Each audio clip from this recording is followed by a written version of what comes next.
Welcome in, everybody, to the one and only Alec Gunter stream. It is great to be back, finally, after a extended break. Welcome in, everybody. Oh, that is. Oh, yeah, it is. All right. I changed my stream layout thing, so it looks a little different now. I was like, anyway. My name is Alec Gunther. Welcome. Welcome to my stream. Welcome to the thing that I do for fun sometimes. I forgot to turn on my fancy lights. My lighting, if you will. It's been a minute. So bear with me. Will you please do the thing that I want you to do? Okay. It has been a minute, so bear with me, okay? I not in the groove. I think it's been 2 weeks since the last stream that I did. And honestly, the last stream that I did, I had Vosh on, and I was a little nervous about it, to be honest. And I don't know how well I carried myself. I'm probably overthinking it, but sometimes I look at the disparity between the way I stream and the way that somebody like Vosh streams, and that's what kind of gets me down a little bit, or at least part of what gets me down. The other part of it is with ADHD. I work in a roller coaster like pattern. So you can ask Tina, who's been living with me for a little bit, for I think 2 months now, which is crazy. It's been 2 months already. But anyway, ADHD kind of has me working in a roller coaster like pattern.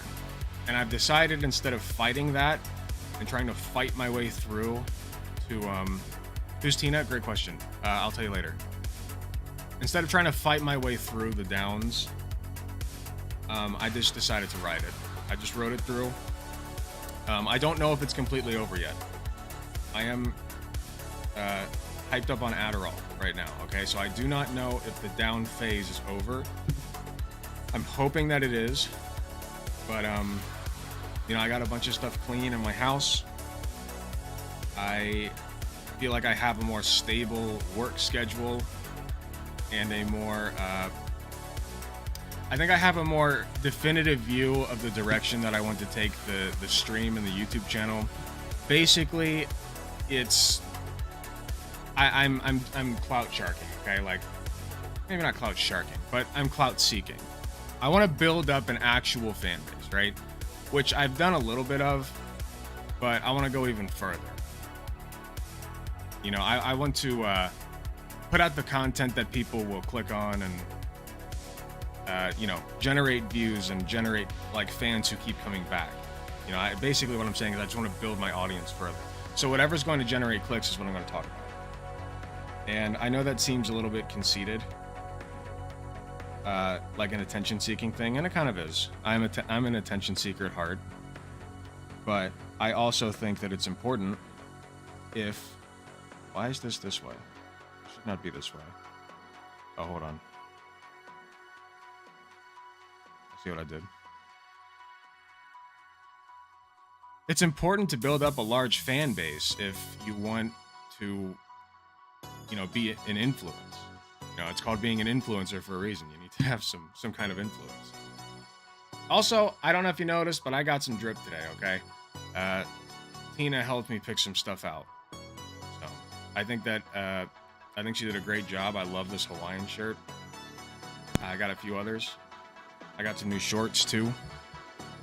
Match. So it's a pretty sick outfit today.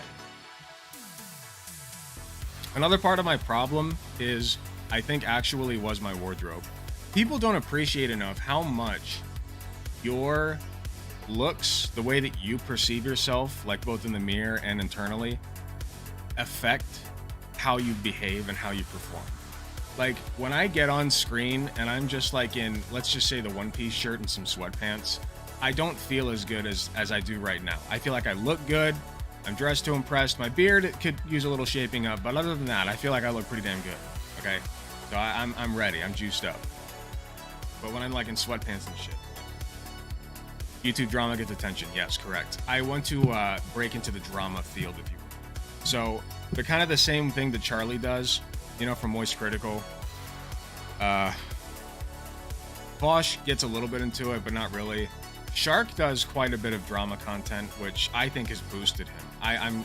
I really do look up to Shark as somebody to emulate, because I watched him grow from like 2 years ago, right?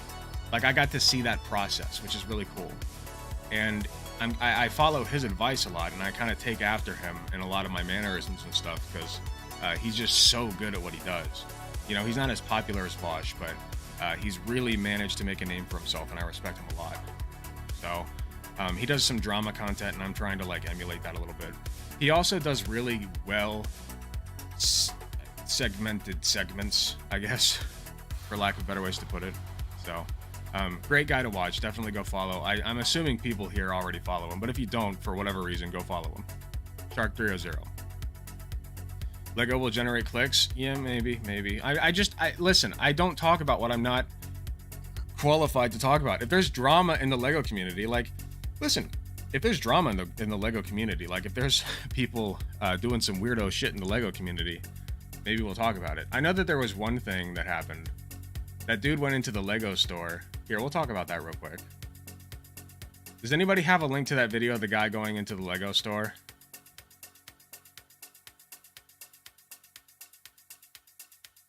Wait, what is this? Hold on. I want to see what this is all about. Nazis aren't so tough when they can't sneak up on you and put you in a chokehold. Wait for it to see the cowardice and impotence of this generation of Nazi.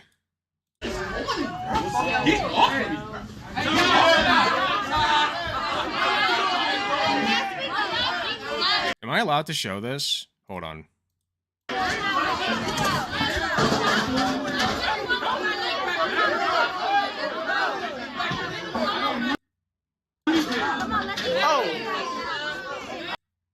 Let me just make sure.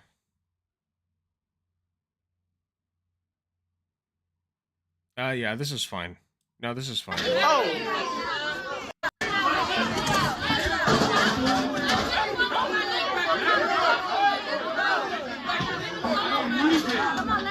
This, of course, was posted in response to the subway thing going on, which I kind of want to talk about because I don't know all the details. I've heard varying things. If what the conservatives are saying is true about the situation, which is highly doubtful, then yeah, of course, like, there's some nuance. But from what I've heard, the guy wasn't even threatening anybody, and the dude just, like, choked him out. So, you know, that's murder. It's you know, that's just murder.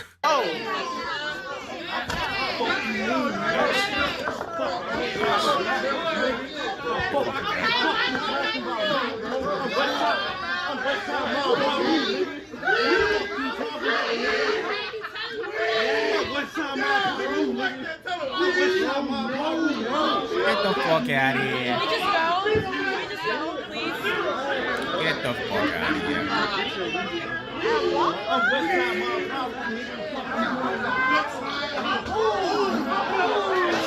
Whoa, wait. I missed it. Oh shit, he's still going. He's still going. Oh, dropped, dude. Dropped like a fucking bitch. Yeah, get wrecked, yeah. Yep. Yeah, so, you know, when there's people around that,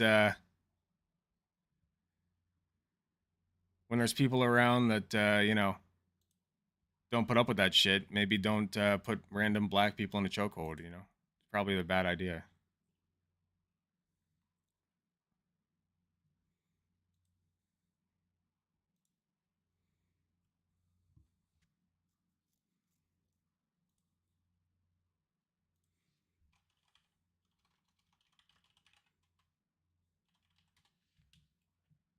Oh yeah, I saw this article today by this guy David Ludden of the famous periodical Talking Apes, which is interesting. What is rapid onset gender dysphoria? He asks. That's a great question. You know, everyone's asking this question. All my friends are asking this question. And if he were honest about it, he would have, of course, said, "Oh, it's just bullshit. You know, it's just nonsense made up by transphobes to delegitimize trans people." But no, of course, he had to legitimize the position that rapid onset gender dysphoria is real.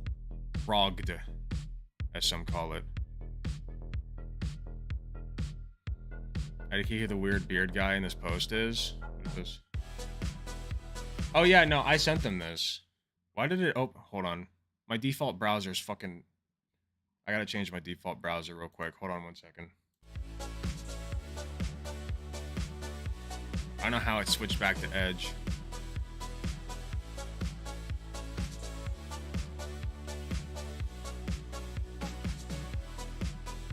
Web browser, Google Chrome. So why did it open that?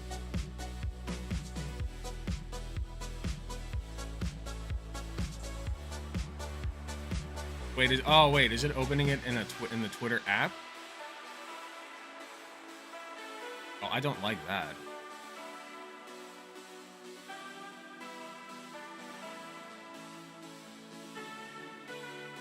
Why is it opening it in like the Twitter app shit?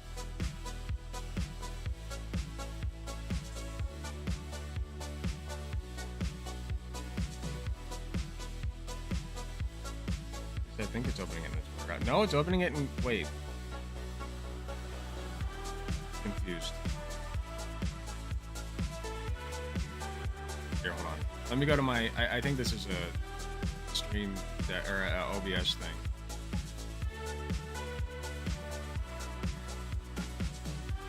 That's gonna get really annoying if I don't fix it. General updates, output.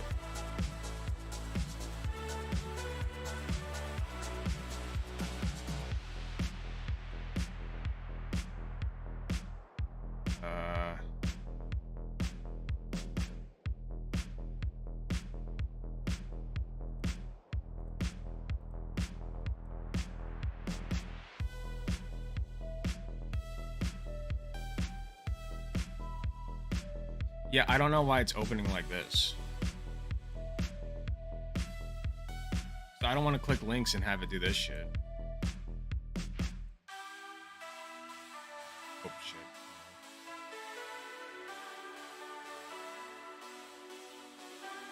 Well, I'll just deal with it for now. It's whatever. Oh, it's like opening the browser within OBS. Hello, Draken. Welcome. Yeah, I don't know why it's doing that. It's whatever. I'll just copy paste for now. Yeah, so I actually sent this to Bad Medical Takes. That's why it was posted. This guy said, Clam Guy 69, of course, the guru when it comes to sex and homosexuality, says, there's plenty other things. Oh shit, thank you so much, Drake and Chrisinger, for signing up for the early bird special on youtube.com/AlecGunterTTV. If you don't know about the early bird special, well, let me tell you, it is a special indeed. You can have access, early access, that's right, to videos that I release for members only of the early bird special and up. There's one other tier for $5, but the early bird special, the great thing about that is it's only $1 a month. $1 a month to have early access to my videos. You get to see it a day or more before everyone else does. There's been a Karen video, a Karen React video, available for members for 8 days that has not been released to the public yet. That's right, 8 days. Now, that's pretty atypical. Usually they'll be released to the public sooner. But nonetheless, the early bird access people got to see that 8 days ago. You didn't, because you're not an early bird member. So maybe reconsider that. Thank you again, Drake. Appreciate you. $1 a month, $5 a month if you would like to be a part of that group instead. And in that case, I will actually read out a comment of yours at the beginning of a video every month.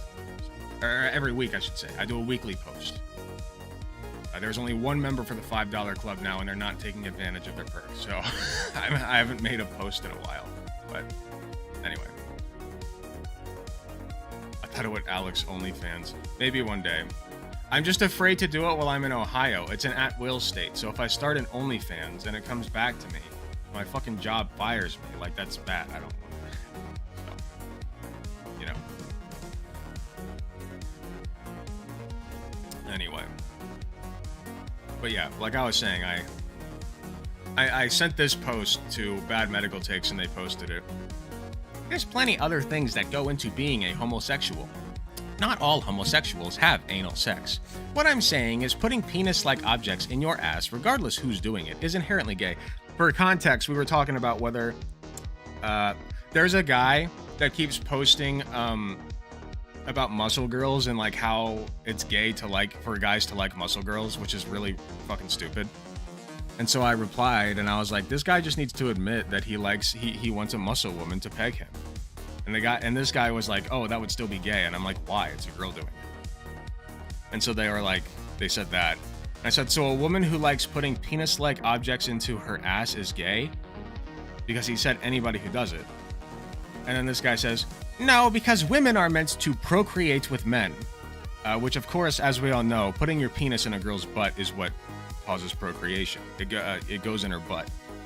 And then the baby goes into her stomach. And then she poops it out. We're talking about men because only men can be gay. Zero reason to bring up women. Not applicable. Next question. Yeah, two very good points here. One is that penis in booty hole make baby. And the other one is that only men can be gay. There has never been a single instance of a gay woman. You could not, guys, there is not a single picture, no evidence of a girl kissing a girl. None. There's no, and you can't show me either. Don't even try. Don't even try to post any links at all of girls kissing. Don't do it. Don't do it. Okay, it doesn't exist. It doesn't exist. And even if it did exist, you wouldn't post it. You wouldn't, because I said not to. So definitely don't.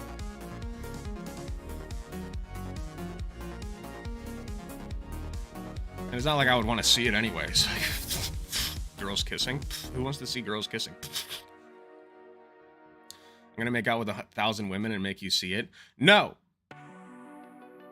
No, you won't, because gay women don't exist.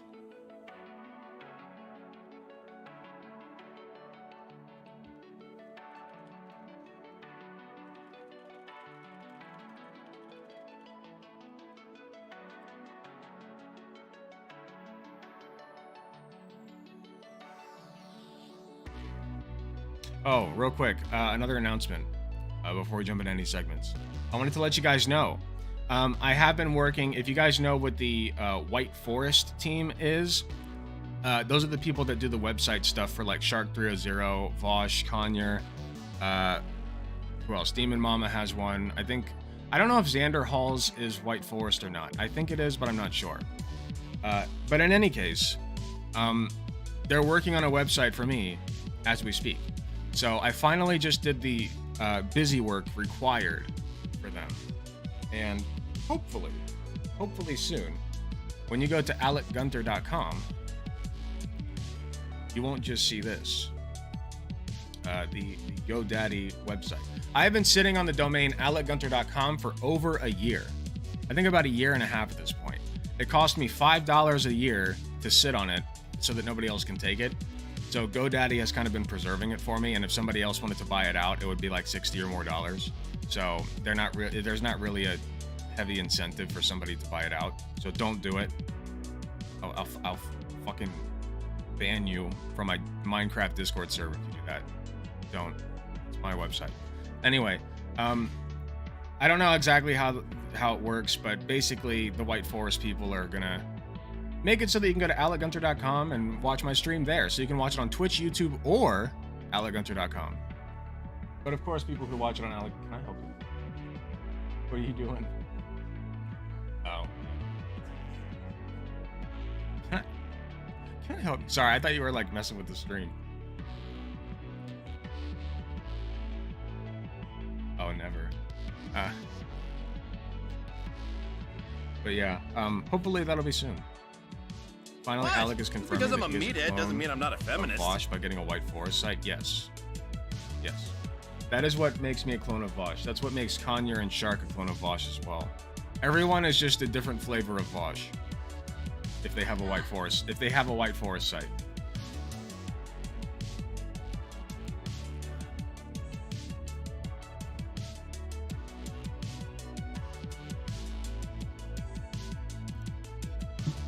Like, who's Shark 300? Do you mean Black Vosh? Who's Conyer? Do you mean NB Vosh?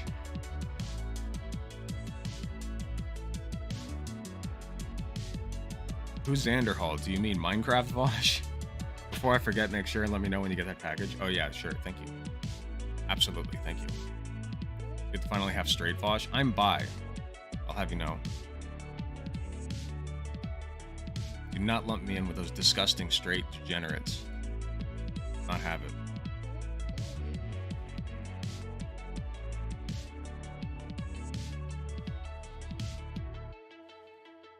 Anyway, I said I was going to talk about Steven Crowder, but I'll be honest, I have nothing pulled up. I'm not prepared. I wanted to kind of do a Steven Crowder Chronicles, the Crowder Chronicles.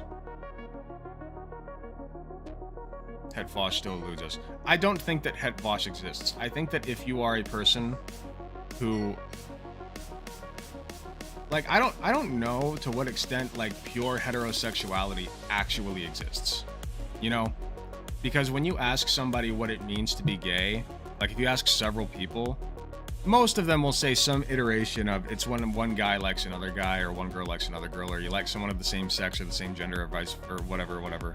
But like when you really start to break it down, what does it actually mean to be gay? Like, is it when a guy likes dick? Is it when a guy likes when he looks at somebody and they look like a guy and they want to be with them even if they're not a guy? Is it gay to want, like what that other guy was saying, is it gay to just want to put stuff in your butt? Some people think that that's gay. Some people think it's gay if you just want to suck a dick and not be in a relationship with a gay guy. But like, you know, maybe you're straight for the most part and you like want to start a family and everything, but God, you just want to suck a dick so bad, you know? Like, what is it to be gay? What is it? Everything is gay. That's the secret. Yeah, that's the secret. That's the secret. Everyone's gay. I think everyone's a little bit gay.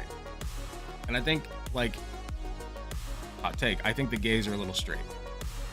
Just a little. Because, like, here, great example, when Resi 8 came out, oh my god, the gays went insane for Lady Dimitrescu. Okay? Like, gay dudes. They loved her.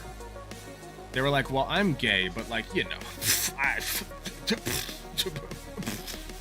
like, who wouldn't want her to step on her? Like, come on. You cannot tell me that the gays are at least a little bit straight. Just a little.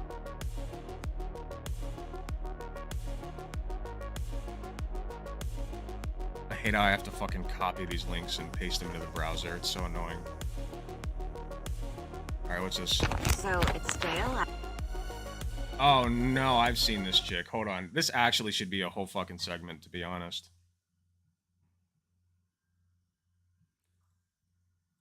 Yeah, she's like just now, like getting started. It's really bad. Yeah, I hear it. There's an ice cream truck outside. Good afternoon, Special Agent Dusty. Welcome. We have a special agent among us. Oh, hold on.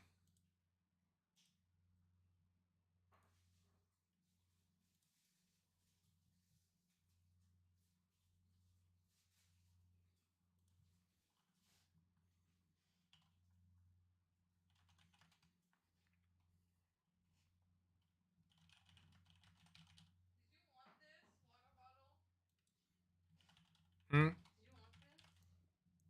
Like, next to me? Yeah, I'll take it. Thank you.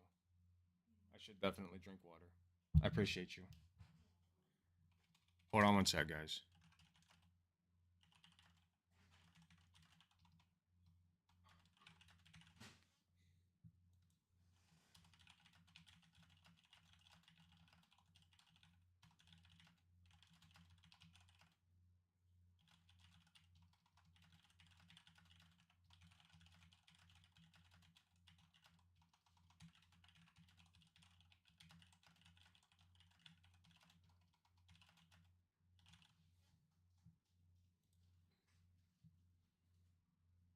Okay, sorry, I'm arguing with somebody, and Sherry's replies.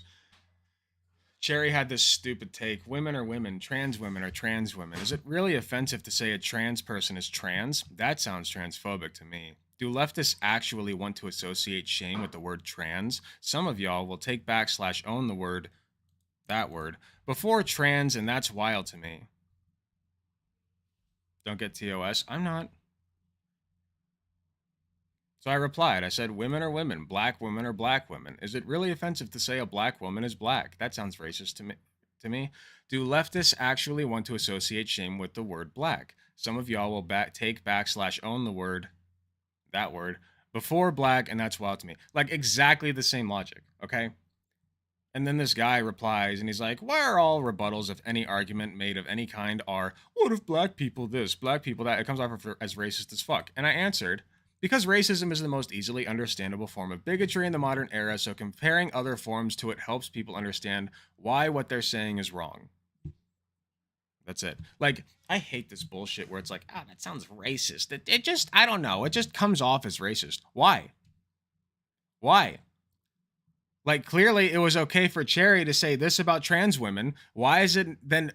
What's wrong with this then? What's wrong with this? Hello? It's exactly the same thing, except I just substituted trans with black. What's the difference? Shouldn't be controversial. Here, actually, I'm going to add that.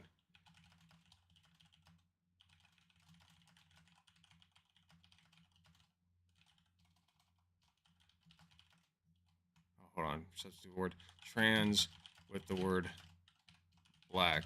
So if my tweet came off as racist, what does that say about the OP tweet?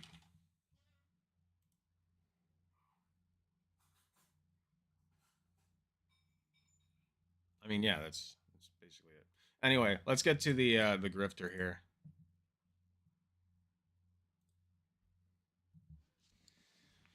It's been a minute since I've done a segment, so we'll work our way through this. The trans grifters. It's an increasingly popular fad, a trend, if you will, among certain groups of people. It's almost like a social contagion of sorts, where these trans people / detrans people will simply say wrong things. Like really wrong things, like stupidly wrong things. One of them is there's a new player, there's a new grifter in the works here, and we don't get that often anymore. Like brand new trans grifters. Usually it's your Blair White, it's your who's the other guy, the porn actor, Buck Angel. There's a couple of others that are like common, but you don't get new ones very often anymore. Enter Kelly Cadigan. Now, I haven't really done a whole lot of research on Kelly, but she's got some very interesting content, of which I've seen a couple of things. So we're just going to go over some of it. I don't have like a well-structured segment here or anything, but I just want to see. I just want to, I want to take a look. Is that a Hylian shield necklace? Yes, it is. Anyway. So it's day 11 of being on the right, and today I want to talk about why I'm owning the pick-me status that everyone seems She's to want owning to it. call me. Slay. Here's why you should pick me. Because I'm actually a part of the transgender community. Okay. I've made a full transition as a minor.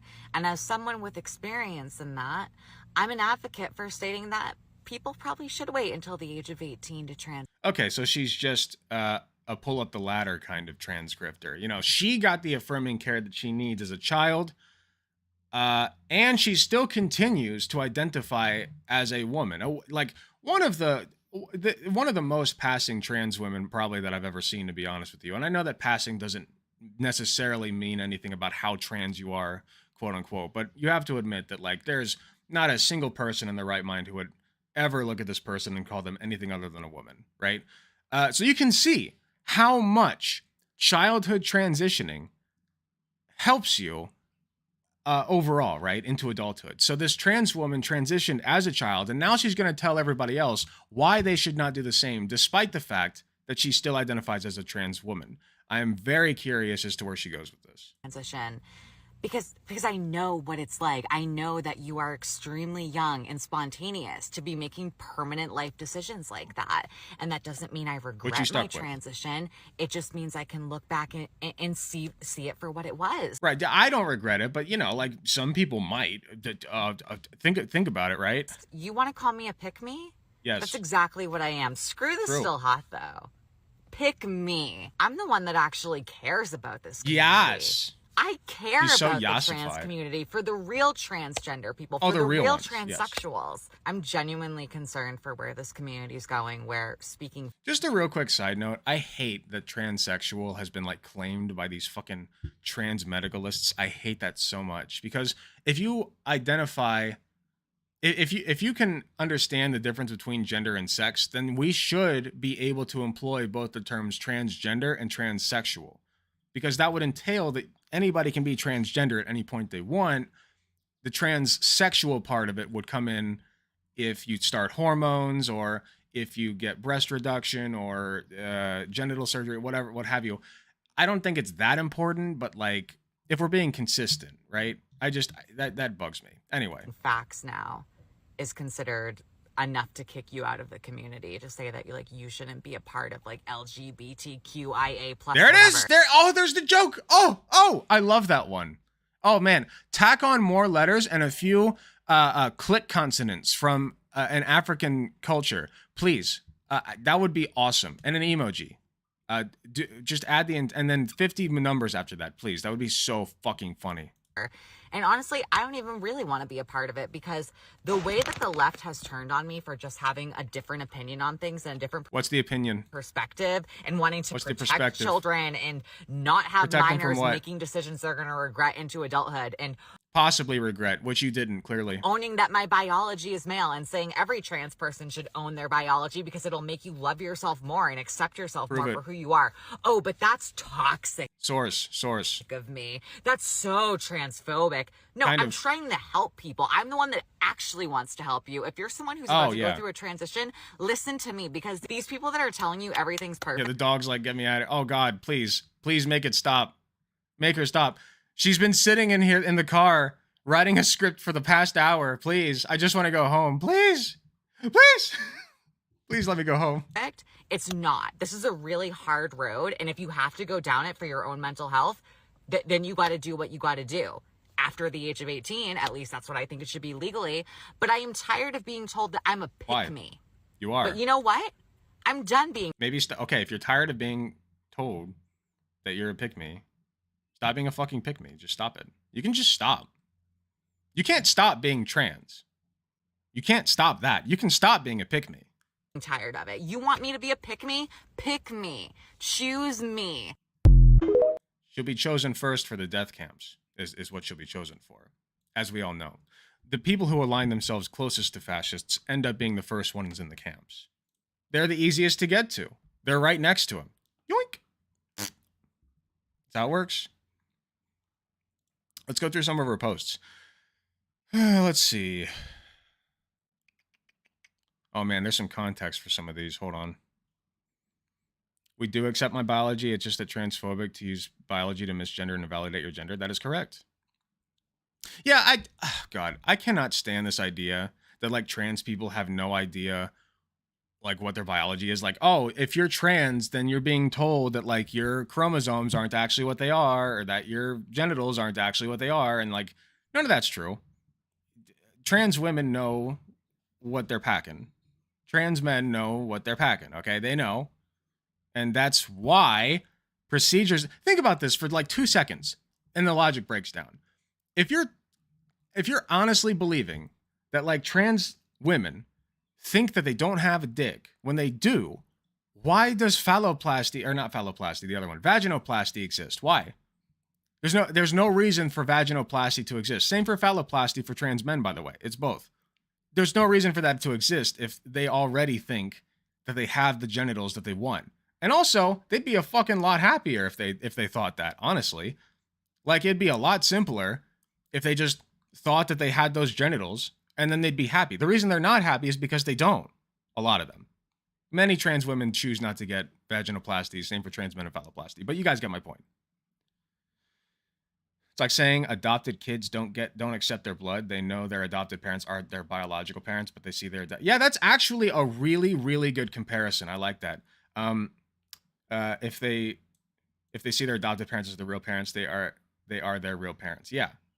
So like, yeah, that's a really good point. You know, me and Katie used to date somebody. It was our third, basically. and she was adopted, and she had a pair of adopted parents and a pair of biological parents, both of which she was acquainted with. And it is a social parenting can be a social construct, right? Who is the parents? Well, it's kind of both of them. In a biological sense, the biological parents of, her name was Rox, of Rox were the people who gave birth to her, right? The literal people who inseminated, who it's even the thing in the thing, the tadpole and the orb. Tadpole ponders his orb and then the baby, okay? He ponders a little too hard and it makes a baby. So that's biological. But socially, her parents were the adopted parents, right? That's a really good comparison. I like that a lot. Good job. Good job, Doozle. Hey, we back. Yeah, we're back. We're back. I'm feeling it. I'm really feeling it. I think that we'll be back for good. At least until the next drop in my motivation, but we'll see. Okay. I want to go through a few of her posts. There is man and woman, nothing more, nothing less. Let's do one more video from her just to get another taste. So on my last video, I talked about how there were only two genders, man and woman. And I received a ton of comments of people being like, oh, ancient civilizations recognized more than two genders. That is true. And I'm like, guys, they believed a lot of things back then that were not true. Okay. Fair point. Go on. And I'm sorry, especially back then when they didn't have hormone replacement therapy, anyone that did identify as something other than man or woman was recognized as either a man or woman until someone told them otherwise, because they just looked like what they are. That's not always true. There are natural fluctuations. Do these people not know how biology work? There's natural fluctuation. Like, I'm low T by nature, okay? Or it could be because I'm not that health. It could be because of health reasons, like socially. But, for all intents and purposes, my testosterone was lower than the average person by 1 point. 299 as opposed to 300, okay? The 300 is the lowest on the range.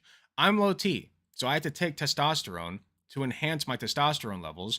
My beard grew a little bit more. My voice deepened. My hairline is even worse than it was before. And that's just the nature of sex hormones. You have a lot of some and not very much of the other for most people. But some people get a little mix of both. And you have guys that look like girls. That happens all the time. And you have girls that look like guys sometimes. I just saw there. I'm fairly sure that she was a cis woman. I don't want to assume that. But let's assume that she was a cis woman because that's how she was presenting. And that's kind of the read that I got on her. And she had some facial hair growing. That was at the movie theater that I was just at. So, like, women can get facial hair. Men sometimes don't, Like, they don't always just look like what they are. Like, there was a whole bearded lady pariah back in the circus age, right? Like, she wasn't on fucking testosterone. Or maybe it was just a guy dressed as a woman, and I don't know. Anyway. Like, I'm sorry, if we took a group of people, right, and put them under, like, a bubble, and they had no access to, like, outside media or any of our current culture, they would recognize that there are people with male anatomy and female anatomy. So is that what you want to do? Do you want to restrict access to all those hormones, which, by the way, you yourself are taking and have been taking since you were very young? Do you want to restrict that for people? Because I have news for you.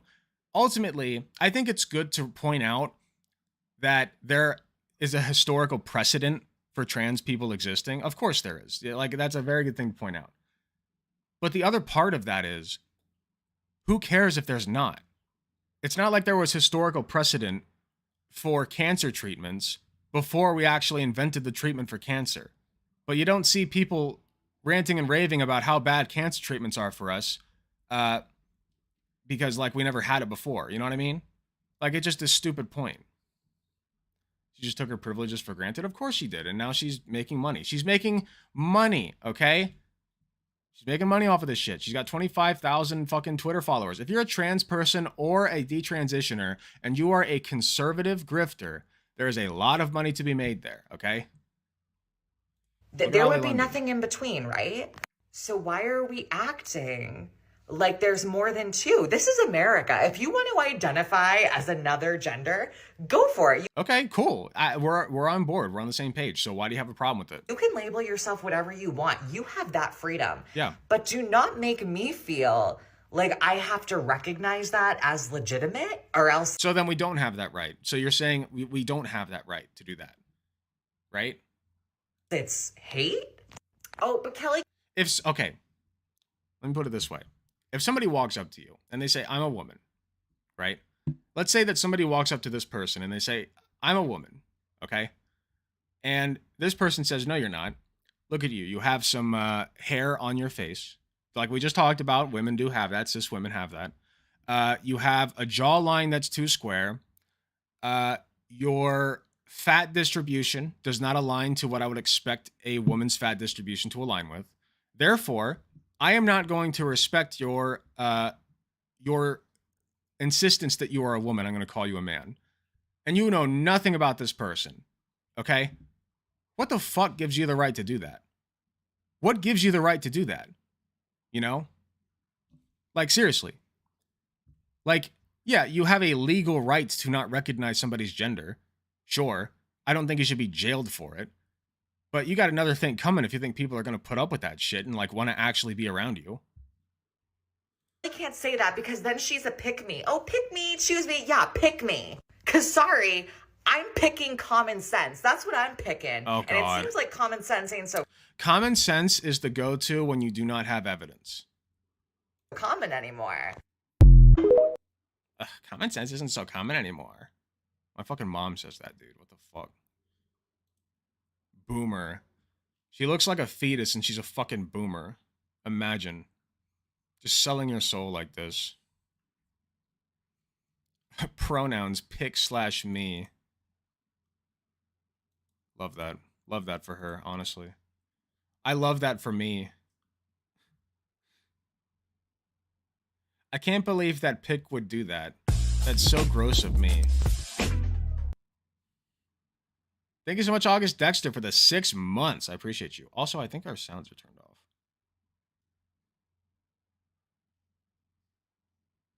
Are they? I don't know. I can't hear very well from the speaker.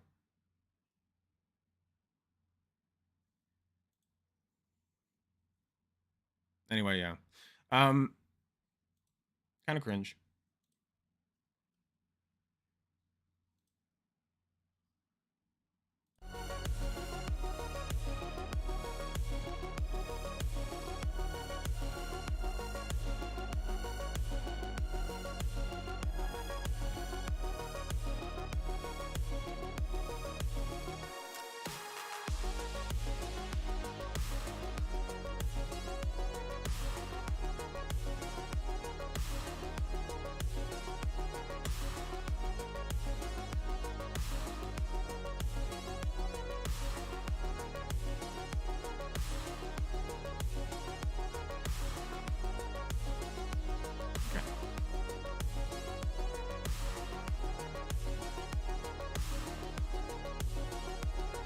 Still doing this shit where it like opens the oh yeah, just that new Mr. Beast video.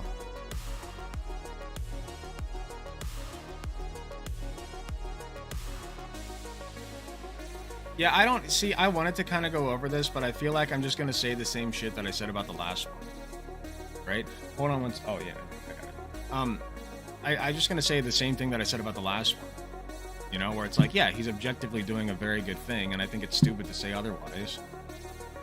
But at the same time, it is speaking volumes that he has to do this. That the only way these people can get this procedure is because he's providing it to them.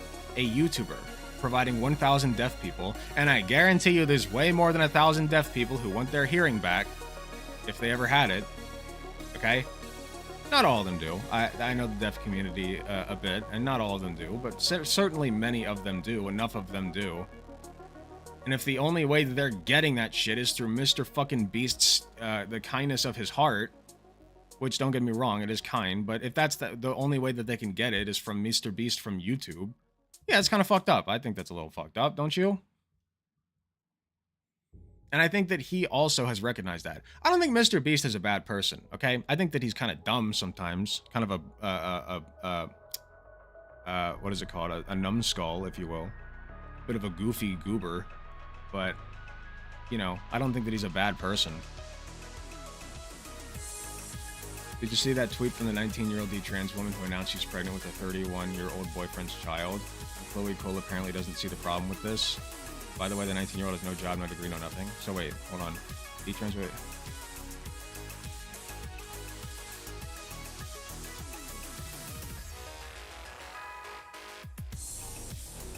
So wait, is it Chloe Cole that you're talking about? Is that the 19-year-old, or is it... I did not see this. Can you link me?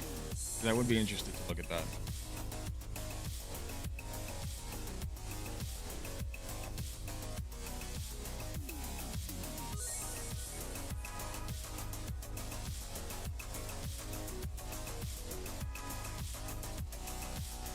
I should pull out the stuff from Steven Crowder.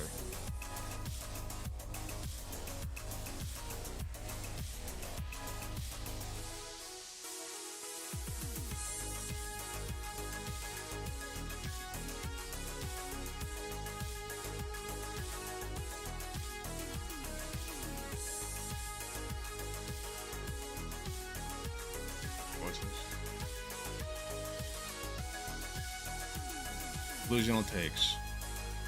Holy fucking shit. Why are you bragging about letting your oppressor come in you? What?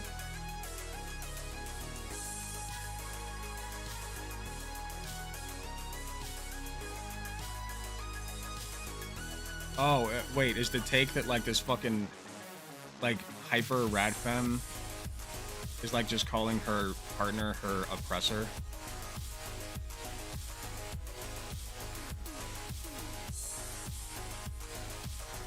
It's even crazier because she's a detransitioner too. Fertility is a miracle for her. Doctors told her this was impossible. Imagine undervaluing human life this much. Wait. She's a detransitioner. So like, yeah, this proves that you're not automatically sterilizing children when they take puberty blockers. This is proof of that. Is it not? Like, this is directly contradicting. In fact, I'm bookmarking this shit. What the fuck? Like, I don't understand. Anyway. Yeah, I won't cover that right now, but... Okay, let me pull up some Steven Crowder shit. The 19-year-old detransitioned right after she started dating her BF. Huh. Interesting. There are a lot of people saying that Chloe Cole is being used hardcore. Because, like, there was another detrans person who was used by the conservative media for a long time. And, she, like, came out about it. And it's kind of cringe. It's kind of cringe what was going on. I'm not gonna lie.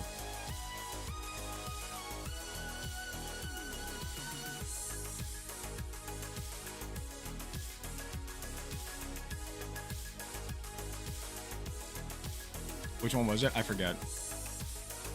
That sounds correct. Well, it sounds correct. Luce, what's cringe? NA Luce, what's cringe? Am I cringe? Am I too cringe for you? Or do you mean Steven Crowder? Because I am cringe. I don't think that I'm not.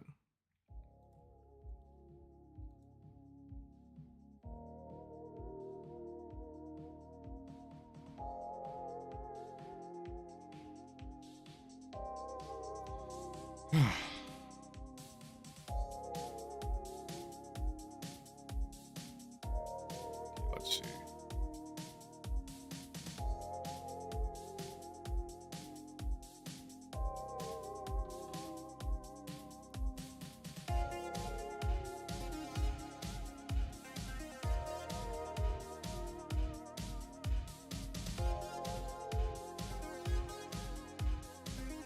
I was just debating this on Twitter. The detransitioner / retransitioner is Eliza Ray Shoup. Okay, thank you. Chloe Cole is being used. She was used by the left. Now she's used by the right. Wait, how is she being used by the left? By transitioning? Is that what you mean?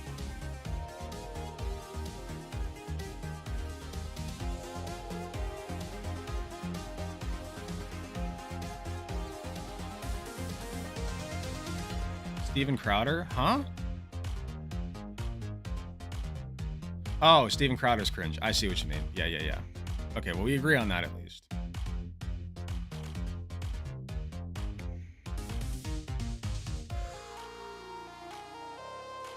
Chloe Cole seems to be bussed into anti-trans hearing around the U.S. Yeah, she was at one in Ohio. Chloe Cole started detransitioning during her senior year old high school while her parents were going through a divorce. Okay. I mean, I wasn't there for the decision, so I don't know what the parameters were around her. Like, I don't know what the situation was around that. It's very possible that she, by the way, understand that detransitioners are real. That's a real problem, guys. Okay, let's make that perfectly clear. And I don't want to pretend like they don't exist, because they do. And the vast majority of them are pro-trans. You understand that, right? Like, the vast majority of detransitioners are pro-trans. That's why there's so few of them who come out. Like, have you noticed? If there were so many detransitioners, think about the money that is being made off of the detrans grift right now. Look at Ollie London. You know? Don't you think that there would be far more of them? Like fucking Eggsy Lanzik, detrans, right? I don't know if you guys have seen how many shows Eggsy Lanzik's been on. That's X-Isle. She was fucking banned off of YouTube and she got back on. Trigonometry. Why detransition? Eggsy Lanzik. Trans man promotes phalloplasty. What? Okay, that's not... That's another Eggsy Lanzik channel. X marks the rod. Isle of X. Benjamin A. Boyce, Sunday stream with Eggsy Lanzik. 9.4k views. This one has 279k views. The monologue, 369k views. This is not Eggsy Lanzik, but this is another detransitioner.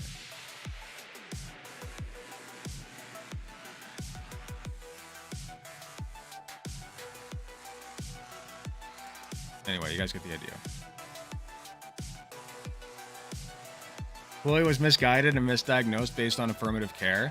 That can happen, and it does happen, but it's very rare. The statistics show that that's an anomaly. I'm not saying that that means she doesn't matter. I'm saying that that is just a consequence of every medical procedure. It's just going to happen. One case of it happening, or a few cases of it happening, doesn't mean that it's the status quo, and it certainly doesn't mean we pull the treatment for everybody. You guys know that chemo has killed people, right? You guys know that, right? Like, chemo has killed people, okay? That doesn't mean we strip every cancer patient of chemo just because it might kill them. Like, chemo is super dangerous. I'm not saying that, like, it's a 50-50 chance or anything. I'm just saying that, like, it does kill people. Thank you so much for the $10, Ian Cron. I appreciate you. How's the new training going? Any new PRs? How's the training going? I have... Oh, no, you're calling me out. I have not been back to the gym in like a month, to be honest. I've not hit any PRs in a while. I do want to start. I swear I'm going to do it this week. Okay, I swear I'm going to go this week. This upcoming week, I'm going to go. There's a place like right next to my house that I want to go to and start. It's for specifically for Brazilian Jiu-Jitsu, and they have like a 6 a.m. class that I might do. But I'm more interested in Muay Thai, and they do have a couple of Muay Thai classes. So I want to start that and make that my focus. And I will probably still do weight training, but I do want that to be my primary focus. I'm kind of tired of weightlifting. It's just, like, it makes me big, but, like, I feel like I'm reaching my peak. You know, like, I've hit my peak. I'm 27. I'm not getting any younger. So I am probably not going to... If I really, really, really tried to, I could break some of my max outs. I believe that. But at a certain point, it's just like, you got to move on. You got to find something new to do. But thank you again for the $10. Stop slacking and make this a workout stream? Fuck you. Get in my Twitch chat and pay for it. You can pay for it. You can pay 1,000 Gunter coins for me to do push-ups and squats and shit. Get ready for the Shin Annihilator 3000. Sounds fun. Start banning hip replacements because too many people regret it. That's true. More people regret hip replacements than fucking trans surgeries. What detrans people need is honestly pride. They need to start being proud of themselves instead of being surrounded by people who keep fueling their doom or pill thinking. Like I said, most detrans people are still part of the trans community. There's one that I follow. I forget what her name is, but there's one that I follow, and she still considers herself a trans person because she's trans female to male to female. She transitioned more times than your average trans person. That makes her, honestly, hot take. D-trans people are super trans because not only did they transition once from whatever their birth sex was to the opposite, they transitioned back from the opposite sex back to their birth sex. That makes them a double transitioner, okay? So we should stop saying D-trans. We should start saying double trans. They're double trans. I just think affirmative care policy should change. I'm trans, by the way. Okay, I'm not saying that our policies are perfect, but what specifically do you think should change? What's up, Guitar Rocker? Like, I would like to know, like, what, like, clearly you've looked into this at some length, right? And you've seen policies that are like, you've scratched your chinny chin and thought, okay, I don't like that. That should be different. So what is it?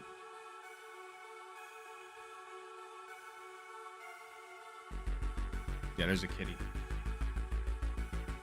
Two of them. You'll see one a lot more than the other. Milo doesn't like being picked up. Small groups of people regret transitioning, so now I need to go through more hurdles, making it harder for me as an adult to transition in the name of protecting kids. Yeah, it makes sense, obviously.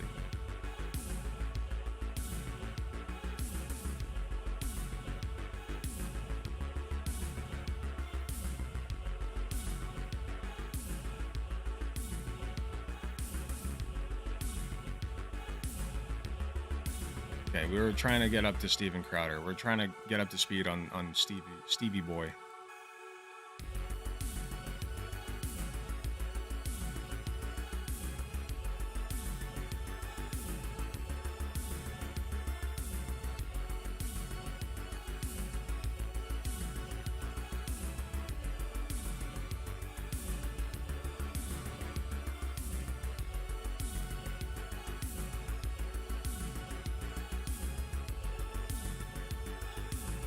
Yeah, Crowder is spiraling fast. It's going to be illegal for insurance to cover HRT for me as an adult soon.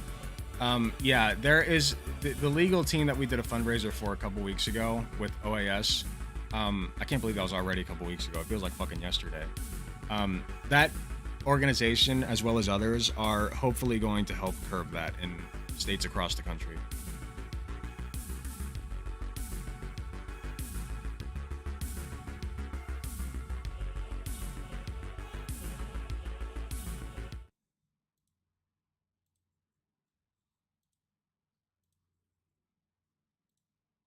Okay, I'm almost done. Hold on.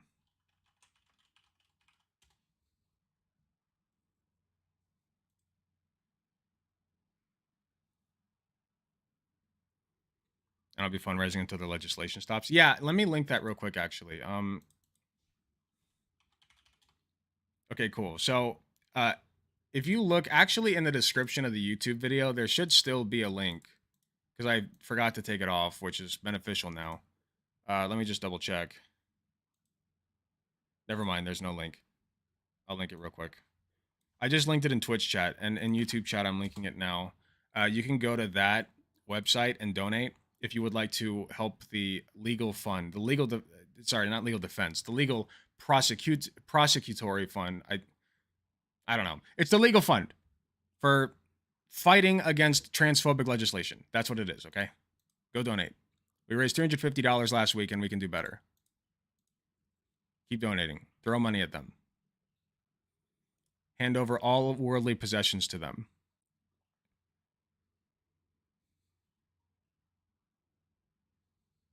Okay.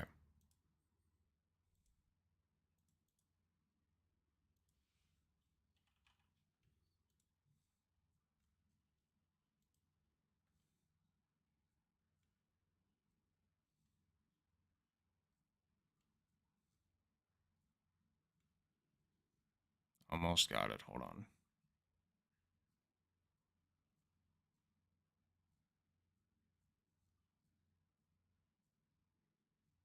Wait, where the fuck is it? Steven Crowder released a really weird video on his Twitter. Did he delete it?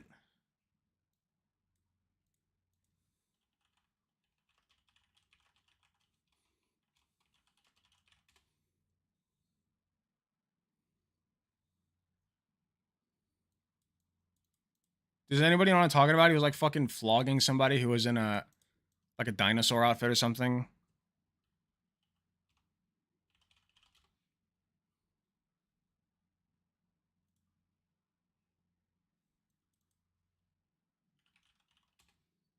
Yes, here it is.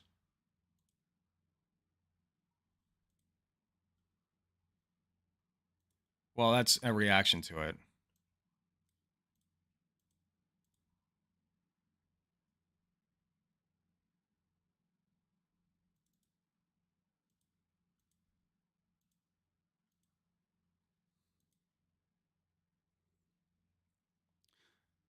Loose. Documented evidence of GD from early childhood and mental health screening. I guess I question how Chloe beat the system.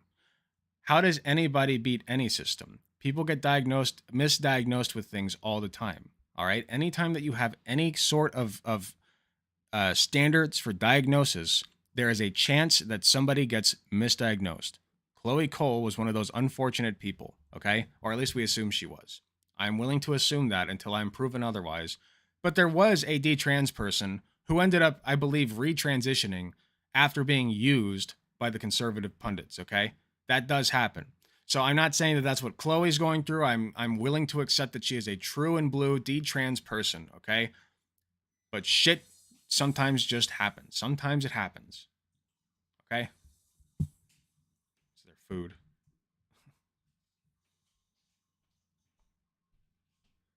Okay, I found a video of somebody reacting to the Steven Crowder video, but I have not found the video itself.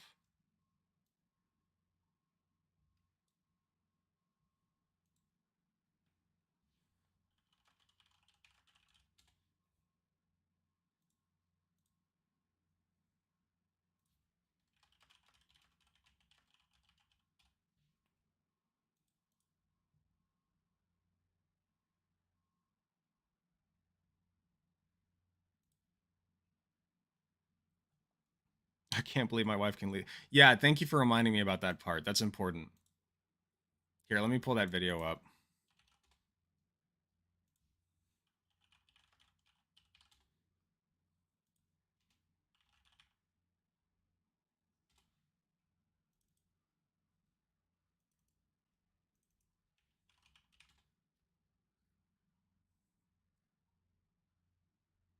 Does anybody have a link to the video he posted talking about like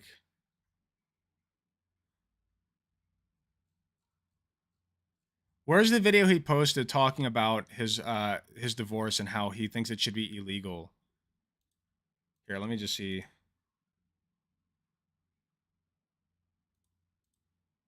David Pakman went over it, but where's the video itself? It's on his channel.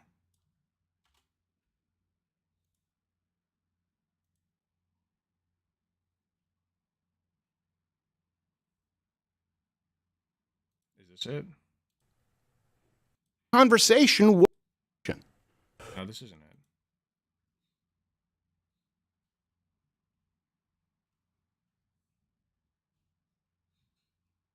Is it on Crowder Bits? Sorry, I feel like I've been building this segment for a minute.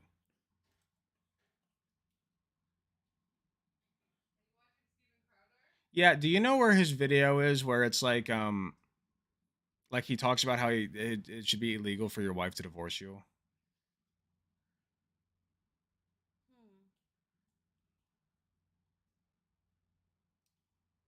It wouldn't. It would be in a lot First of all, you're thinking of a clip on Twitter. Is it okay? It's a Twitter clip. Okay, awesome. Got it. Thank you so much.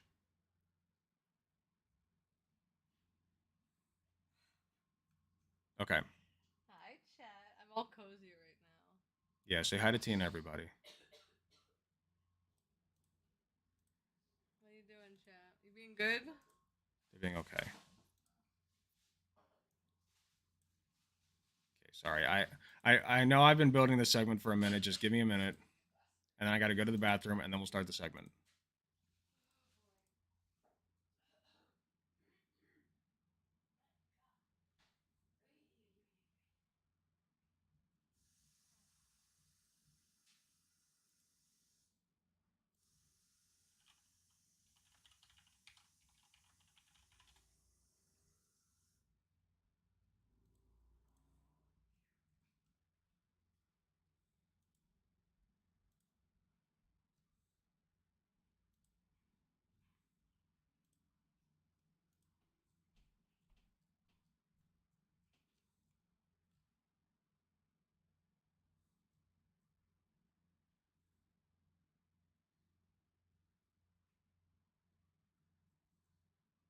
August, I would prefer if you don't make jokes like that. Thank you. Tina and I are just friends, and we're just living together.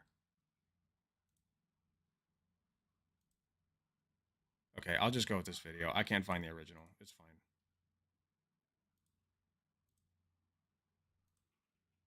All right, I'll be right back, guys. I'm going to run a 3-minute ad break so that people who come in do not have to be exposed to the ads. If you would like to avoid the ads and listen to the music instead, you can always subscribe. That's for $5 a month. Or you can connect your Amazon Prime to your Twitch Prime account and get it for free if I am your favorite streamer, of course, which of course I am. I'm awesome. You also get access to the best emotes on Twitch, which include my face. So if you would like to miss the ad, then be sure to subscribe, or hopefully you get a gift if you don't. Otherwise, enjoy the commercial, and I'll be right back.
August Dexter gifted a tier 1 sub to Julie Origin. They have given 22 gift subs in the channel.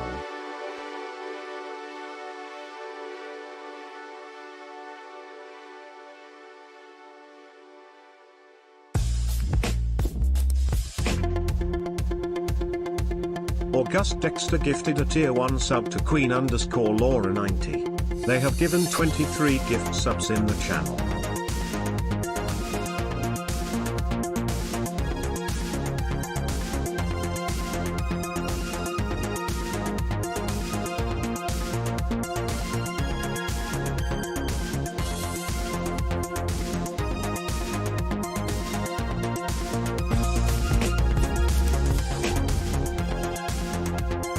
August Dexter gifted a tier 1 sub to Guitar Rocker 100. They have given 24 gift subs in the channel.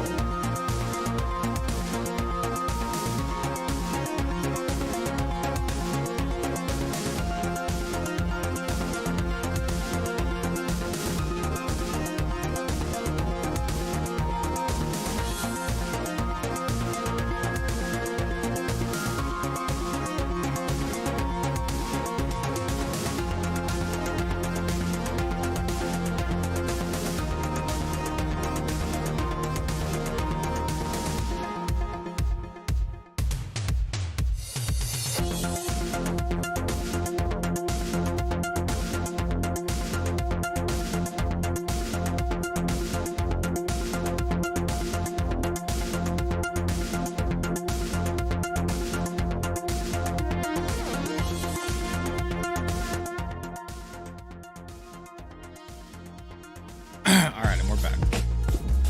August Dexter, thank you so much for the gift subs. August Dexter gifted a tier 1 sub to Queen Oates Laura, Music. Guitar Rocker, and They have OAS. given I appreciate 25 that gift very subs much. in the Thank you. channel. Very kind of you.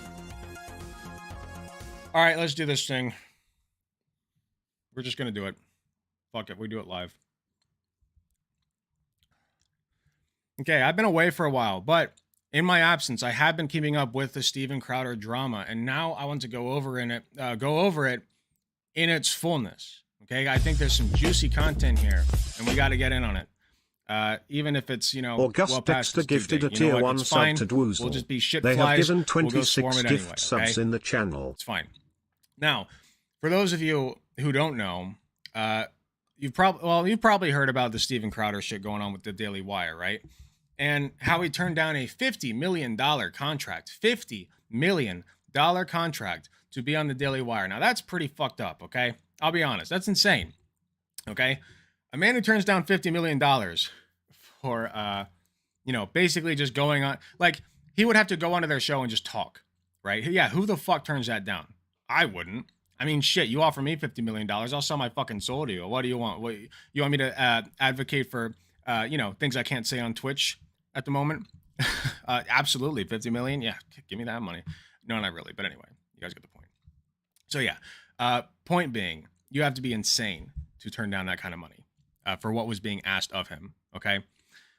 After that, his downward spiral only deepened. Woke So we'll see Candace who Owens came out with a cancels video who. about like, here, actually, let me just see if I can find the video. I feel like it's important to watch this. Candace Owens, Steven Crowder.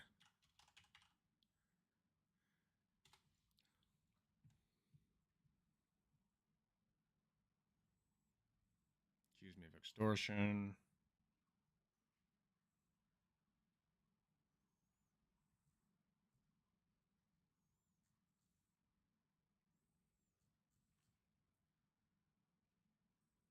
Here, actually, was it in that? Here, hold on. Yeah, it is in this video. Okay, never mind. Okay, so we'll see it in this video. Just forget it. Editors, help me out here. So let's just jump to the video, okay? So here's what happened. This came out shortly after Steven Crowder announced that he was getting divorced. We don't have to go over that video. He talks about how he's getting divorced. He says there was no abuse. Well, he specifies no physical abuse, right? There was no physical abuse in the divorce, of course. That was his statement. So, wait, hold on. Here's the full video. Okay. So here's the full video that was dropped shortly after he had talked about his divorce and how there was like no fault on either side, blah, blah, blah. Here we go. I drew a boundary. No, you just did it. I drew a boundary of abusive and cruel. You were not taking the car. Because if you refuse to do wifely things, then I will go pick up the groceries. Wifely thing. Steaks, wood pellets, my grill.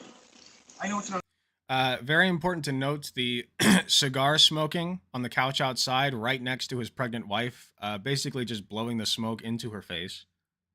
Very cool. Not dangerous at all. I am a nurse, by the way. Definitely safe. Trust me. Trust me. It's totally fine, bro. Hillary, how do you respect men? You know what? That's true. We need to respect men more. Good point, Crowder. No. How do they manage? No, you're not taking the car. You're not taking the car. When your wife is standing in front of you, saying how she cannot give the dogs medicine that will fuck up her fetus, and she looks like she's like a water balloon about to burst at the seams because of how fucking pregnant she is with your twins, and you're sitting on the couch trying to smoke your cigar, like your ciggy, right? Trying to have a good time, man. Just trying to have a good time. The weather's great, right? You can tell it's sunny. And then this woman, the female, comes in and tries to fuck everything up by not doing her wifely duties of, giving man's best friend, by the way, their medicine that could fuck up your children who are still in utero. You know what? I can see Steven's point. You are not. Then I will ask them to pick me up. Would you like me to ask? Oh, that's right. As long as you got Steven. Give it an Uber. Okay, Steven, I can't. Get an Uber, he You need some says. constraints? Steven. Like, I can't Steven. go. Listen to me. Listen to me. You want to walk out right now? Listen to me. I can't go to the gym. I can't go to my parents. I can't call my friends. I can't be home. You're gonna take the car with me here. Poor Look, guy, just think man. of how boxed in you've made me. What do you need me to pick up? I'll get it. I'll be back when I'm back. Think about how boxed in that she has made him. Think about him for a minute. Man. That doesn't work either. You'll be back when you're back. It doesn't work either. I love that. I've heard this sound clip so many times in the past couple of weeks. It's so good. No, that doesn't work either. It doesn't work either. That's so good. It's so. How dare he calls himself a man, by the way? That insults me. Okay, do not put me in the same gendered category as this guy. I wouldn't even classify him as a woman or a non-binary. We're making up a new gender. Ready? It's called shit gender. Shit gender is what Steven Crowder is. Okay? He identifies as a piece of shit. Okay? He can deny it all he wants, but all the evidence is right here. Steven Crowder is shit gender. Okay? You'll be back when you're back. That doesn't work either. He's not a real man. Do you understand the difference between my life being set to the second and you going, I'll be back when I'm back? Steven. Beta gender? Not even. That's an insult to betas. The only way out of it is discipline and respect. It's the only way out of it, or we're at an impact. We are at an impasse. Good. Because you can't have any discipline or respect. And she carries herself There you so go. well through You this, throw by your the way. hand, you give up so easily. I don't give up, Steven. You give up so easily. Like, we talk about effective communication in nursing school, and she is doing every bit of the effective communication here that she can. Like, she's doing her damnedest, and she's really holding it together. Like, better than most people would. He's treating her like a child. He's treating her like how a conservative would treat a child. You are correct in that. If she were being treated like a proper child, it would still be condescending, but it wouldn't be ordering her around, telling her to do all the fucking chores while he sits there smoking a cigar. It would just be condescending more than anything. I don't know why the alerts out there. I'm trying to fix that. Thank you so much, Danabo, for the 9 viewer raid. How are you doing, my friend? It's been a minute. Sorry, I had to see the alert. Good to see you all. Thank you so much for the raid. We're back at it. We're back at it with the white vans. It's a boomer reference at this point. Anyway, we're going to keep going. I just said the only way out of this is discipline and respect. You said, then we're at an impasse. Steven, no, we are at an impasse, okay? I love you, but Steven, your abuse is sick. Your abuse Watch it. is sick. Watch it. God. That's a threat, by the way. Watch it. I'm gonna let go. I'll get what you need me to get. We're doing very well, Danabo. Thank you. Welcome and join, Specialist. Thank you for being here. Uber, famous for having vehicles that are accommodating for 8-month twin pregnant folks. You know, that's pretty true. That's probably the truest thing I've read today, if we're being real. I'm obviously needing to join the mug club so I can sip some Respect Men juice. Yeah, that's also true. Good point. Yeah, the main issue here, the glaring issue, of course, is that the woman was not respecting her man, right? No, of course, the main issue is that Steven Crowder is failing to be a man. Okay, this is not manly behavior. And I would know. I went to an all-boys high school, a Jesuit institution, mind you, who emphasized manly behavior. And this is not what they taught us. By the way, I'm not in favor of private education, but Jesuit schools, not that bad. If you guys, this is such a tangent, but if you guys look into Jesuit practices and like their beliefs, they've always been pretty fucking progressive. So if you are still looking for like a Christian-based religion to get into, like you don't want to give that up, look into look into being a Jesuit. They're really cool. Anyway, total lack of discipline. This much is deeply obvious. Yeah. No, it's disgusting. Anyway, we won't go over the comments. I don't want to do that. But anyway, this was shortly after he turned down the $50 million deal. And also, Candace had made some kind of vague reference to stuff going on in his personal life and that people should pray for him, right? Candace Owens said that. So then so that video drops, right? We get a steaming hot pile of garbage as a response from Steven, wherein he accuses Candace of extortion. So let's take a look at that. I have been living with a proverbial boot on my neck for going on years now. Since boo-hoo. 2021, I've been living through what has increasingly been... As you could see from the video, very obvious proverbial boot on his neck. ...and a horrendous divorce. Now, let me say on the outset, to be clear, there is no infidelity, any kind of physical abuse at all on either side. No physical and abuse. No, this was not... this video was released before? Oh, okay, I thought this was... sorry, my bad. I thought this was a response to the video we just watched. So he released this video, and then the other video that we just watched dropped. Okay, so keep that in mind. He released this before that video dropped. So he's gonna tell some you know, some it's not lies, it's just, you know, spicy truth. Okay, it's not lies, it's just spicy truth. My choice. My then wife decided that she didn't want to be married anymore, and in the state of Texas, that is completely permitted. It's been the most heartbreaking experience of my life, what I consider to be my deepest personal failure. And just so you know, my opinions on parenting and families have not changed. I've always believed that children need a mom and a dad, that divorce is horrible. And I still believe that children need a mom and a dad and that divorce is horrible. But in today's legal system, my beliefs don't matter. In Texas, divorce is permitted when one party wants it, period. So in case you didn't catch that, he wants it to be illegal for his wife to divorce him. Like, he wants the legal process to be both parties have to agree to the divorce. Divorce is not the same as marriage, okay?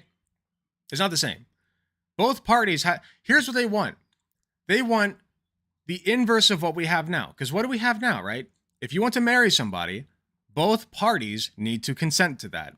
I agree that that is a good precedent, because you should not be allowed to marry somebody who did not consent to that. Otherwise, you know, celebrities like Britney Spears and the like would be having a very rough time, I imagine. They would be married to many people against their consent. So you need somebody's consent in order to get married to them. You need two people, right? Hopefully one day we'll be allowed to do polyamorous marriage, but I digress. You need two people to get married. It takes two to tango. We'll only need one to break out of the tango, to say, I am no longer engaging in this dance with you, my friend. This is over. And they should be allowed to walk out of the club and forsake the dance at any point they want. Otherwise, I would argue that's being held against your will. To say, no, you have to stay here and do the dance. You have to. You're not allowed to leave. And they lock the doors and maybe chain you to the fucking radiator or some shit, right? Until you do the dance with them all the way through. That would be bad. I wouldn't like that. That would be holding somebody against their will. So that would be bad to legally enforce that. But conservatives, like Steven Crowder, want the inverse. They want one person to be allowed to say, I'm going to marry you and there's nothing you can do about it. And that he doesn't say that directly, but that's, I feel like the overwhelming pattern has been kind of around conservatism has been kind of like that's what's implied, right? That's why they like child marriage so much, because children can't consent to anything. So they have to get married to their usually adult male counterparts, right? So they want to be able to marry people against their consent, but they also want to be able to keep those people in their marriages without them wanting to, right? Lawfully. That's what they want. Which, you know, I don't like that. So for well over a year, in the best interest as well as physical safety of my children, we've decided to keep this issue private and to resolve it privately with the appropriate attorneys, what have you, legal jargon. Until they made this video, and all this, one thing I want to be really clear about is certain. True north here is that my children are blameless, completely without fault, and so we decided to resolve these issues privately, as it's in their best interests, both emotionally and physically, to do so. Now, the other issue is, and this is something that I've kept private for likely far too long, many other people knew about this behind the scenes. Some, not all, but some of them in positions of power, influence, leverage, knew of this. They also knew that the safety of my children included keeping it private. So if you're familiar... So just so you know, what he's saying is the people at the Daily Wire knew that this was happening. They probably knew the extent to which it was happening as well. And they chose not... They still chose to give him a $50 contract, by the way. Oh, we got another raid. Thank you so much, Miss Anita. appreciate you very much. I don't know why my sound was like that. I'll try to fix that. But thank you very much for the raid. I appreciate you. Here with the idea of extortion, then you know the feeling well. Now, some of these threats were so thinly veiled that I'm frankly surprised you didn't all guess immediately. Stephen has a lot going on. There she is. I guess is the best way to say it. He has a lot going on, and that should be clear because people don't do stuff like this if there's not a lot going on in their lives. I would like to implore my audience and everybody that isn't paying attention to this situation not to condemn him, but to pray for him. Sometimes people need a prayer. Sometimes people need a scripture. You know, Stephen purports to be a Christian. I am unsure at this moment if it is my place to say more than that. Okay, now, does this qualify as extortion? That'd be very hard to argue. That would be extremely hard to argue in a court of law. Am I not oh my God, I wasn't following. I'm so sorry, Miss Anita Bump. I am following now. Go follow if you're not. Thank you very much. Where's Tina? This is not her stream. She's gone. Don't ask again. Anyway, is this extortion? That'd be very difficult to argue in a court of law, I feel like. I don't know the legal process, but, you know, I feel like that'd be tricky. So, but knowing Candace, like, come on, this is pretty slimy, guys. Like, she knew what she was doing. She knew what was going on. She knew the power that was behind what she said, right? Like, she knew it was a little spicy. She's being a little spicy, okay? You can't tell me she wasn't. That's a ridiculous accusation for Crowder to make. Yeah, I don't think it was extortion, but, like, she was being spicy here, okay? She's telling her audience that Steven's not doing too good, guys. Personal issues. There's some stuff going on behind the scenes. But pray for him, guys. Pray for him. She puts out like a positive message at the end there to cover it up. Because she's a slime ball, you know. She is doing a shitty thing here. Don't get me wrong. I just don't think it's an illegal shitty thing. You know, maybe if I feel in further defense, something should be said, or maybe if I feel that the public has a right to understand certain circumstances. Well, my children have a right to privacy. Now, some other... The interesting take from a conservative that children have the right to privacy, by the way. I just want to point that out. Issues have not been, my experience, but say, hey.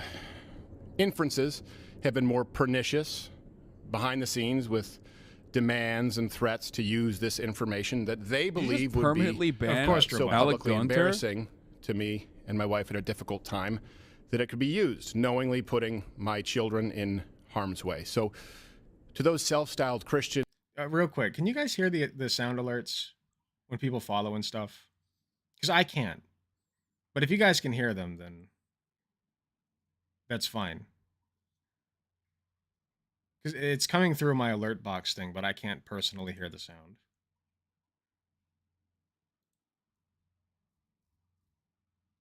Anybody? I can? Okay. Okay, well that's fine. It's not too loud, is it? I just heard Hasanabi's voice when I followed. Okay, cool. It's not coming through my speaker. It's not a big deal. I just wanted to make sure. Conservatives and allies, well, not in my book. Now, if you find yourself, I don't want to get into details, so this is going to likely be the only time I have to address this or want to address this. If you're asking yourself, hey, did X person or did Y person know? The answer is likely yes, which will be made alarmingly clear as this process of discovery continues. And it also, by the way, makes me that much more appreciative of those who did know about this and in understanding the best interests of my family, my children, kept their word and used discretion. Yeah, hid the abuse, of course, is what he means. They hid the abuse. I can't thank you enough. Sincerely, I appreciate it. Won't forget it. It's pretty simple. I loved a woman so much that I married her. It's fairly loud. A woman who, despite all of this, I still love as the mother of my children. And she wanted something else for her life. That's not my choice. She simply wanted out, and the law says that that's how it works. Now, of course, look, I get it. There are multiple sides to every story, but one thing that is undeniable in this case is that it's no one's fault but my own in that I picked wrong, and that's certainly not the fault of my children. Picked wrong, he says. And I will say he picked wrong because he didn't have a sex slave. That's what he's saying. That's what he did wrong, is he didn't pick somebody who's literally just going to submit to him in every conceivable way. that what's in the best interest of my children Piece of is creep, not piece of shit. internet Yeah, all drama, great synonyms. speculation. Not synonyms. Certainly not blatant adjectives. or veiled shakedowns or dragging their father or mother, and I can't be clear on that enough, or their mother through the mud. And to anyone who tries it, I'm no longer going to pacify, capitulate, or sidestep because I love them a whole lot more than I love you. And I will continue to do whatever is necessary to protect my children. I don't think he loves anybody, to be honest. I don't think that he is capable of feeling love. And to the extent that he is, it's a very toxic form of it. You can love... Here's the thing. You know what? I'll backtrack on that. He does... I think that he thinks that he loves people, right? I think that he has the emotion love swimming around in that tiny, tiny brain of his. And like his interpretation of that is... I love the things that you do for me, right? I'm attracted to the things that you are able to provide for me. You know, that's what love is to him. And that stimulates the same kind of response that most of us feel when we feel love, sure. But he can only really get that gratification if people are doing shit for him, right? It's a brain disease, it's an illness, it's narcissism is what it is. You know, it's very sad.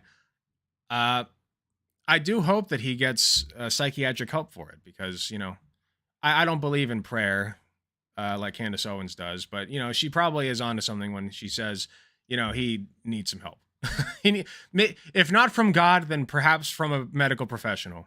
Discussing the divorce any further on social media or on this show or in any public space is not what's best for them. I'll be handling this through the proper legal avenues and channels available as a matter of record in which I have more than Your dad full picked confidence. one wrong when he didn't pull out. Nice. So I'd ask that you understand the need for and... Yeah, that was the one... Man, that was the one night that your dad just had to go all the way, huh? Couldn't have just stuck with a blowjob that night. Respect their privacy in what is obviously a pretty tough time. And I hope that none of this has to go any further than that. And then, of course, because he blatantly lied in that, he released that his wife and their legal team, his ex-wife and their legal team, and then her family as well. No, I take it back. Let me start over. Her family, right? Her immediate family saw that he was speaking untruths, and they went through the legal process to get this video released. Because they want the record set straight that Steven was being an abusive piece of shit. This is abuse. Now, he specified physical abuse, of course, because he knows, even he knows internally that mental abuse was in fact happening. But he won't obviously say that. A proverbial boot. Sorry. I think he knocked up his wife because he suspected she would divorce him and couldn't in Texas when she was pregnant. Wait, is that true? Is that a real thing? That's fucked up. I don't even know if he is up to wanting a sex slave. I think he wants a fucking maid, servant, mother, punching bag. No, but that also, but with sex, right? Actually, he's bi, so like he probably wanted like all of that from a woman, and then on the side in secret he could go fuck dudes, right? Like he could just he could go suck dick on the weekends or something when wifey didn't know, or maybe wifey did know and he just told her to shut the fuck up or else. Anything's possible, you know. It's all up there. It's all out in the you know, it could go any which direction the more you dig into it. He wanted it from a femboy. I don't know. Steven Crowder has bottom energy. So even I'm not saying it wasn't a femboy. It could very well be that he wants a femboy or perhaps a you know, I don't know. Like it could be that he wanted a femboy to dom him. But in either case, even if it was like a bear that he wanted, he is certainly the one getting his asshole pounded. That's like, if this has shown nothing else, it's that Steven loves having his asshole pounded. So yeah. Anyway, let's move on. That's not where it ends, of course. If you've been keeping up, that you know that that's not where it ends. Steven Crowder exposed himself at work, ex-staffers say. Exposed himself. Now, that is the implication that you are thinking. He sexually exposed himself to his workers, to his employees.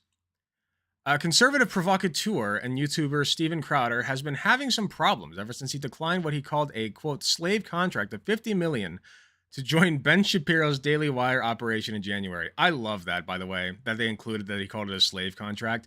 You guys remember when all those slaves were picking cotton out in the fields, and then some other landowner offers them a $50 million contract, and they're like, nah, man, we're cool here. I don't need no fucking $50 million. I'm cool here. That happened all the time. Amid Crowder's messy divorce, a video from 2021 was made public last week in which he yells at his wife while she's 8 months pregnant with their twins. Crowder, who has complained of the no-fault divorce laws where he lives in Texas, scolded her for not behaving in a, quote, wifely manner and refused to allow her to use their car. In a statement from his soon-to-be ex, Hillary, she claims that he has been engaging in, quote, mentally and emotionally abusive behavior for years. Oh yeah, I should also mention, before I forget, he did not show up to his wife's birth, okay, to the birth of his children. He wasn't there. What was he doing, you may ask? He was getting gender-affirming surgery. He was getting cosmetic surgery done on his chest. Okay? So he was not there for the birth of his own children. Just so you know. Thank you so much for the gift sub, Drake and Chrissinger. Thank you so much for that. It's much appreciated. Very kind. So yeah, Steven Crowder was not there for the birth of his twins that he claims that he loves. Yeah, it's just interesting. While Crowder denied the claim, a report from the New York Post on Tuesday describes allegations from 10 former employees who say Crowder oversaw an abusive company where he continually harassed them. Chief among their allegations is that Crowder would often expose himself at work. Got to show little Stevie to all the friends, right? To all the coworkers. They all got to see it. In March 2018, Crowder and his crew were driving in a van when a former producer he liked to call Not Gay Jared fell asleep in the back row. Steven was in front and he was joking about what he was going to do, a witness said. He climbed over and dropped his junk on top of Jared's shoulder. The same ex-staffer recalled that Crowder had exposed himself to Jared in 2017 while they were filming a parody version of Ghost.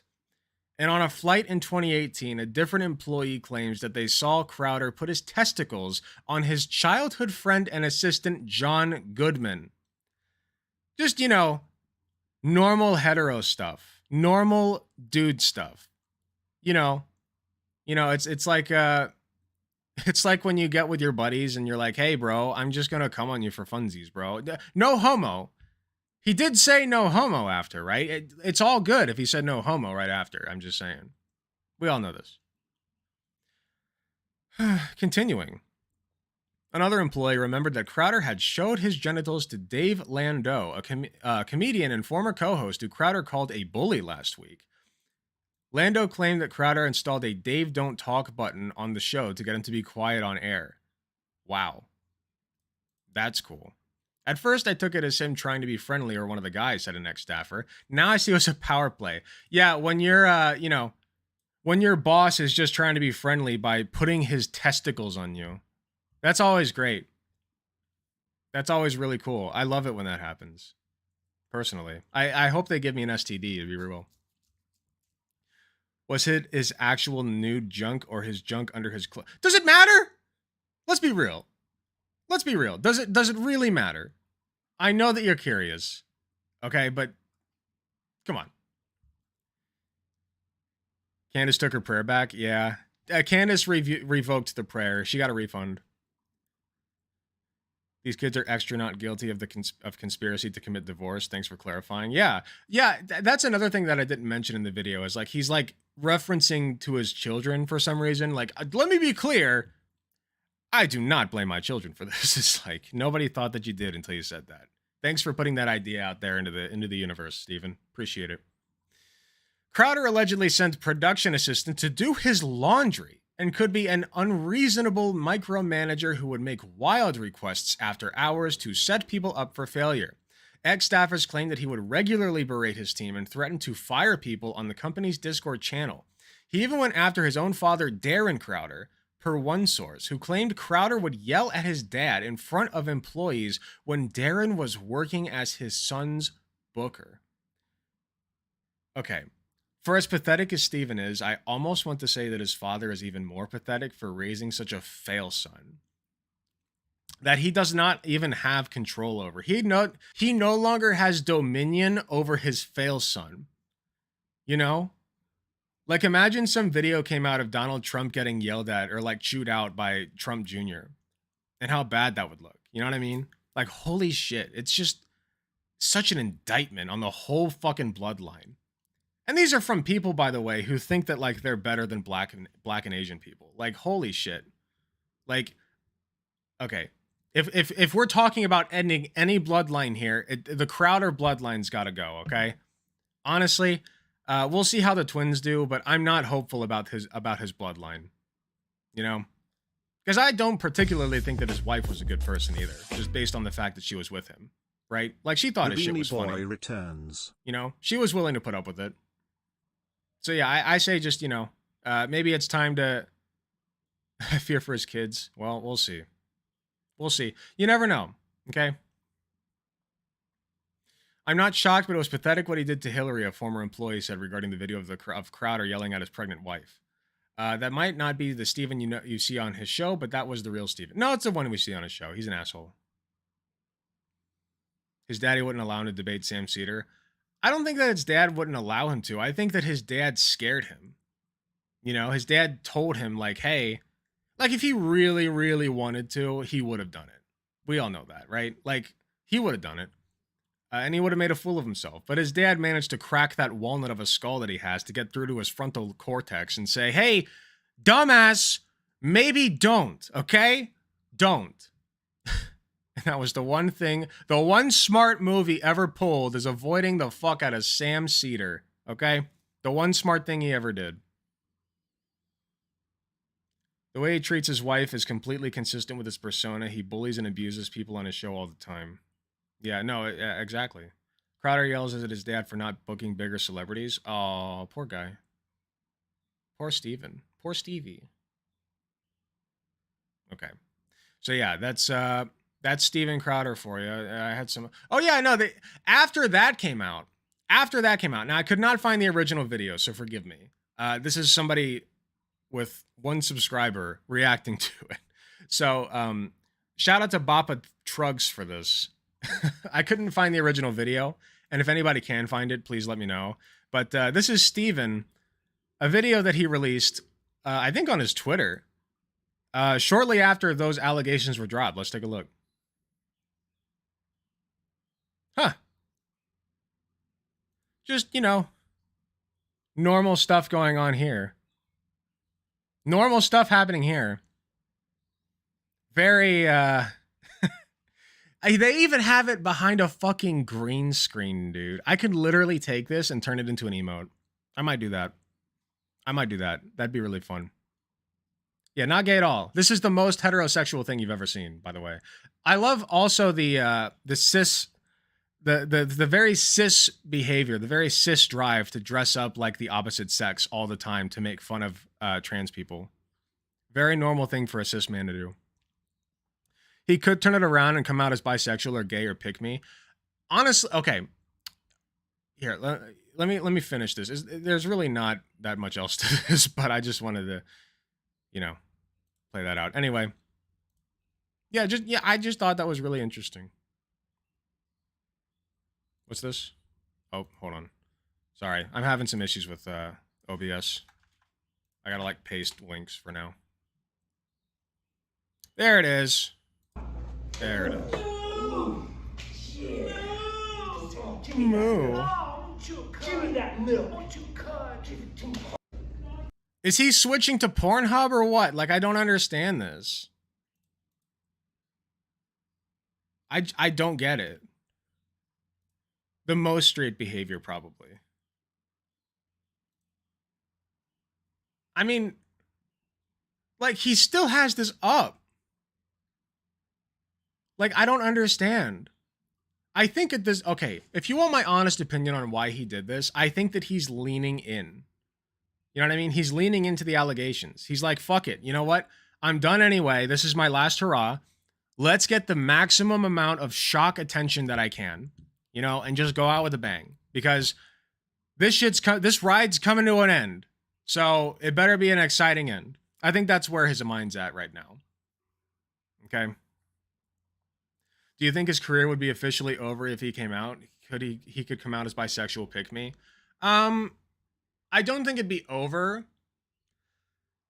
I think that, man, conservatives are so inconsistent, it doesn't even fucking matter. Like, I think that he would lose some fans, but ultimately, like, they would turn him into a pick me. Like, they'd forgive him, and they would just turn him into, like, the bisexual conservative, right? Damn it. Hold on. What's this?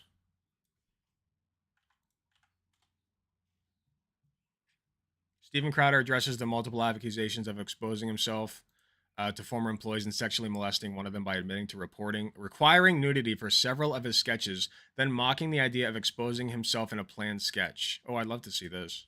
Okay, all right. So and now there's this newspaper article out this morning where it says, quote, Crowder was known to expose his genitals to staffers. Well, hold on a second. Yes. Yeah, well, yes. Just wait.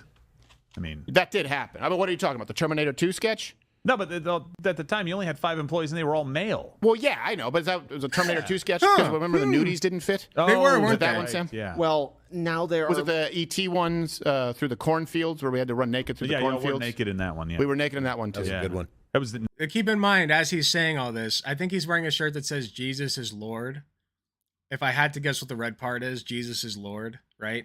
So Jesus is in the room with them. Just keep that in mind. Night, though. Was it gay Captain America? Because what happened is a little cold. The onesie didn't fit, so we just had to make it a nosy, and there was no. Well, now that there are ladies here, we have to run things different. Take it off screen when the sketch comes on. Oh, thank you for that. Hold on. Let me find it. Oh, shit, you're right, yeah. Fuck, Twitter messed up. Hold on. Gaped in America? Now there's this newspaper article. Sorry. Oh, fuck. Twitter's fucking up. Hold on. Article out this morning. He didn't fit, so we just had to make it a nosy, and there was I'm no. going to keep it off screen for just a second. Well, now that there are ladies here, we have to run things differently. This isn't like the Terminator clip. Well, I know it's not like the Terminator clip. Do we have? Well, yeah. Do we have the Terminator clip? Let's play the clip. Yeah, I got it. Yeah. Okay. So they're playing a clip. Steven appears in a flash of lightning. He's bare-ass naked. He stands up. Is this Steven? Yeah, it is Steven. Okay. He turns toward the screen. Come with me if you want to learn. Shades. Look, okay, of Okay. Yeah, there you go. course, That's yes. Many inappropriate. people saw my balls. That was really Well, stupid. yeah. But I had a sock on because the nudies wouldn't fit. You couldn't do it. Yeah. Right, yeah. Yeah. You have a large So posterior. he had a sock. He had his special sock on his dick. It stuck very well for, no particular reason. Yes, exactly. So nudies don't And there were also times where we played the spot the ball game. Just full hog Well, out? Yes. we need to I did not see the hog in the video, but he was naked. Like the point is the studio saw him naked and they did not consent to that. stay on topic as well. Okay, I thought it was a topic. Continuing with the infractions. Riley you have to said, coerce quote, them. Govern me harder, daddy. Don't they have flesh-colored undies for nude scenes? Don't be an idiot. He wanted to show his dick. That was the whole point. He wanted to show his dick to the studio. The secondary part of that was making a film with him naked. The secondary part was the content. The primary part was he had to show Steven Jr. to all of his friends and family. And I do mean family because Dad was there. Okay? He just had to show it off. Wearing the cum sock. Yeah. Okay? The sticky cum sock. That stuck really well because it's sticky. Riley? Oh. So he didn't actually expose. Oh, she ran away. She doesn't seem remorseful. Wow.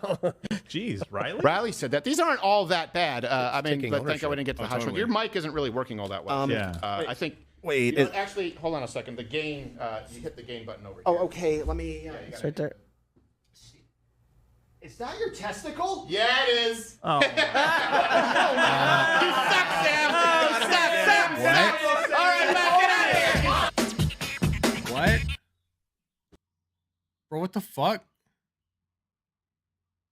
I got him again. It's so great. It works every time.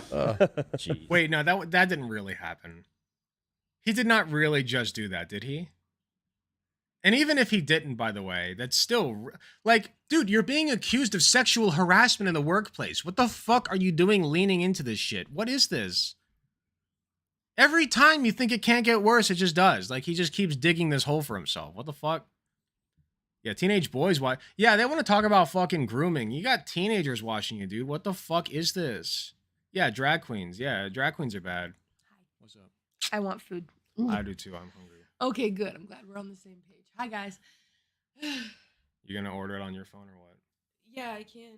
Do you just want, what do you want if we're getting Chinese food? Just sesame chicken. Sesame chicken? Yeah, with Okay. rice. With rice? Well, it'll come with rice probably. Do Do you that. want it with white rice or do you want it with fried rice? Sesame chicken. I just do the default rice, sesame chicken, and then give me spring rolls. Spring rolls? Yeah. Okay. Thank you so much. Yep. Love you. Love you too. I'll be back later. All right. Thank you. Yep. Katie will return. I have a react segment for her specifically. Anyway, let's keep going. You know, I'm still trying to live down the fact that Darren Crowder stole the pace car at Talladega in '86. Oh, that's right. That's right. So yeah, Jesus was there in the room with them. I just find it so ironic. Like, he's wearing a Jesus is Lord, Jesus is Savior, whatever the fuck the shirt says. I can't read the red because of the pixels, but like, he's wearing a Jesus shirt, and he's like making people, or at least joking about making people touch his fucking testicles. Like, what the fuck is this? Excuse me. Is that flannel guy his dad? That would be my guess, yeah. Jesus is Lordy. Wouldn't it be funny if we kissed in the costume? Yeah, true. Steven can hang on to the red pill and MGTOW segment of his fan base. He could do a pygmy arc. Okay. A lot of people are saying that Steven Crowder is like done. But here's my take, and I'll end on this. All of this, right? All of this, by the way, I'll end on a few things. I want to summarize and wrap up.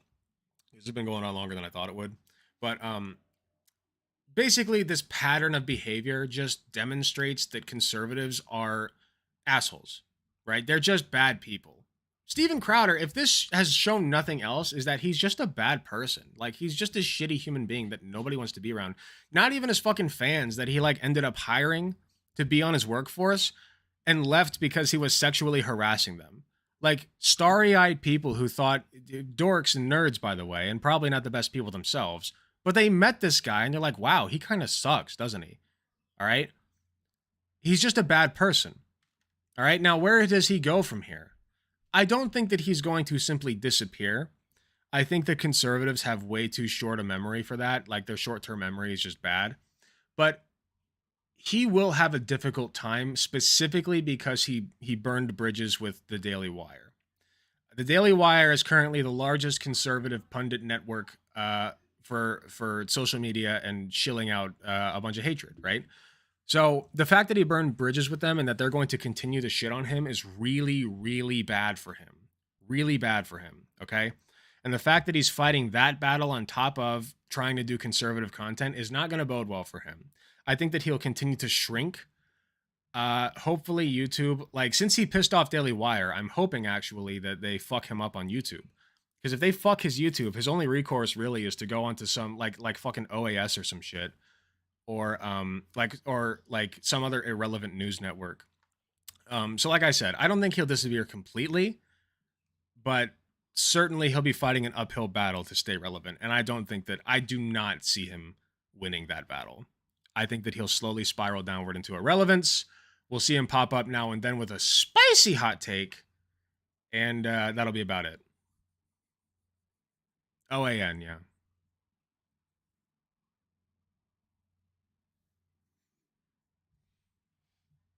So yeah. There you go. That's the Steven Crowder bit.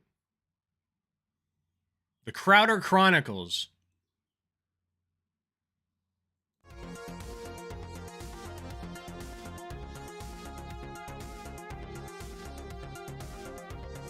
Oh, you guys want to see something really cute?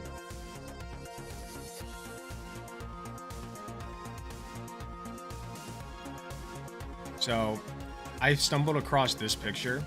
Hello, David Wooden. I stumbled across this picture on Twitter the other day. And I have a picture of me with Katie that looks exactly like this. Here, I'll open it so we can compare.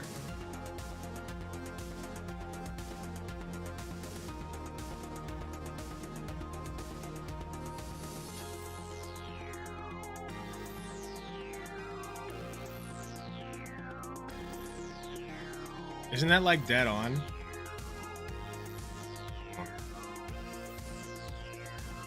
Isn't that like dead on? The four of you, so sweet.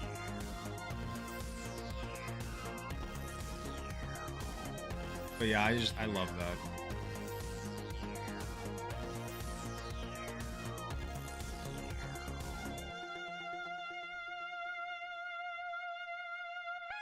Tuxedo Cat's the best. Yeah, Milo's a little bit of a Tuxedo Cat himself.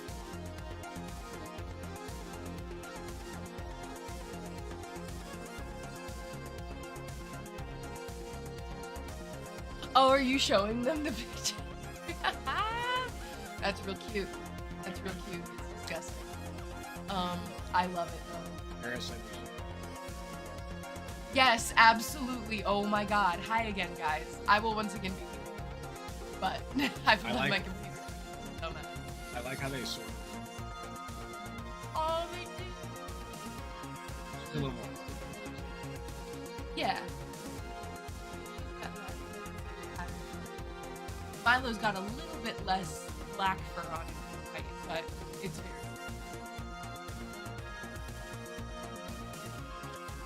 Alright. Okay. Thank you. When you get back, we'll be your second. Okay. She wants to play God of War. She wants to play Gao. Yow!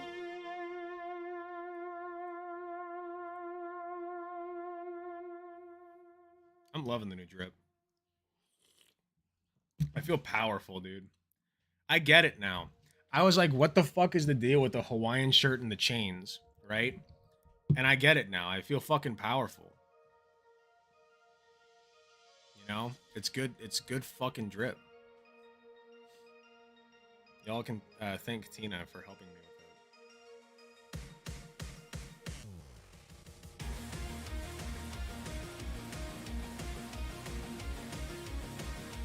Ted Nugent video. Which one? You should just send it in Discord or in the chat. If it's in the chat, I probably missed it. There's the Ted Nugent tells Kyle Rittenhouse. Is that the one?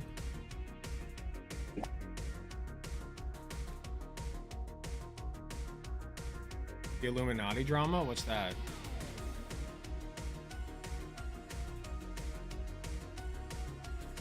Give me a summary. 'Cause I don't know anything about that. Good look for you, though. I can never shake the idea of people in Hawaiian shirts are currently on vacation. It's a vacation every day for me, man, because I love what I do.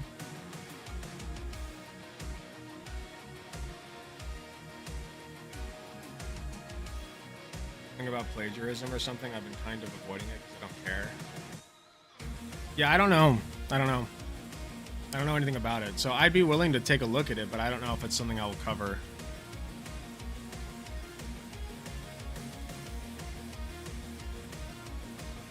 The YouTuber Illuminati got exposed for being a massive piece of shit. She made an apology video that only ended up backfiring and prompting people to expose her as a manipulative piece of shit. I know who Illuminati is. Nice Luffy shirt, thank you. Luffy's awesome. Who's the OG, the GOAT. The plagiarism stuff isn't even the main thing at this point. Okay. That's something I would have to look into. I will not cover it this stream. If you want me to like kind of look at it, I can, but I probably won't be making a segment or nothing. I'll record this for a segment, but I've been told by multiple sources that this is good.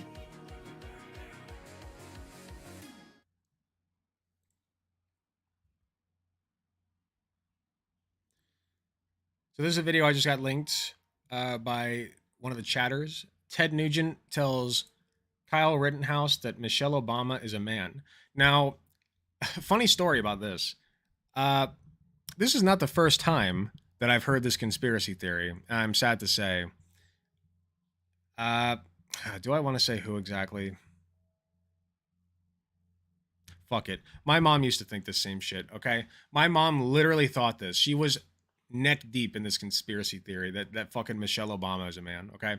So, yeah. If you ever wanted to know where I'm coming from, you know, don't ask me where this comes from, okay? But this is not the first time I've heard this conspiracy, so it does not surprise me. Anyway, it should be juicy content nonetheless. Let's see what the hell's going on with it. I see this going on with Trump, and I'm just like, I can relate in a way. I see this political prosecution, and it's upsetting because they're doing this to a president, a good man, a good person. Well, you know, I went through this anti-justice system at the hands of Barack Obama. Barack Obama, you punk. Oh, you no. horrible anti-American, communist, Islamic terrorist. Well, that's... Oh no, he's pulling out the oldies, dude. Holy shit, he's pulling out some vintage racism. That's great. You communist punk. Vintage.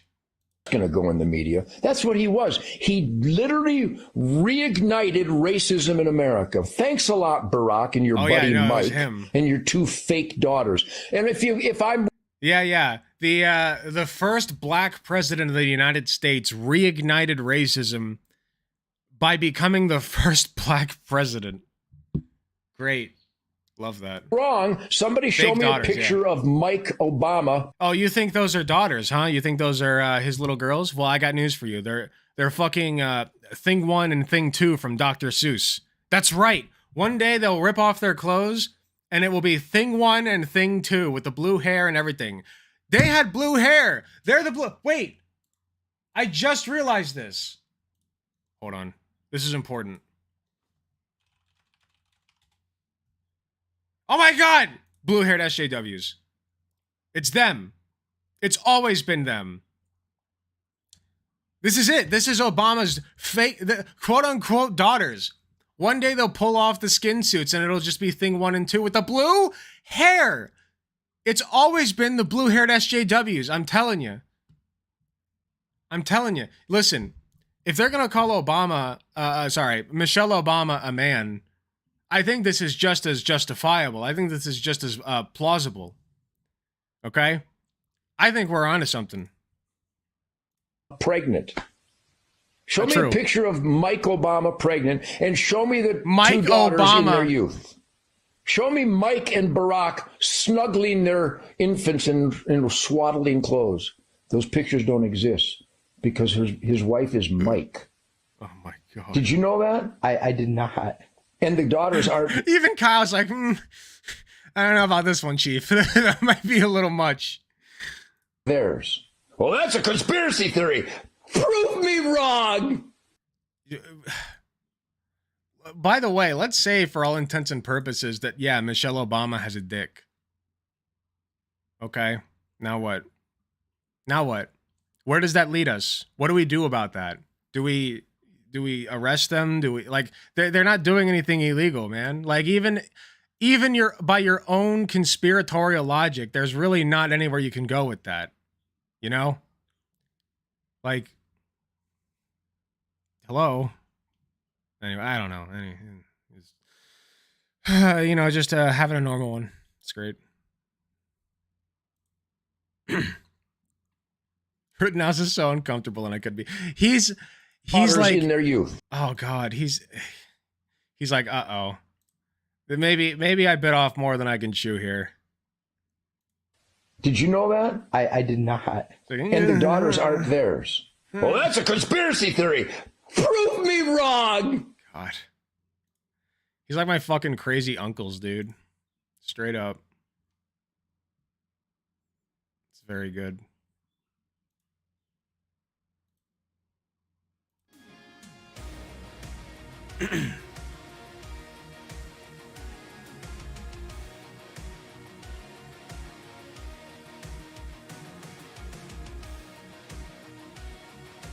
I have made a continuous lapse in judgment. Ted Nugent is a massive sex creep even by 70s rock star standards. I don't know much about the man, so I can't speak on that. By the way, that's a very cute spelling of Katie, David Wooden. For those on Twitch, David Wooden on YouTube spelled it K80, so it's Katie. It's cute. Are you in White Forest yet? Not yet. We're working on it. So full disclosure, I've been working on this. Let me see. So I first messaged them about it in December. So that's how long we've been working on it. And then at the end of December, they said, pardon the delay, things should start moving forward mid-January. And it should have. It should have started moving forward mid-January, right? Finally, in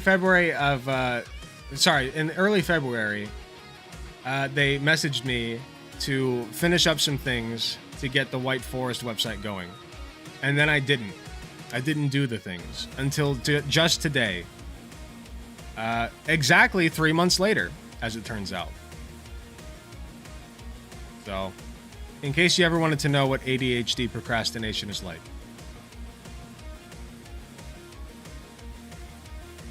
The Surfs one and Tim Pool didn't perform well. Yeah, I saw.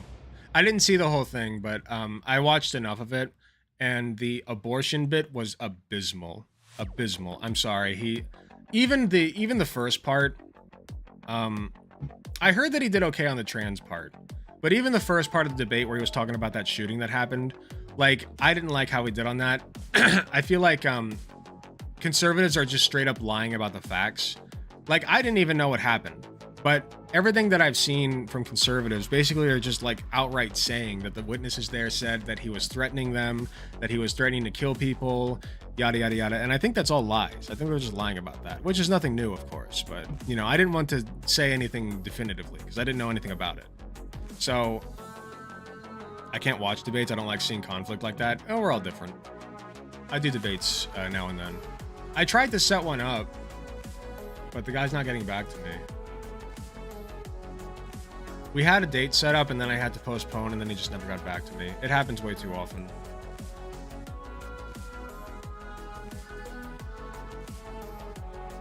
But yeah, I just don't think that Lance from the Surfs is cut out for debate. And if he wants to debate more, he needs to train. I don't consider myself that good at debate, guys. I think I'm okay at it. I think I'm very okay at it. And I think that the more that I do it, the better I'll get. I think that I'm way better than I used to be. But I feel like Lance was trying way too hard. And I feel like that's the problem with a lot of leftists is when they debate people, they try so hard. And I'm guilty of it too. You try so hard to be the one who's correct. Whereas you look at like Ethan and Ollie. Who watched the Ethan and Ollie debate? Ethan versus Ollie London. Holy shit. I've never seen just a perfectly executed demolition of a grifter. Like, oh my God. Insanely, just excellently done. Like I watched the debate itself, and it was so good that I couldn't just watch it once. I watched it again through Vosh, okay? And I was watching Vosh watch it, and the entire time this man is just sitting there with the biggest dumb grin on his face, like this, like just watching like this, like his fucking son is about to graduate like biochemistry school or something, physics school. Bioengineering is what I was thinking of. Like with a fucking doctorate degree. Like just sitting there like, there he is. It's so beautiful. And like he was enjoying himself so much. It was very funny to watch Vosh watch that. All Ethan did was ask questions and point out contradictions. Here's what I will say about that is Ollie is very well media trained, but he's not trained for debates. He's not cut out for it, okay? People who do not wholeheartedly believe this stuff are not cut out for debates because they know that everything they're saying is bullshit. And when you know everything you're saying is bullshit, you're going to be so much worse at debates. He couldn't even say that he would leave his kid with a pastor over, or a clergy member over a drag queen. Like he was directly asked by Ethan, so you are in this horrible predicament. You have two choices. You can either leave your kid with a drag queen or with a pastor, a clergy member. Which one do you leave your kid with? He couldn't answer that. As a born-again Catholic, he could not say with full confidence, I would leave my kid with the clergy member. He couldn't say that.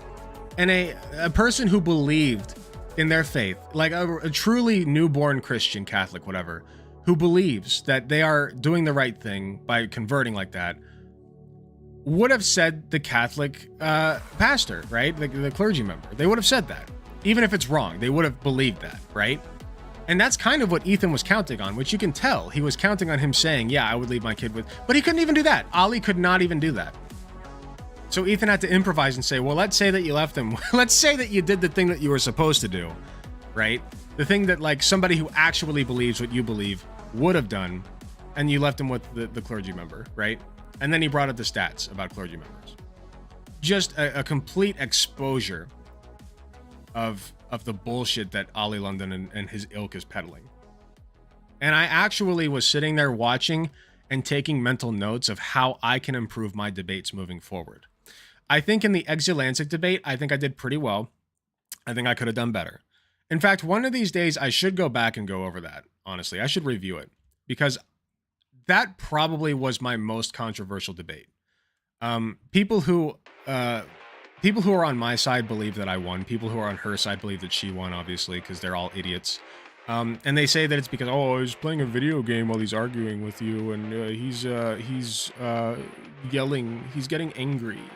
But like, you can get angry after a certain point if like what Ethan did, right? Like he started calling Ali a demon, and Ali never called Ethan a single name or raised his voice at all. But it still felt like Ethan earned that. Why did it feel like Ethan earned that?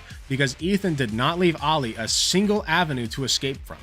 He locked him down into the position that the only answer was, you would rather kids kill themselves than get transitioning care. Exulancic. So yeah, Exulancic. So she's a detransitioner. She's a piece of shit. She's a grifter. She was arguing with me on Twitter after I got into it with her on Twitter. And we set up a debate, and I played Risk of Rain while I debated her, and she was pissed off about that, which I think is pretty funny. And then she wrote, she filmed 5 videos after the debate, and it was on puberty blockers and like transitioning for children. She posted 5 videos. If you don't believe, here, you don't believe me? Let's take a look. Exulancic. Hold on. What the fuck is that other website? Rumble. She was banned off of YouTube like twice, but she still keeps making accounts.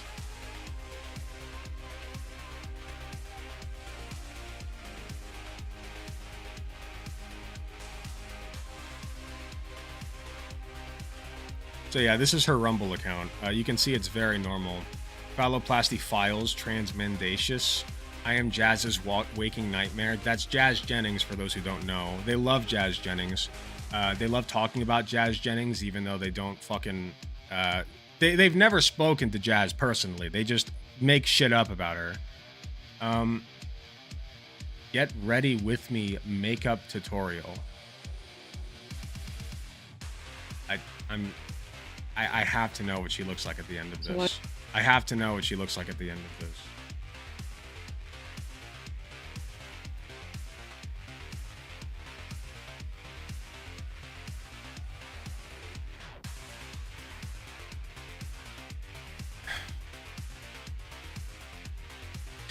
Okay. How do I say this without getting canceled? Like, I'm just gonna, you know what? Fuck it. I'll say it. She would be clocked as a trans man or as a trans woman. Period. End of story. She would absolutely be clocked as a trans woman. And berated by her own ilk. I'm just gonna say it. You know? Anyway, let me find this real quick.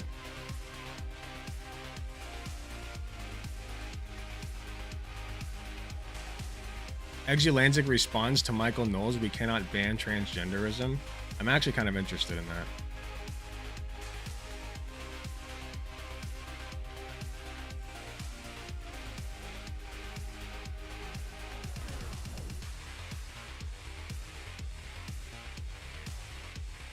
Is it really from that long ago? Man, this is from a while ago.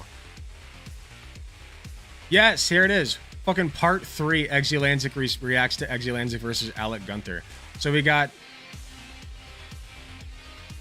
Here, wait, actually. It's part 4, part 3, part 5.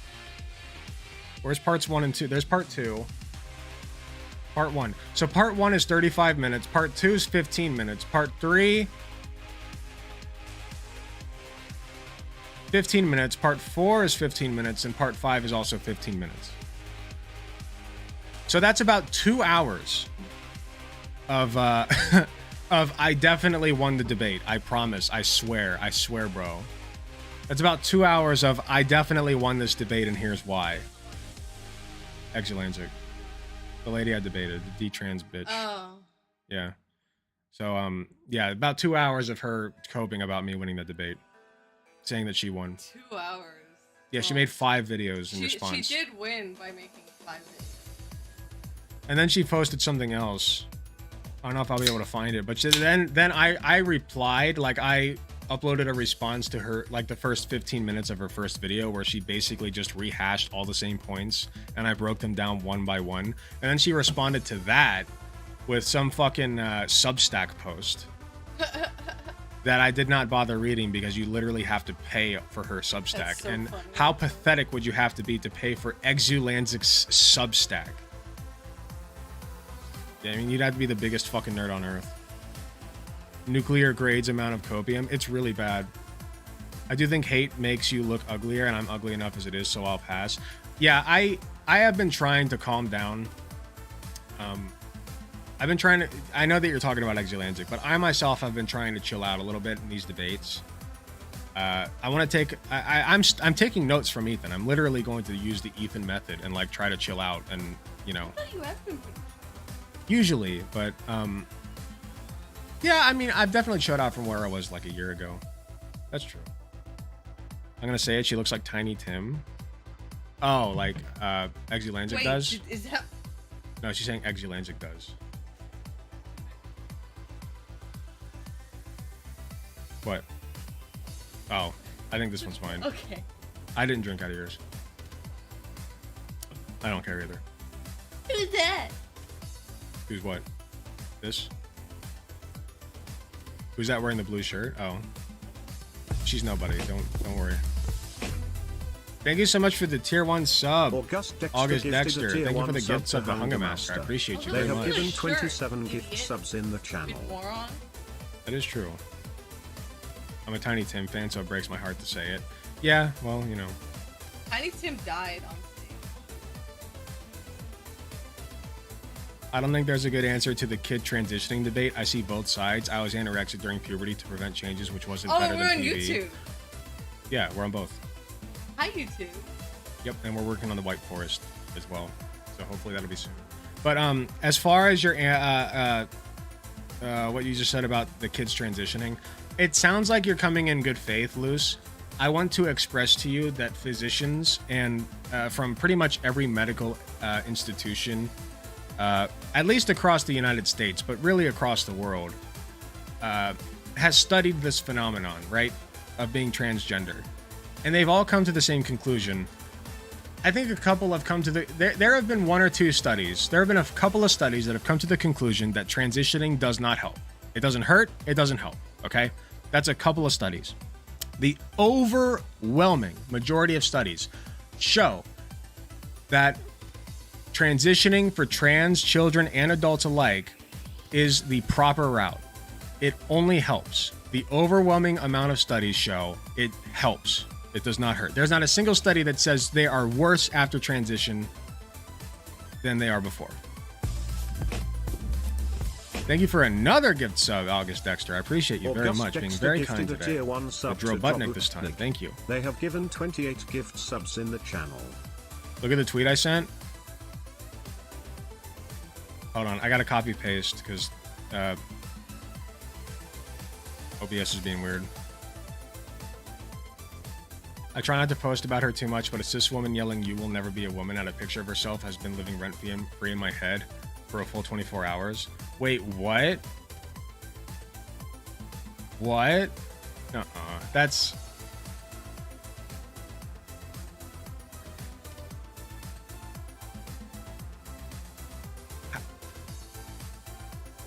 I have questions. Are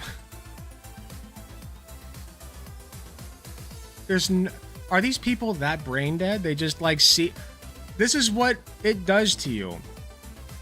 She is now so fucked up in her brain that she sees a picture of herself on Twitter posted by some random person and says, you will never be like, she sees herself and says, you'll never be a woman. She looks at herself in the mirror in the morning. She says, like she's crying. You'll never be a woman. You'll never be a woman. And she like takes a scoop of ice cream while she does it. You'll never be a woman. She gives herself brain freeze and then she has to sit down. And then she like, I don't know, whatever TERFs do, whatever self-hating. Maybe she's you know what? Maybe she is not a she.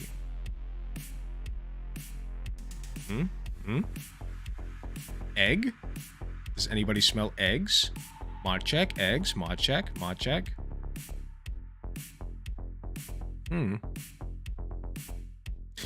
Honestly though, like a lot of these TERFs straight up are just like men are better at everything, right?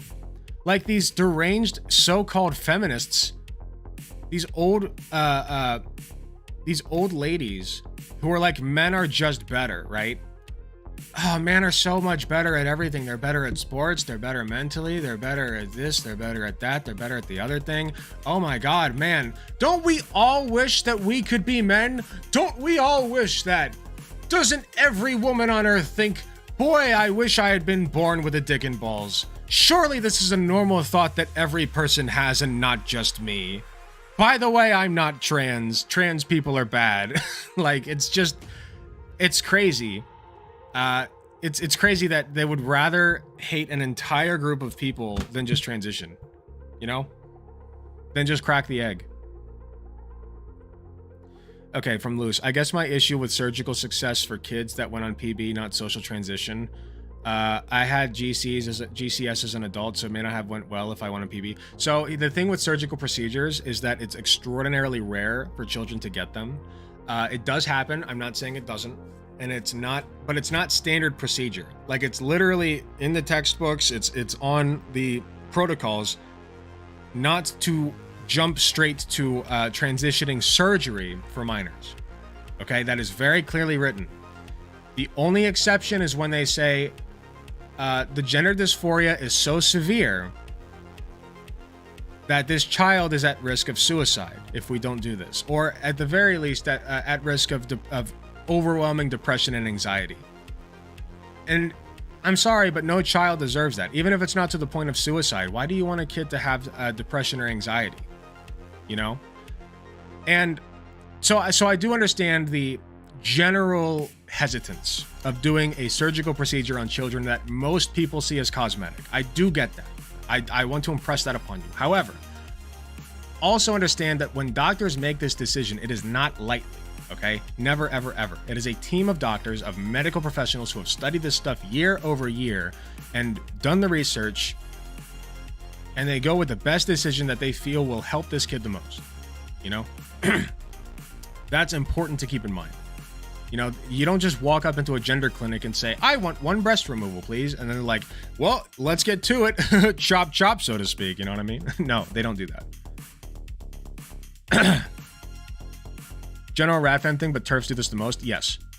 My favorite transphobic contradiction is that trans women are so weak it'll destroy society, but also we are unstoppable machines that will dominate all sports without breaking a sweat. That is fun. It's a very fun one. That was Jazz's story 2, conservatives want conversion therapy. Yep.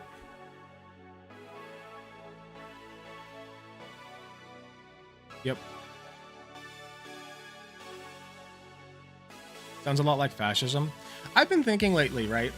Like, we say fascism needs to make the enemy out to both be so weak that that they are to be ridiculed, but also so strong that they're to be feared, right? Real talk though, don't leftists kind of do the same thing? Like, I hate to put ammunition in their pocket, but we kind of do the same thing, don't we? Like, just bear with me for a second here, because we say that like soy boy cucks are the only ones that like watch Steven Crowder and Ben Shapiro and all that, and the only ones that like care about fucking about trans people existing. And I don't think it's an inherent contradiction. Here's the difference. I don't think it's an inherent contradiction to say that weak men are put into positions of power to cause havoc, to wreak havoc, right? I think that that's a consistent view of the world. So if you're looking at it from that lens, what their idea of the world is that liberals and leftists are in power and they are also weak. Kind of like how we see them, right? I don't know. To me, it's just kind of a stupid line to harp on, because they could just as easily turn around and be like, well, you say this about soy boys and then at the same time you say how dangerous we all are. And I don't feel like that's a good point to make. You know, I just feel like it's stupid. I feel like it's a lot more important to be like, no, here's why it's bad. Like, here's why you, like, they always say it's just my opinion, and I'm like, okay, well, your opinion's bad. It's the wrong one.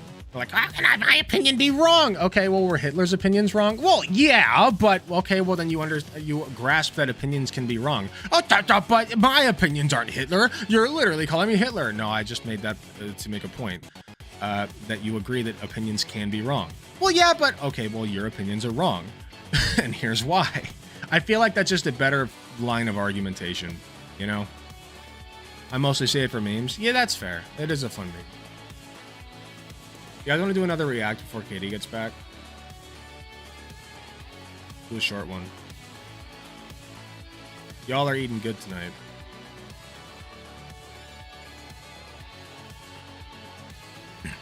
You're not a real man. You're such a cisvestic, pseudo-bisexual, behavioral, autophalophile cosplaying as a man. I agree with all of that.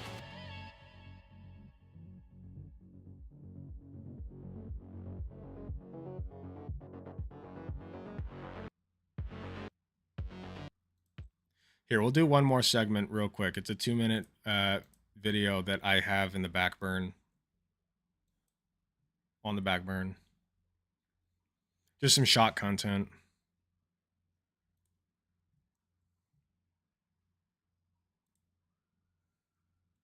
Watch. Southwest passenger throws tantrum over crying baby. Let's see what this is all about. A mid-flight screaming match caught on camera. Oh. A crying baby and a grown passenger who just about had it. That child has been crying for 40 minutes. Calm the child down, please. Other passengers press the off button. Just make the child who is currently experiencing a sensation that they are unaware of, that they're unfamiliar with. You know, the thing that was born yesterday that is currently on a metal flying machine with its ears popping. Make it shut up. Make it be quiet. Right? Yeah, but just come on. Make with the abortion, the late term, the super late term abortion. Super late term. Recording the outburst as the fed up man complained and yelled at flight attendants desperately trying to calm him down. God, what a bitch. You want me to scream? You want me to scream? Don't scream. Please stop the baby. That child was a black baby. You know what this is? Hold on.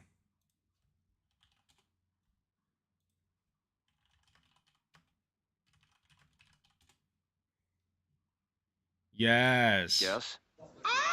Literally this shit. Wah!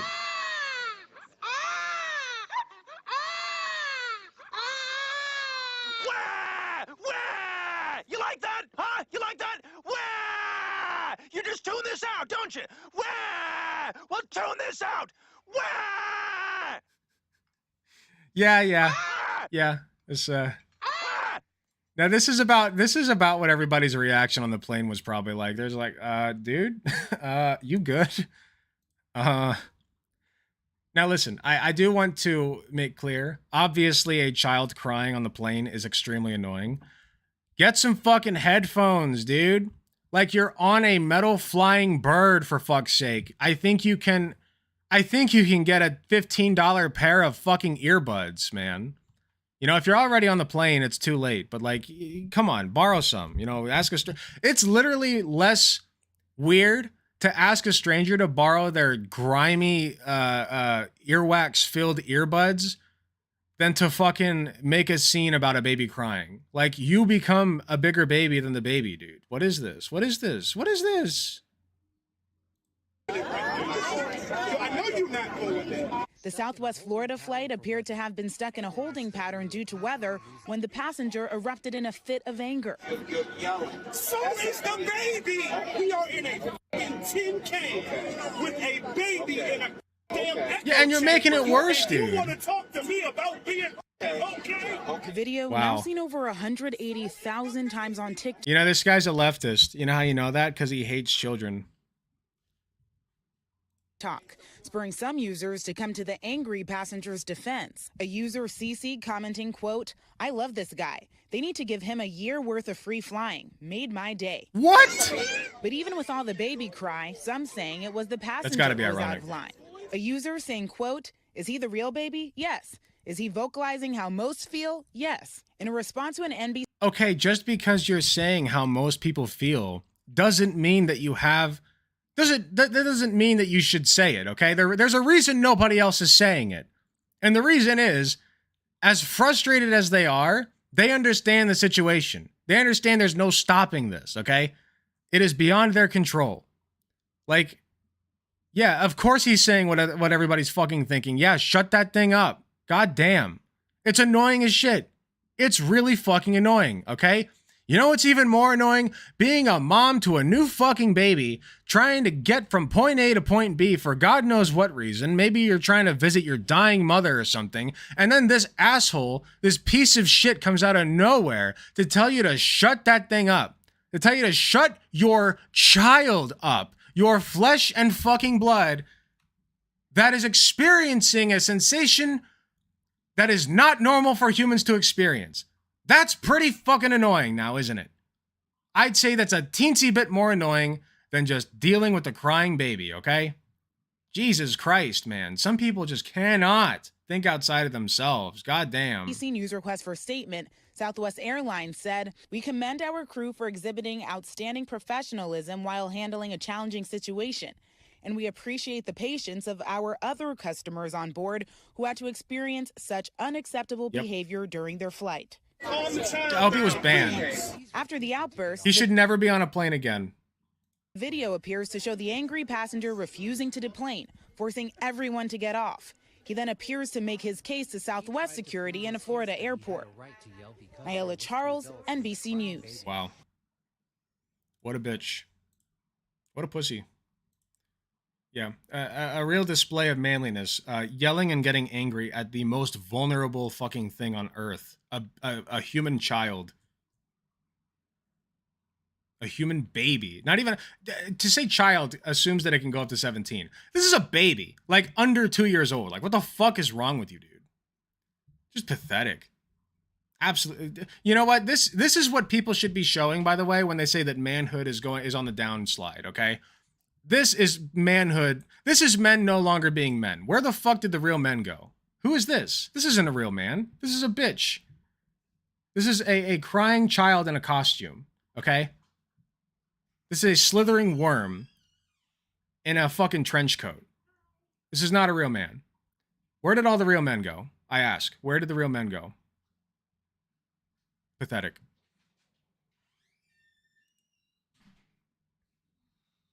Yeah, we can't even yell at babies anymore, yeah. Hello, you're just in time. Yes. We just finished watching a man yell at a screaming baby on a plane. Oh, wonderful. Sounds exactly like what I did tonight. Conservatives think tantrums like this is peak masculinity. Thank you so much. That's pretty true. I agree with kids' happiness. I'm referring to people who went on puberty blockers and their parts didn't develop enough for surgery. That is a real concern, and it's something that has to be discussed between the doctor, the trans person, and the family. And that does happen. I've looked into it, and when Jazz was younger, I don't know how old she is now, but when she was younger, I can't remember what it's called. There's a procedure now that instead of just inverting the penis, they take a piece of your colon, and they form a neo-vagina out of that. It's supposed to work better. It's supposed to resemble closer to what a biological vagina is, and it's supposed to feel better. So I think they did that on her, and there were some complications. And I don't know how much they were, so to speak, jazzing it up for the show.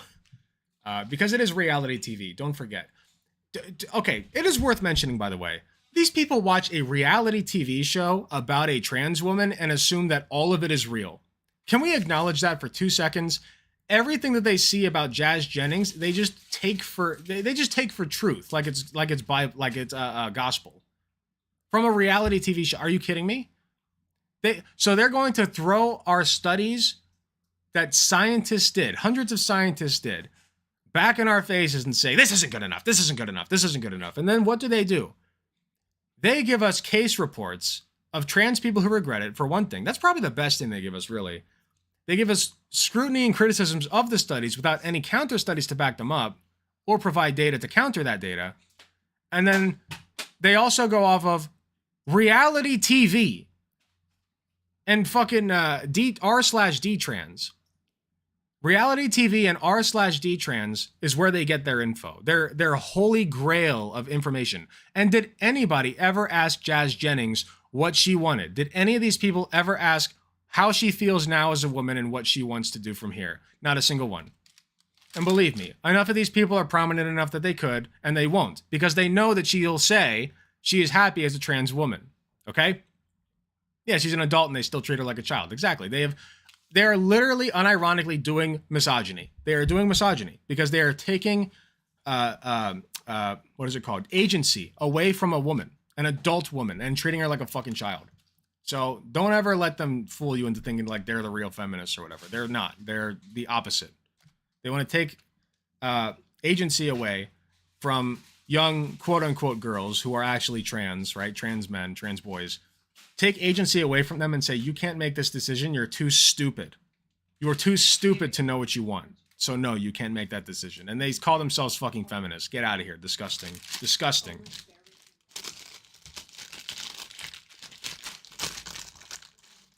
The fact that they still treat her as a child tells me they see her as a woman. That's a great point. Probably the truest thing I've read tonight, if I'm being real.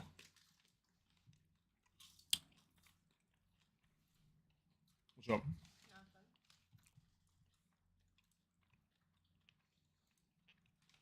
Okay, well, do you want... She's just watching me eat like the freak she is. Well, okay.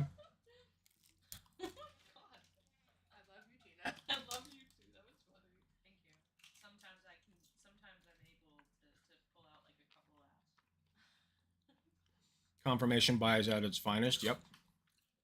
Jazz Jennings is happy as a woman. Don't ever tell them that. They won't listen to you. Oh, I did see something that they're trying to say Jazz Jennings has like some regrets. Well, it might be true, but ultimately she's happy as a woman.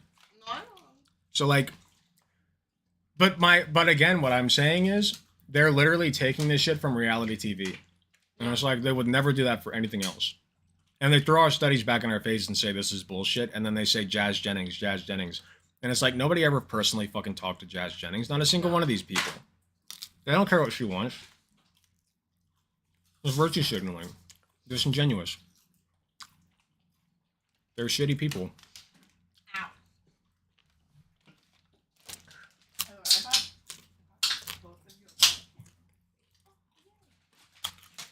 Here, let's turn something on to entertain you guys for a minute.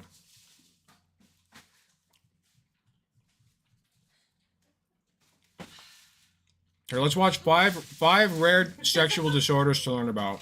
There you go. Sexual disorders. Yes, that is today's topic. Now, the first thing some might think are sexually transmitted diseases or other biological related issues, but we're not teaching a high school sex ed class. We're tackling the taboo around sex and explaining what a sexual disorder is and how they can affect your life. So let's talk about a few of the rare sexual disorders to arm you with a little more knowledge to care for yourself. Number 1, hypoactive sexual desire. Oh. Hyper means a lot, to the point of maybe too much. Hypo means less than what's considered average. Hypoactive sexual desire is having very low interest in sex. That's how normal and healthy sex is with age. It's normal to slow down and have times where sex isn't on the priority list, but there's still some. The evidence that she regrets being trans is that she's sometimes unhappy. That's a great take. That's their evidence. She's not a smiling ray of sunshine all the time, man. That's crazy. Oh man, your mom died and you're depressed about that? Wow, that sucks, man. Hey, that might be because you're trans. Activity happening. Hypoactive sexual desire, which will shorten to HSDD, is when that non-interest is persistent and causes anxiety. If you ignore it, it can cause friction in your romantic relationship and even become disruptive. HSDD is an absence of sexual interest, not a passing. Vibing half the time. With the sexual disorders? Yeah. It becomes a disorder when it interrupts your life.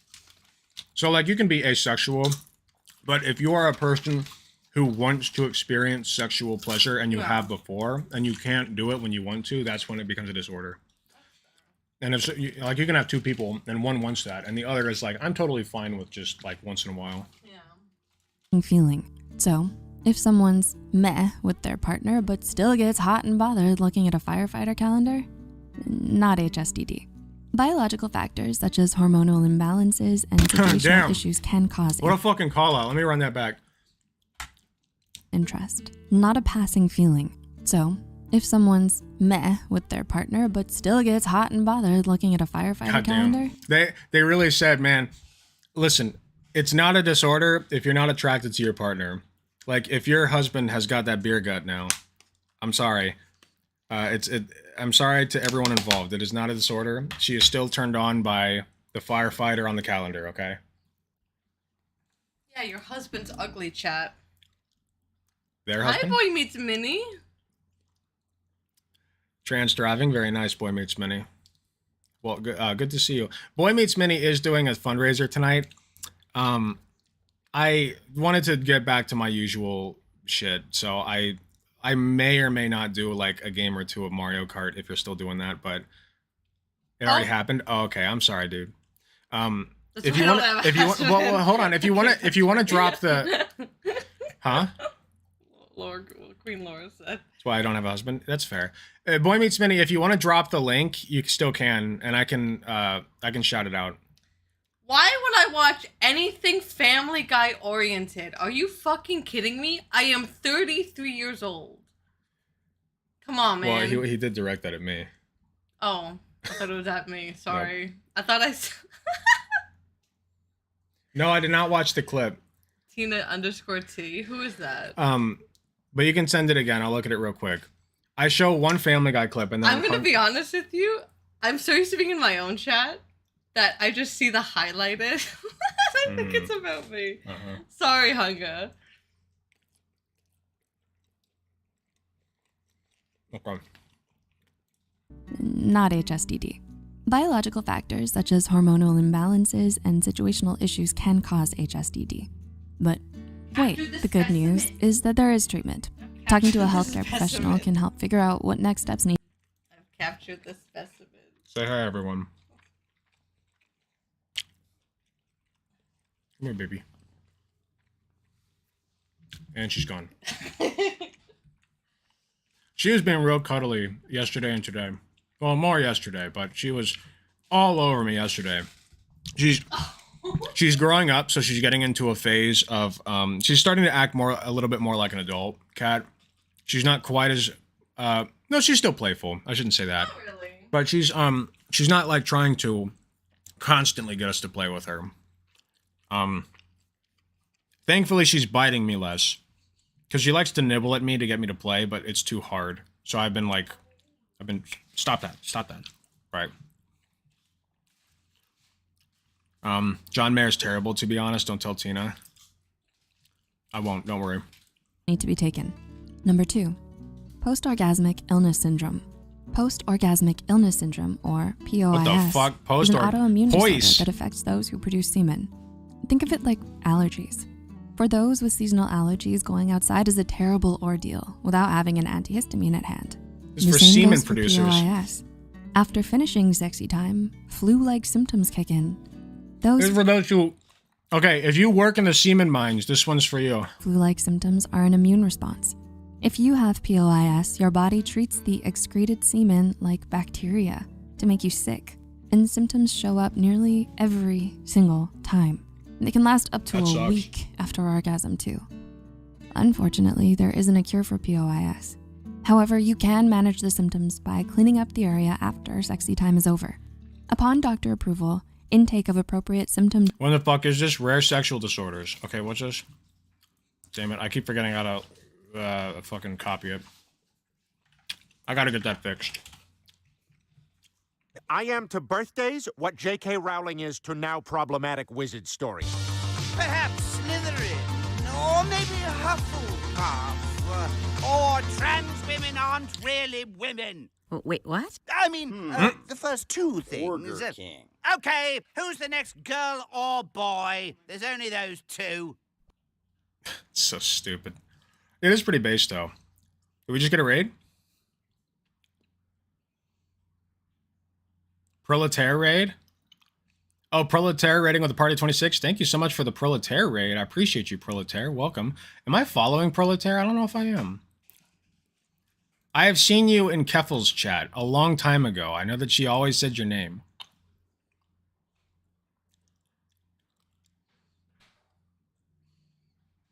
Okay, well now I'm following. Thank you so much for the raid. I appreciate you very much. I can't hear the raid alert, so that's why I didn't know. Sorry. I gotta get that fixed too.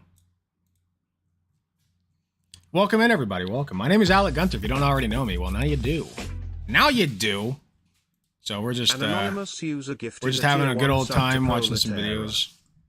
In a minute, we're gonna have Katie come over and react to something that I think is appropriate for her to react to. That was disgusting. Should be a fun time. Go follow Proletaire if you're not. I hope you had a great stream. Okay, let's keep... we're just watching this for funsies while I eat. Dampening medications may also be an appropriate treatment. Number 3. Rare sexual disorders. Sexual aversion disorder. Sexual aversion disorder, or SAD, is similar to HSDD. Oh, Anonymous Gifter. Thank you so much for giving Proletaire a tier 1 sub. I appreciate you. I hope you enjoy the emotes, Proletaire, and the ad-free experience. But it's more extreme. SAD has 6 subtypes, and based on the cause, it can be mild or severe. So, while HSDD is meh to have sex, sexual aversion disorder turns that meh into active fear of sex.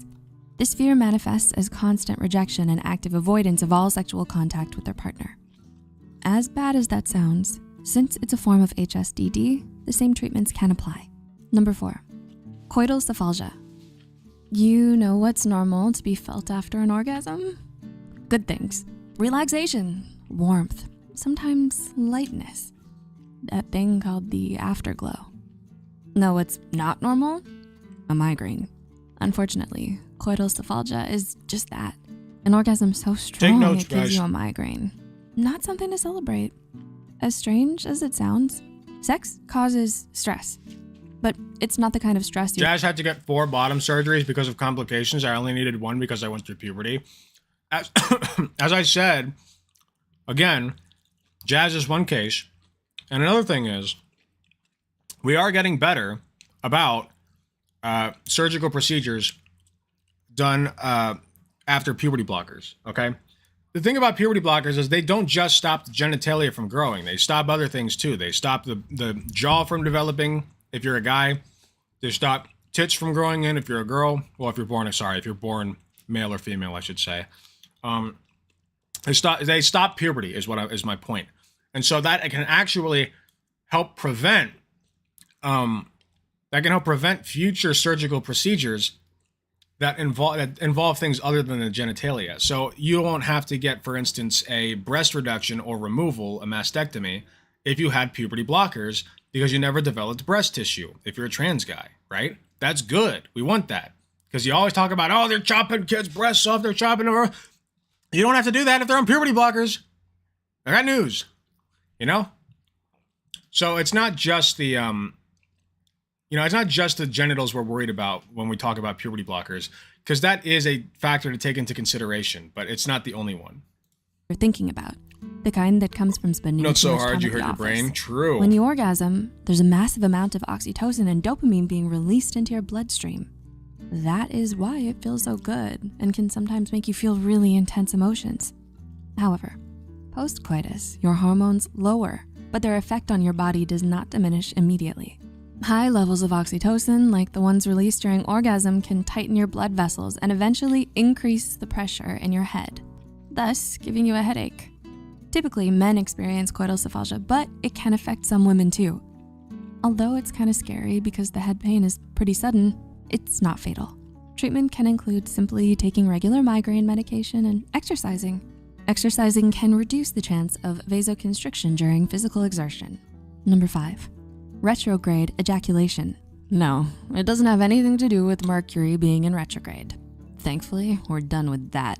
But for those who do have retrograde ejaculation, it might feel like the planet Mercury might be at fault. Why?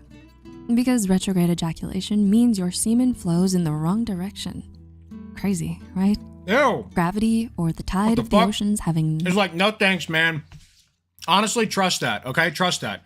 If they're swimming away, they know something you don't. If your spermies are swimming away from the target, they know something you don't, okay? They know they're a fuck up. They know that nothing good is going to come out of them being the one to inseminate that egg. They're like, nope, fuck that, I'm out. Nope. You gotta trust that, okay? Nothing to do with it. Simply put, the reason semen is flowing backwards is because of your sphincter. Your sphincter is a muscle trust the located science. at the neck. There's of a your reason bladder. that's happening. During coitus, it tightens to prevent your semen from mixing with other fluids, kind of like traffic control. Under normal circumstances, it blocks flow in the bladder lane and allows the sperm to pass through the vas deferens, prostate, and urethra before exiting out of the penis. With the retroactive ejaculation, the sphincter goes on a break and everything is left to sort itself out. The sperm flows where it wants and winds up at the bladder. The sphincter is on a perma-break and those muscles don't close, so semen takes the path of least resistance up the neck of the bladder, which is shorter. Although it's not harmful and it doesn't affect your ability to feel pleasure, it can be awkward, especially if you and your partner are trying to conceive. If it has become a serious concern, reach out to your doctor to come up. A blockage in the flow of your semen is not harmful? I feel like that's a lie. With a solution plan. Sex is a Yeah, I wonderful bet it thing. does hurt. It would do all of us a heap of good Don't to worry, know it don't more hurt. more about it. If for nothing else, to recognize when our health is Why your compromised. nut gotta do a Bottom loop-de-loop? line, Do a if you've got loop-de-loop questions, and pull. medical professionals have many And answers. your nut so is looking reach cool. out and get to know more about this excellent aspect of life. We think it'd be super sexy if you touched our like button, by the way. Just saying. That is possibly the least sexually arousing character I've ever seen. If there's one thing. By the way, like, you're talking about sex with this thing? It looks like a marshmallow. What? I'm just saying. Yeah, sexless, yeah. I think the point is that it's gender ambiguous, because they did say semen producers. They did not say men. So. Woke nonsense. Literally sexless is a marshmallow, yeah. Okay, I'm gonna grab Katie. We're gonna do another react.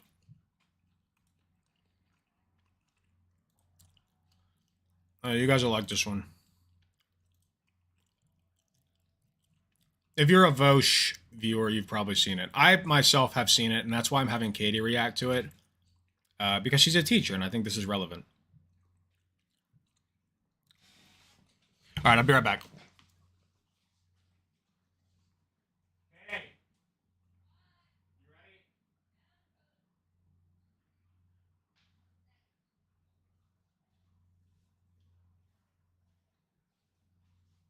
She's coming. What? Ugh.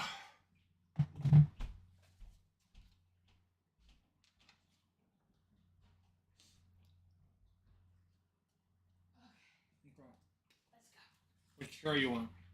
Probably that one. I've been using that one, I feel like. Ow!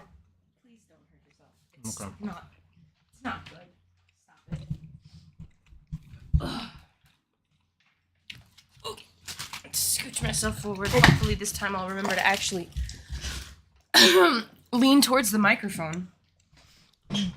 I turned the gain up a bit, so you should be more audible. Okay. Cool beans. Hi guys, I'm back. Okay, hold on one sec. I'll do a little intro for the video. Ooh, for the video? It's gonna be a YouTube video, yeah. Okay. All right, so we have pulled in my partner, Katie. Hi, guys.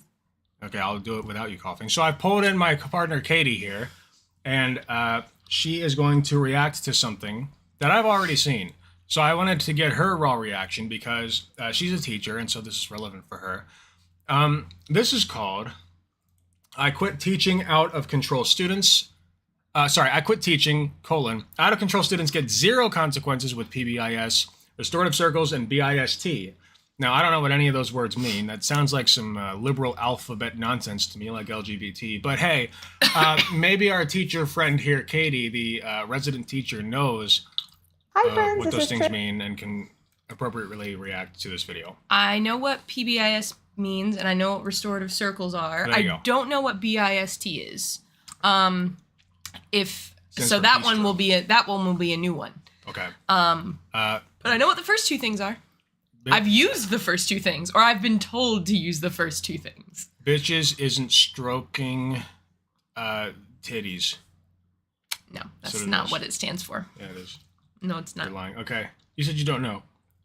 Listen, man, not everyone is built for teaching. Shit's hard. That's true. By the way, you have 2 chats to look at now. What? Okay. It's okay. Oh my God. You can ignore them. I will do my best. You can ignore them if you want. They're just here for fun. We just keep them here because they're fun. Okay. All right, let's go. Hi friends, this is Trish and welcome to Teacher Therapy. Today we're going to be talking about a much requested topic, and that is the topic of why modern school discipline programs like PBIS and BIST and so many others just do not work. I think that we can all agree that the quality of parenting has changed. Therefore, I hate to say the quality of kids, but the moral development of kids that are coming into our classrooms are at a totally different place. In some other time, far, far away, it was kind of understood that, you don't cuss the teacher out, you don't throw a desk across the room, you don't wear clothes that resemble a bathing suit, you don't yell and scream and try to intimidate people. Like, all of these things, it used to be kind of understood by the time you got to school that you just don't behave that way. It was almost unthinkable in certain eras. And even in... Okay, so first of all, so far, everything that she's saying, I agree with. I know this is literally just the intro, and it's been 53 seconds. You agree that there was a time that it was understood that you behave in school? Yeah, I do, because so what about like all those greaser kids who would like smoke during recess and pull up the nerds underwear and throw desks across the room? That was like in the 60s. Yeah, are we living in the 60s right now? No. Exactly. When you say there was a time that it was just generally understood that you behave in school, I take issue with that. Why?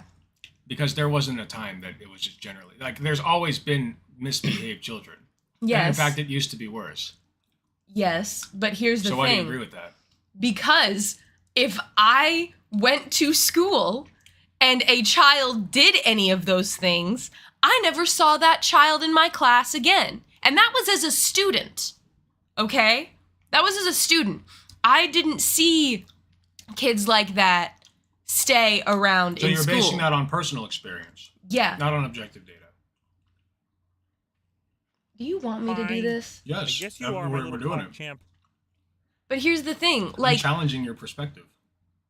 Okay, let me ask you this. Do you think I want to be told I'm a bitch by a 13-year-old every day? No, but what? Exactly! But do you think that there was ever a time when that didn't happen? I think that there was a time when there were actual consequences for those things. In your personal experience. So there shouldn't be consequences for that. No, I'm saying that you're thinking within your own personal experience when it is objectively true. There have always been children who call their teachers bitches, who throw desks across the room and don't get in trouble for it. That's always happened. And it used to be worse. But see, I'm not seeing the effects of that at all. Like, that's not yeah, that's what I'm saying. You personally did not see the effects of that. So you're no, not... because I have kids who came into my class for the first 4 weeks of school and told me to fuck off for no reason. Listen to the words that I'm telling you. She is saying as a general broad rule, she's stroking with a broad brush across all... Alex is doing some gaslighting. Shut up, no I'm not. Across all schools in the U.S. that there was just a time that was better for teachers. There was just a time where teachers had better control over their children. Do you agree or not? No, I agree Okay. that there was a time when parents would send their children to school with the social skills to not be an asshole. And you overwhelmingly think that that used to be a better situation in the United States broadly? For my personal mental health, yes. No, not your personal experience. Broadly. But there was a time when children behaved better in school across the country. I don't know. I don't know. That's fine. That's fine. I just look. You're asking me to react to this. Okay. Because what I see, she's right. It doesn't work. Okay. None of it works. Okay, keep going.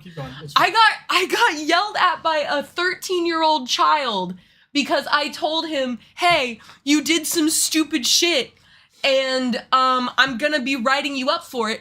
And he told me to go fuck myself, and was like, I had a student tell a coworker that they hoped her baby died. Okay. Because she asked them to do some work. I'm gonna try to explain this one more time. This is difficult for me to not be emotional about. I'm really sorry. There's a lot. But you do understand what I'm saying, right? Where there is always broadly a problem with that. And just because you grew up in a school district where that was not a problem doesn't mean that across the United States, there was a problem with that. I'm sure that no, here's the thing. I'm sure it was a problem. Okay? I'm sure it is, and it is still a problem. But here's the thing. Kids were given consequences for those things. If I was in school, listen to me. If I was in school and a kid got up and told the teacher that they hope they died in a car accident, that student would never be in that teacher's class again. I have another coworker who a student told him that he hoped he died and threatened to do the deed himself. And that kid showed up to my coworker's class the next day. Okay, that's a lot. I got that that's really bad. And we're still told to do things like the stuff that she hasn't even gotten to talking about. Okay, we're not even a minute in.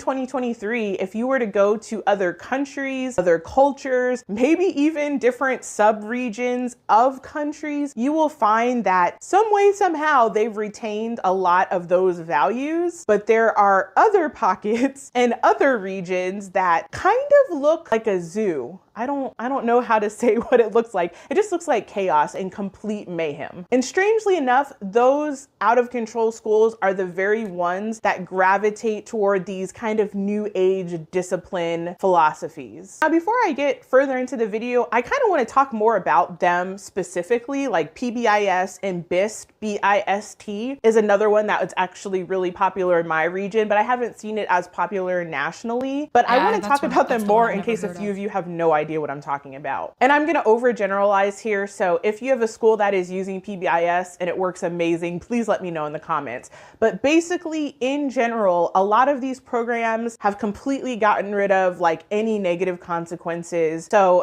just for fun, I did a little poll yesterday about whether or not people think corporal punishment should be brought back. And unfortunately, it was one of those timed surveys. I didn't know how to take that option off, so it disappeared after 19 hours. But people actually voted more highly in favor of bringing back corporal punishment, but it wasn't as big of a gap as I thought. I want to say maybe around. That is something that I want, that I'll just say right now, no. Okay. I don't want that at all. Okay. Absolutely not. That's the big thing, okay. Yeah, no. I definitely never, ever want to see that happen. And if I was working at a school that decided, oh yeah, like we're instituting that. We're instituting that. I'd be like, okay, then I'm leaving. I don't care if you take my license. I don't care about any consequences. I'm leaving. I'm resigning. I don't care. I would never ever do that, ever. My girl said quality of children. The quality of the children. That's a little weird. Yeah. That's not what it is. That's not what it is. The kids are not the broader problem. They're not. There was a class I took in college about, it wasn't educational theory. It was about how to teach good reading strategies. I'm pretty sure it was this class. And and the first thing my professor said to us on the very first day of class was, I want you to understand that the children are not well. And we were all like, yeah, we're part of the children that are very not well, actually. And the kids still are not well. They're not. And it's not all their fault. They definitely make choices that are negative and that I do not approve of or condone. But that is part of a lot of other larger issues. I can be as frustrated with them as I want to, and I am often very frustrated with them and some of the behaviors that they display. But a lot of that is not their fault, because I've been on phone calls with parents where I hear them screaming at their child, telling them that, like, I'm going to beat your ass later and other stuff like that. And it's, I've had parents that scream at me and tell me that, like, what I'm doing is not okay. I'm not a good teacher. I have no idea what I'm doing. Their child would never do this to me. So it's a very complicated issue, and so much of it is not the kid's fault. They make choices that I do not respect, that I do not condone. I've had several students this year who have been expelled or suspended for getting into fights that they did not need to get into, but it's not all their fault. They've been taught that it's okay to do stuff like that, and that's not their fault. And they do have to take accountability and responsibility for their choices, but at some point you've got to be like, we got to zoom out from the kids and focus on the wider, broader issues of it, because that's what it is. It's not all them. I'm frustrated with them every day. They make me want to pull my hair out in some way, shape, or form almost every single day when I'm at work. But I love them. They're crazy and hormonal, and you'd think when I asked them to do one simple assignment, you'd think I'd asked them to cure cancer with how much they whine and groan about the fact that they have to do work. But I love them. I do. But broadly, there's just so much of it is not their fault, and I see these programs as a way of, like, just putting a Band-Aid over it and hoping that the Band-Aid sticks for long enough. I think she sees it that way too. Do you agree with their conclusion? What conclusion? Corporal punishment. Oh, about how it should be allowed? Is that the conclusion? Or her conclusion is none of these programs work, therefore corporal punishment should be back. No. Okay, there we go. So do I even need to watch the rest of this? I mean, I would like you to, but if you don't, it's okay. Okay. No, we can keep going. If it gets to the point where I'm just like, she's being unreasonable, then, but just as a hard line, just no, I don't agree with or condone putting corporal punishment back in schools. I think that is part of the reason why we have adults who think that telling their kids to fight in school is okay. So there's that. Okay, anyway. 55% of people voted yes and the rest voted no. But these days, corporal punishment is not just considered like paddling a kid, although that is legal in 19 states. Writing lines can be considered corporal punishment. Walking laps and doing exercises can be considered corporal punishment. Just basically anything that would bring about any kind of physical discomfort could be considered corporal punishment. But anyhow, in all of these new systems, all of that stuff is completely gone. They call that punitive, and they say it's bad. In many instances, office referrals are completely off the table unless the kid is doing something so serious the cops should get called. And even things like taking away recess in a lot of these programs is a complete no-no. Now here's where it gets kind of weird. They say that they're rewards based in many ways, more so PBIS than BIS, but the way it really works out is it's not always the best behaved kids that are getting the most rewards like you would think. Oftentimes, the worst behaved kids are the ones that are getting all of the rewards because that's a teacher's only recourse. So they're trying everything that they can do to try to motivate the worst behaved kids by saying, I'll give you 25 scholar dollars. I'll give you a bag of candy. I'll give you, a 15-minute. I don't know. I'm sorry. That doesn't happen with at least in my experience, that's not how it works. The program as a whole, I feel, doesn't work excuse me, I'm sorry. Not because kids don't want rewards. They do. A lot of the kids I work with are not intrinsically motivated. They're extrinsically motivated. But the thing is, you have to draw a boundary. You have to be like, okay, like if you're having a tough day, if it's a bad day, if it's a day where you're feeling really jittery or whatever, then maybe we can try you standing by your desk and being able to like sway back and forth rather than sitting down. Because that's a lot of problem. That's a big problem I have with a lot of my male students, or my masculine students, is they have a lot of energy. They're very, very jumpy and they want to move. And so after the first few weeks of school, I'm like, okay, if you're feeling really jittery, as long as you and I have a conversation about what the expectations are, you can stand behind your desk and you can sway. You might do a little like bouncing on the balls of your feet or rocking back on your heels. As long as you are behind your desk, you're not disrupting the rest of the class. You're not blocking anybody's view, which usually my kids are pretty good about being like, if they want to stand behind their desk, they'll just get up and go to a space where they're not blocking anybody's view from the whiteboard. So, but that's part of PBIS.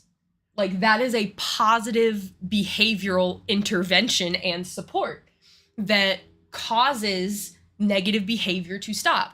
So she's really thinking about this in a very narrow sense. Like it's essentially just a rewards-based system where you're just being like, if you do good in class today, I'll give you this. And part of it is that. I'm not going to deny it. There have been times where I've given my kids, like, I'll be like, if we get through the rest of this chapter, I'll give you like the last 15 minutes of class to just chill or something like that.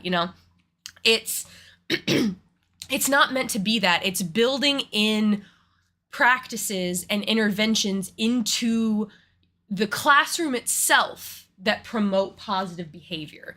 So she's already thinking of this way, way too narrowly. And don't worry, it gets even more narrow. Worse. Really, does it? Oh God. Oh boy, I was excited for this and now I'm not excited at all. Oh no, I'm sorry. It's okay. I should have explained to you what you were going to be watching. I intentionally did not ask you because I was like, you know what? I'm just going to see what happens. Just coming back. Sorry, you're going to have to suffer this lady's atomically bad takes, Katie. She basically just wants to beat kids and get away with it. Because don't spoil, no spoilerino. I can see that that's where this is going, actually. Spoilers. I can see that that's where this is going. It's okay though. Don't worry, just Katie. Wait. Well, I know that Alec got you to react to this in a raw sense. Here's exactly what's going to happen. It's fine. My reactions would have been the exact same. We know this. Let's see. Goal of rewards based is to reward progress made from behaving bad to behaving good. So now, see, here's the other thing. If I give a student the privilege of standing behind their desk in order to get some energy out and they abuse that, it's taken away. That's the consequence. That might not be something as being like, get out of my classroom, go to the office, blah, blah, blah, blah, blah, or, whatever. It might just be something like, okay, you are clearly not able to handle that, so I'm going to ask you to sit down now. If that doesn't work, it may be that I move their seat to be by me and I will work with them personally. If they escalate, then it might become, okay, now I have to put a referral in our online behavior tracking system or whatever. If it continues, then that's a phone call or a message home. If it gets even more destructive, then at some point it no longer becomes my problem in my classroom. It becomes, I need help from a fellow teacher. I need help from someone out in the hallway. Please come get this student. They are disrupting and not allowing me to teach. Point being, there are consequences for behaviors. Right. I guess when I was talking at the beginning, I was speaking more on an admin level, not a teacher level, because from what I have seen, teachers are still very much willing to give out consequences where needed, even with things like PBIS, where we're trying to influence positive behaviors. It's really a lot of administration, I've noticed, that does not necessarily put their foot down as hard as they should on certain behaviors. Because as I've said, when I was getting very emotional, as I've said, I've had students who have said horrible things to coworkers and they'll be back in their classroom the next day. Or they'll get suspended and they won't be in that teacher's class anymore, but there's no real follow-up after that. It's just like, okay, you come back from suspension, you're in a different person's class, but there's no conversation about like why that's not okay, I guess. I can see where you're coming from, because it used to be they would just expel the kid. So now, and since they are not allowed to do that, they would just rather not do anything and leave them in the class. Yeah. Okay. That's more of the angle I was coming from. I wasn't really making that clear. Okay. Because I was hoping that this teacher, this former teacher, I guess, here would be talking about, how, I think the camera went blurry. Never mind, it's back in focus. Sorry. So, it's just kind of like, clearly her view of PBIS is very narrow. And in a way, I can understand why she might do that, because so often we as teachers we just get stuff piled on us where we're just like, do this, do this, do this, do this. You got to try this new thing. You got to do this new like form or whatever. And so you get very cynical about putting new stuff in. But she clearly does not understand, I think, the purpose and the process of putting PBIS into place. Right. So that's where I'm at now. So before, when I was talking right at the beginning, it was more of an admin thing than like a teacher to teacher sort of thing. I didn't make that very clear. Sit in the teacher's desk pass, just whatever we can think of, honestly, to motivate the most challenging students, because we know we can't just say, fine, you're sitting out of recess, or fine, that's detention for you. That's not there anymore. So what actually effectively ends up happening in a lot of these scenarios is the best behaved kids that are like always quiet and never causing a problem. Many times those kids get passed over and all of the attention still goes to the most misbehaved kids. So in weird ways, it's almost like their negative behavior is reinforced. And in even worse scenarios, believe this or not, many teachers will believe it, the worst behaved kids, if you do dare send them to the office, they will actually come back with snacks. They had iPad time. They got to spend one-on-one time with the principal, building a relationship, and oftentimes... You must have had real shit admin.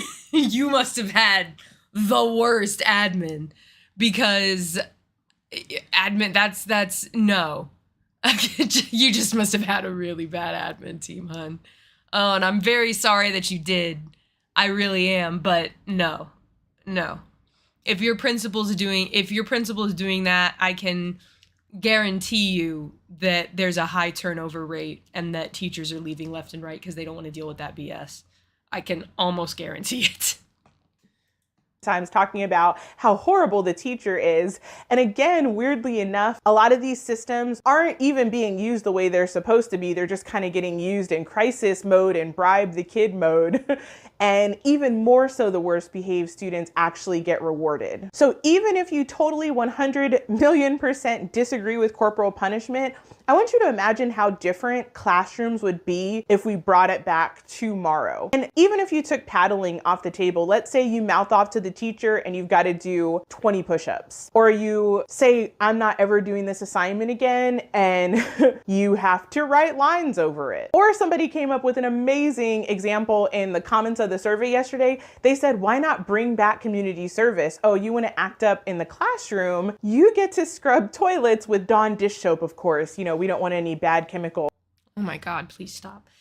We actually have done like a community service sort of thing at our school, but it's nothing intense. It's like a group of kids might have to wipe down the tables after breakfast is done, and they just get like But is that punishment? If you want to think of it in like the most positive and negative terms, yeah, it's a thing that they do for like destructive behavior. I mean, I would have to look into it a bit. I'm mixed on that because to me, it just sounds like free labor from children, but it's not just them doing it, I will say. Okay. Like, it's not just it's not just the students the yearn doing for it. The mines, yeah. Yeah. Oh God. Next they'll be collecting coal for the fire pits in the school where they toss the naughtiest of children. Yes, indeed. Yeah, no, but like when I was testing, I was doing makeup testing all last week in the mornings, because we had a ton of kids that Before needed you go into this, yeah. I just want to mention, if this spiel is as long as the last one, and I don't mean to be rude, I'm sorry, but we will be here for 3 hours. So I just wanted to. That's why I've been trying to go longer. Gotcha. I've been trying. No. You're doing great. I just wanted to make sure. Thank you. Excuse me, I'm sorry. No, basically it was just like every morning when I was testing, I would see like this really small group of kids, like a couple, I work in a middle school. So it was a couple like 6th graders, a 7th grader, and like an 8th grader or two. And then like 2 teachers and one of our cafeteria staff, they were all wiping down tables together. So like these kids had community service that they had to do for certain days, for a certain number of days, but they had adult help. It wasn't, we're getting these kids to do our job for us. So there was that.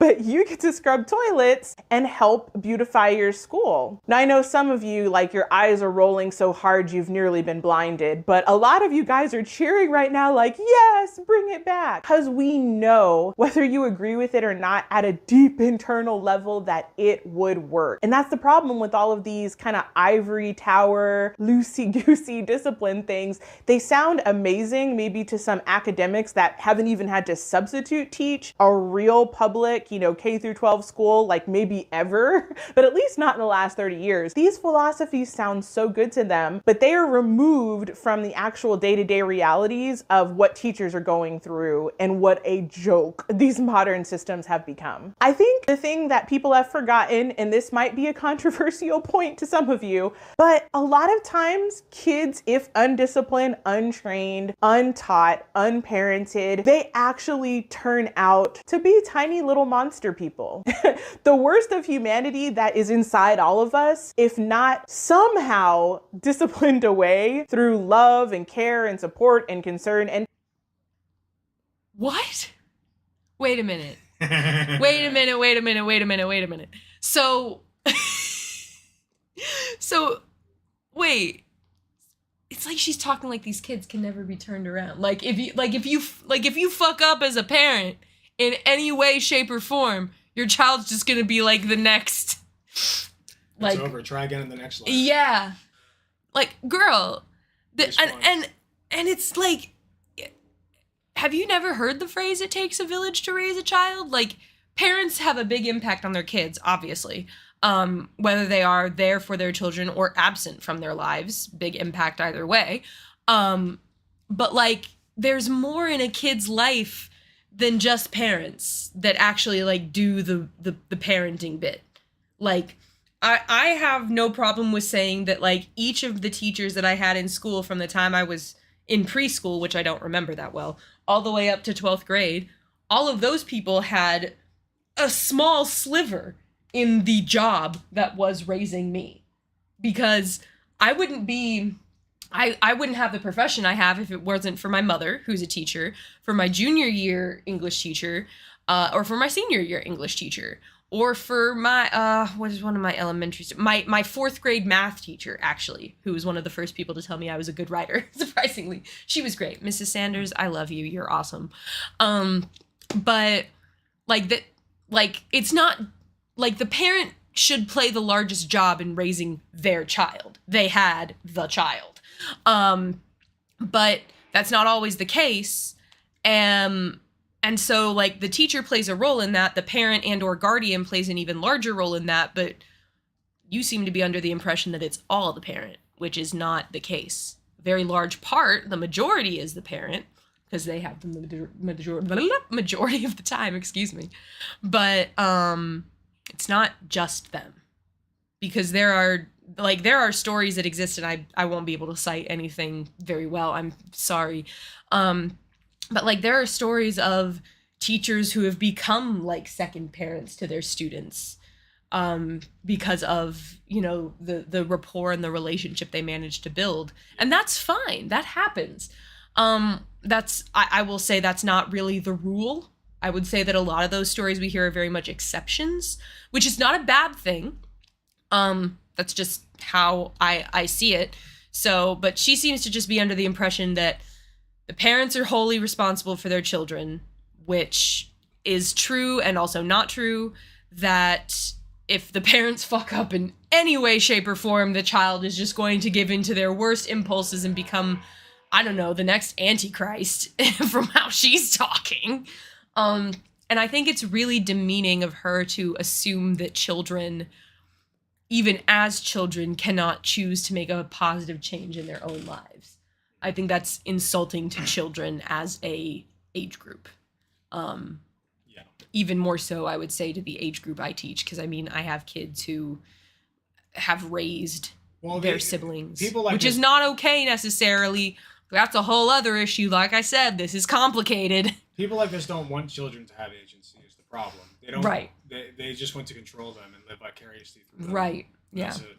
Yeah, I would say so. Okay. Talking and yes, consequences. If that doesn't happen, then the worst of humanity gets embodied in these little people. They lie, they cheat, they scream, they hit people, they bite, they spit. And depending upon how that is or isn't handled when they're young, those behaviors can either get worse and more apparent, or they can get sneakier and more manipulative and learn to hide them better. And in a weird way, what I think a lot of these discipline philosophies do, since they focus so much on like, okay, let's sit in a restorative circle and talk about our feelings. Let's process with a counselor and talk about why what I did hurt other people. A lot of these kids get to be masters at manipulating adults. And I've just been floored at how sometimes some of the worst behaved children in the classroom have administrators and counselors completely fooled because they learn quick to adapt and how to play the game and how to get out of consequences that aren't really even available to begin with. But let's say there are a few consequences in a school, like maybe ISS or out of school suspension. Kids learn how to manipulate their way out of those and hide their misbehavior even better. Meanwhile, because here's the other thing with that, with her saying that kids just manipulate. They do. I've seen it happen. Here's the thing though. You as an adult with your hopefully mostly developed prefrontal cortex and the rest of your brain can probably figure out that you're being manipulated. And if you give in to that, you are part of the cycle and part of the problem. So, and that's a lot of where the adult problems come in, is because you'll have one teacher that gives in, and then that kid gets away with stuff with them, and then they try to get away with stuff with all the other teachers and whatnot. And my kid, even my students try to play me against other teachers all the time when I'm like, no, you can't do this, or no, you can't do that. They'll be like, well, this teacher lets me do that in their room all the time. And I'm like, I guarantee you 100% right now, if I called them and asked them, do you let this student do this stupid thing in your class? They will tell me no. Yeah. So if you as the adult are giving into that manipulation, you are part of the cycle and part of the problem. So from everything she's saying, it just sounds like she had a really shit admin team and that she had really shit coworkers who let kids get away with stuff and then left her to deal with the problem. I'm not saying that that's her experience. I have no idea what her experience is, but I feel like that might be the reason behind why she has these rancid opinions at the moment. I was just going to say, you're being very generous. You're being not in a bad way. You're just being extraordinarily forgiving. In my opinion, I'm not saying you're forgiving her. I'm saying that the backstory that you're building for her, first of all, it does make sense. But second of all, you are. I like the position that you're coming from, because it's giving her the most leeway that you can possibly give her without forgiving it. Yeah. You know. What she's saying is not okay, and again, it's very insulting. This is exactly why I wanted you to react to this, because I feel like this is a good, like, you've come from the shit, so like you know. Yeah. So I just wanted to get. Yeah, and you've worked with some of the worst, I feel like. So, like, in my own experience, yes. In my own experience, I have. So, like, you can, even with your experience, something clever, but I'm coming up blank. Yeah. This ain't it, Chief. This ain't it. The place she's coming from, I can understand how she got there, if that is, in fact, the way she got there. If this is the way that she was just thinking beforehand, girl, why did you take this job? Like, you should have become a freaking prison warden or something instead. True. Like, honestly. Nikela, thank you for the 7 months. Appreciate you. I'll be right back. She kind of seems like she was just a very unempathetic shit teacher. That is also entirely possible. That is 100% entirely possible. And if the way you're going to approach teaching is without empathy and without being willing to adapt and change, get out of the profession, because it's always going to be changing. And you're always, and even as it changes, you always have to be holding empathy and sympathy for those kids in your heart and a little bit of compassion.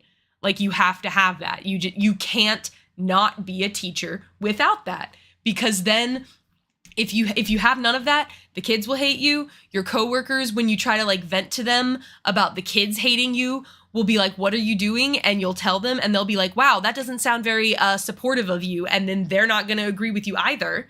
So it's really interesting that you would go into a service profession where you work with people constantly and just kind of be like, yeah, well, you know, nothing we try works. You know, I'm not going to try anything. I'm just going to be horrible and mean to children for as much as I possibly can. Sorry, I'm hiccuping a lot. Okay. I do agree that there need to be consequences for kids' bad actions, but the way she talks about misbehaving kids is really weird and resentful. Yeah, I would agree. As I said, in the most generous of explanations, she had a very unsupportive environment where the admin weren't, you know, taking her concerns about students seriously, where, you know, her coworkers were not all meshing together to be like, we're going to be one concrete team and have these concrete positive and negative consequences for positive and negative behavior. So I don't know. I'm really hoping she didn't go into this profession with that attitude, because it would make perfect sense for her to be saying this if she did and then left. If she left the profession, if she went into the profession not having these attitudes and came out with them, then she was just in a really shit system, which unfortunately is not uncommon either. But whoa, it's okay. It was just a very nice, crisp. But yeah, so. As a culture and a society, we have changed the definition of right and wrong so much. Kids are being empowered in their misbehavior. I actually saw a video from a college. Maybe I saw this about I think it happened maybe about a month and a half ago. But this lady, this young woman, was yelling at her college professor, cursing at her, refusing to follow directions. And she had campus security called on her to remove her. And somehow, you know, of course, those kind of videos go viral. In all the comments, everyone was talking about how the teacher should have been fired. The teacher is so terrible. How dare the teacher do this and that, completely ignoring that even if that professor was wrong, the way the student handled the situation was wrong. But we're living in a culture, for whatever reason, that says if there is any kind of... Does she just hate students in general? Because I just think she doesn't like students at this point. Oh my God. That's wild when folks who are terrible with people want to go into some type of hospitality field. My ex wanted to go into nursing, but didn't think we should provide elderly with care because they are a, quote, drain on society. He flunked out, thankfully. Thank God. Yeah, thank God. Thank God for that. It's funny because we're in a unique situation when I'm a nurse and she's a teacher. Mm-hmm. Like, both of us see so much similar shit. Yeah. Where it's like, why the fuck are you a teacher? The same way I'm like, why are you a nurse? Like, you don't give a shit about these people. If it's all about money for you, go into finance. Yeah. Like, go be an office junkie. Yeah. You know, if you are not prepared to interact with people in a positive way, please don't join a service or hospitality field. Yeah. It's not for you. No. It's for me. Don't believe the lies. Don't believe the lies. You will not make a ton of money doing what I do, for sure. Definitely not doing what I do. Definitely. Well, there's no lies about that. Mostly, I think people who become teachers and are assholes about it, either they feel like they were forced into it by their parents or something, yeah, or they just wanted to control people. And, yeah, and both are equally shitty reasons to go in. Yeah, absolutely. So. But yeah, she just sounds like she doesn't like students in general. And I find it so interesting that she provides no context as to what the student was yelling at the teacher about or what the situation was. Now, I think that when you get to college, you have a certain level of responsibility to yourself to know that if you are in a class that is not jiving with you, it's very easy to withdraw from that class, actually. Now, there are, of course, deadlines, and every university has its own different thing, and it may be harder at some than at others.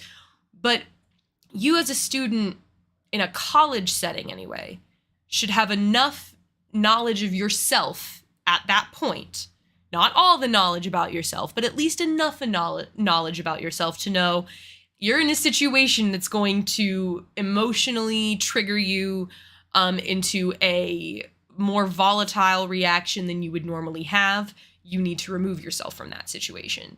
But again, interesting that she provided no context. Love that.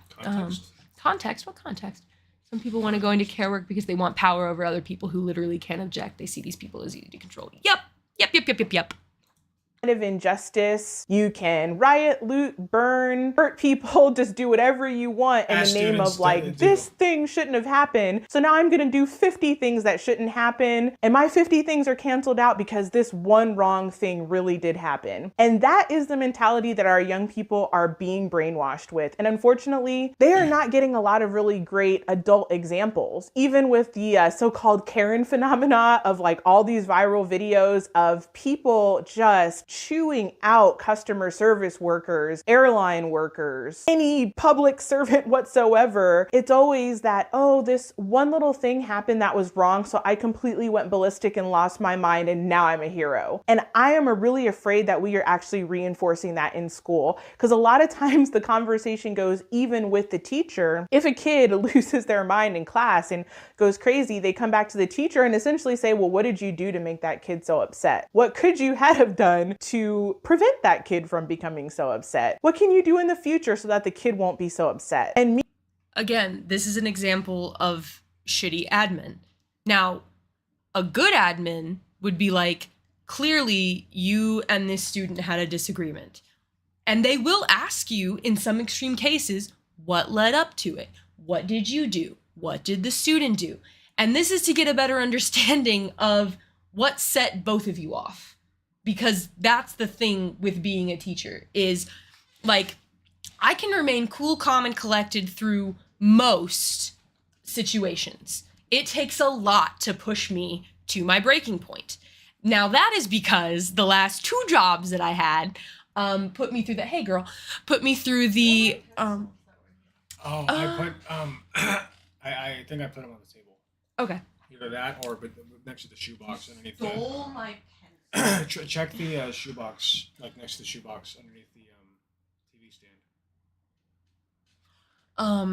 What was I saying? I don't remember what I was saying. No, it's okay. Next to the shoebox. We'll click the link in. I'm sorry, Hung Master. We'll click the link in. I don't know if I pronounced that right. Yeah. This better be good, dude. It's gonna be. I have to copy paste it for some reason. We get rickrolled right now. It's not rickrolling. God is not done with Israel. You said a short detour. This is 3 minutes. Oh boy. Well, I can just look at the title and tell you that and all Israel will be saved. God's plan for Israel and the church is laid out in Romans chapters 9 through 11. Before I go any further, I want to clarify some of the most commonly asked questions that I get. So number 1, I want to reiterate that the church does not replace Israel. Some people say anytime you look in the New Testament, I knew what was coming with this. Good Lord. There she is. That doesn't surprise me at all. Yeah, she's definitely, oh boy. I only had to watch 30 seconds for that to reveal a lot. So that's the kind of person, so yes, as you say, that's the kind of person we're working with. Spare the rod, spoil the child. Yeah, some relevant background info. I feel you. That's, yeah, wow. Good job. But yeah, it sounds like from her experience, she either came in a born cynic without empathy or sympathy, or that she just had a really negative experience and it impacted her in the worst possible way.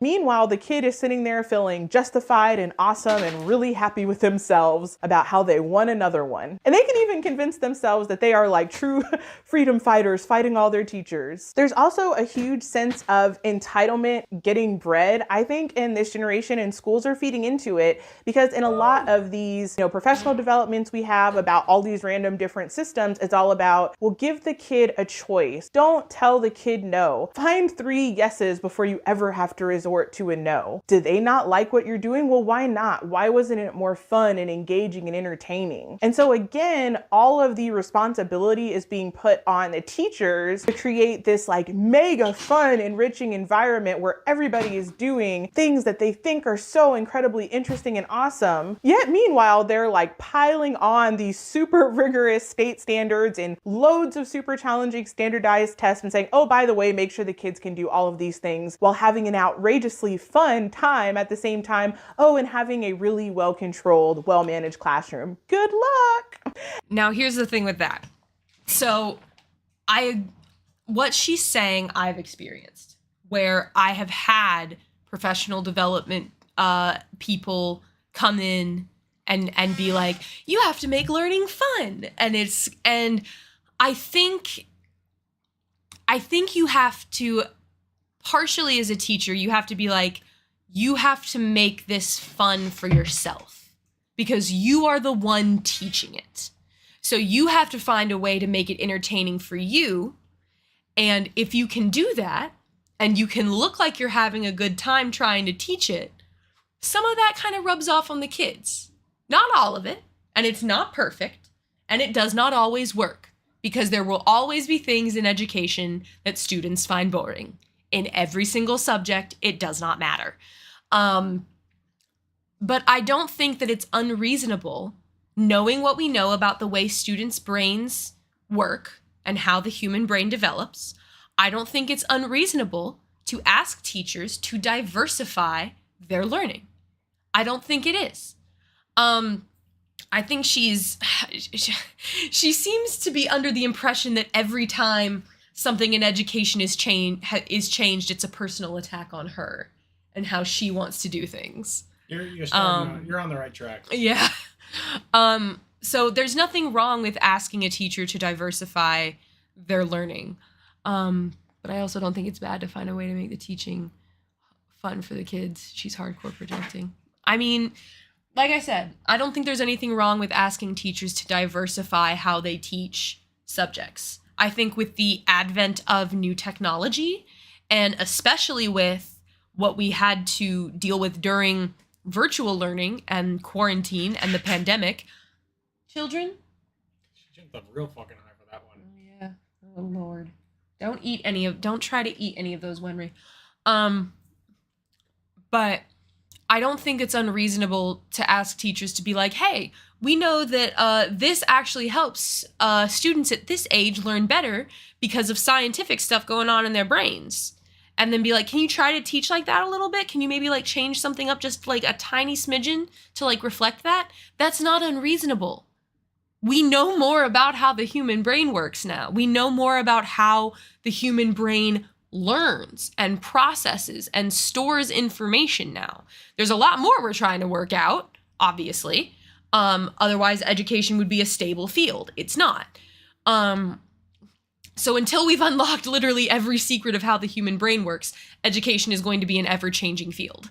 And that's fine. And you have to go into it knowing that. And it sounds like she just did not, in the most generous sense. Like I said, yeah.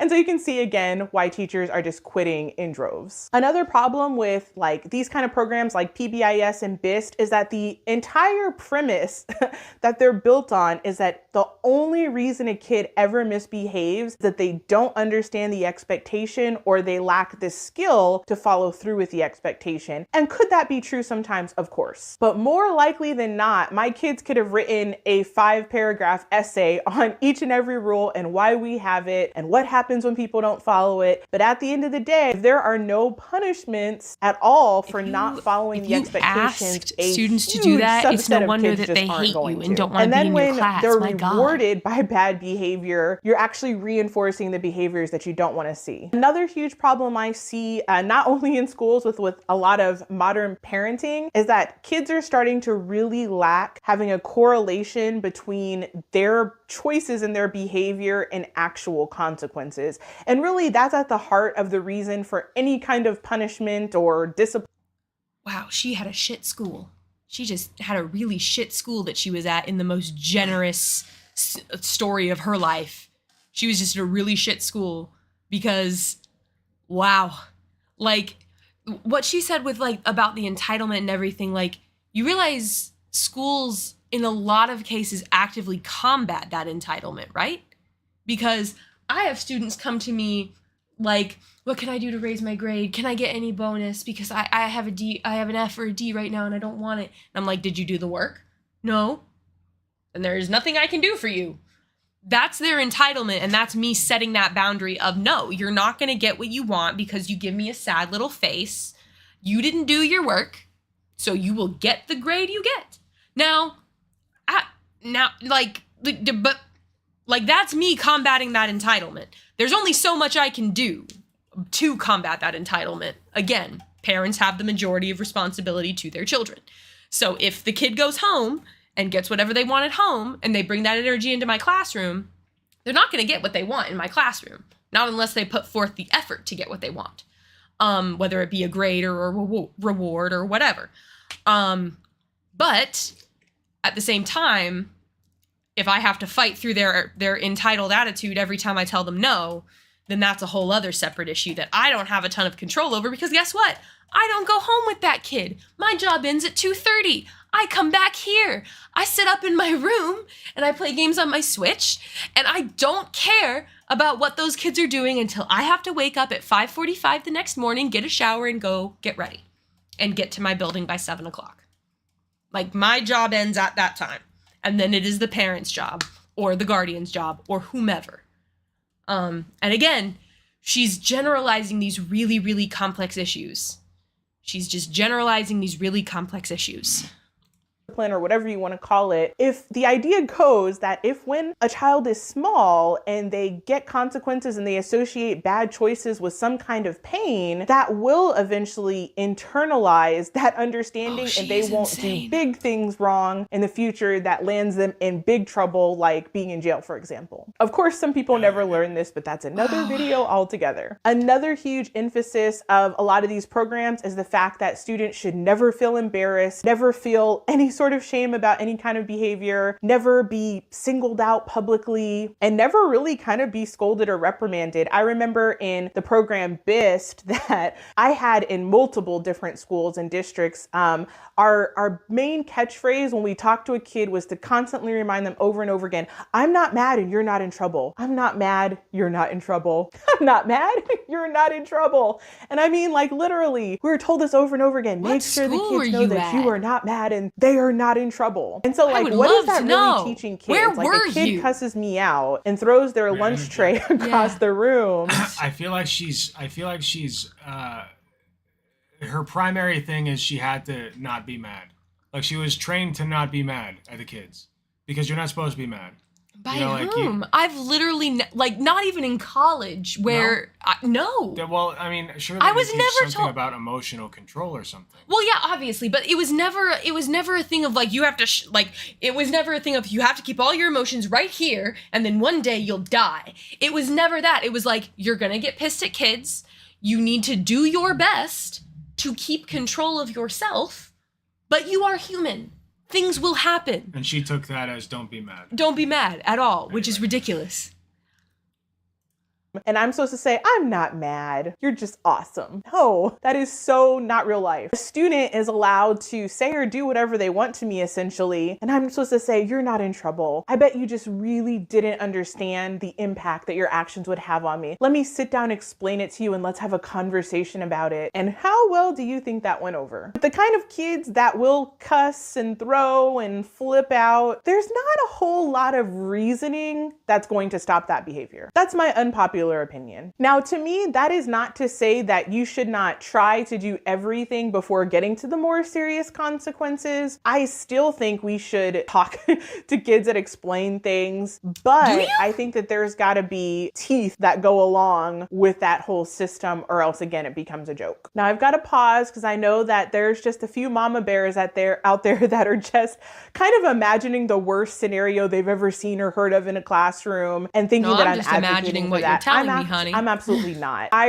really, really do think that what has happened is the pendulum has swung all the way over. I think we've all, seen movies or heard stories of like maybe somebody that went to a really strict Catholic school and, a kid accidentally knocks their book off the table and then the nun comes and smacks them on the knuckle with a ruler. I'm not talking about going back to that time, but what I am saying is that somehow we've gone from that in certain places all the way to what we have now. And now the teachers feel in that little story that I gave, like they're the kid that's just kind of like blocking and hoping that now 50 people don't metaphorically smack them with a ruler. Because that's how it feels being a teacher in a classroom of sort of hostile little people or big people if you're a middle school or high school teacher. It's like very unsettling because that there's just like this delicate ecosystem that could absolutely explode at any given minute and you really don't know what you can do in that situation. At this point, sadly, I think we're to the point where teachers are actually expected to raise kids and parent them inside of the classroom without any of the tools and time that their actual parents have. I just remember, I think it was with the BIS program, but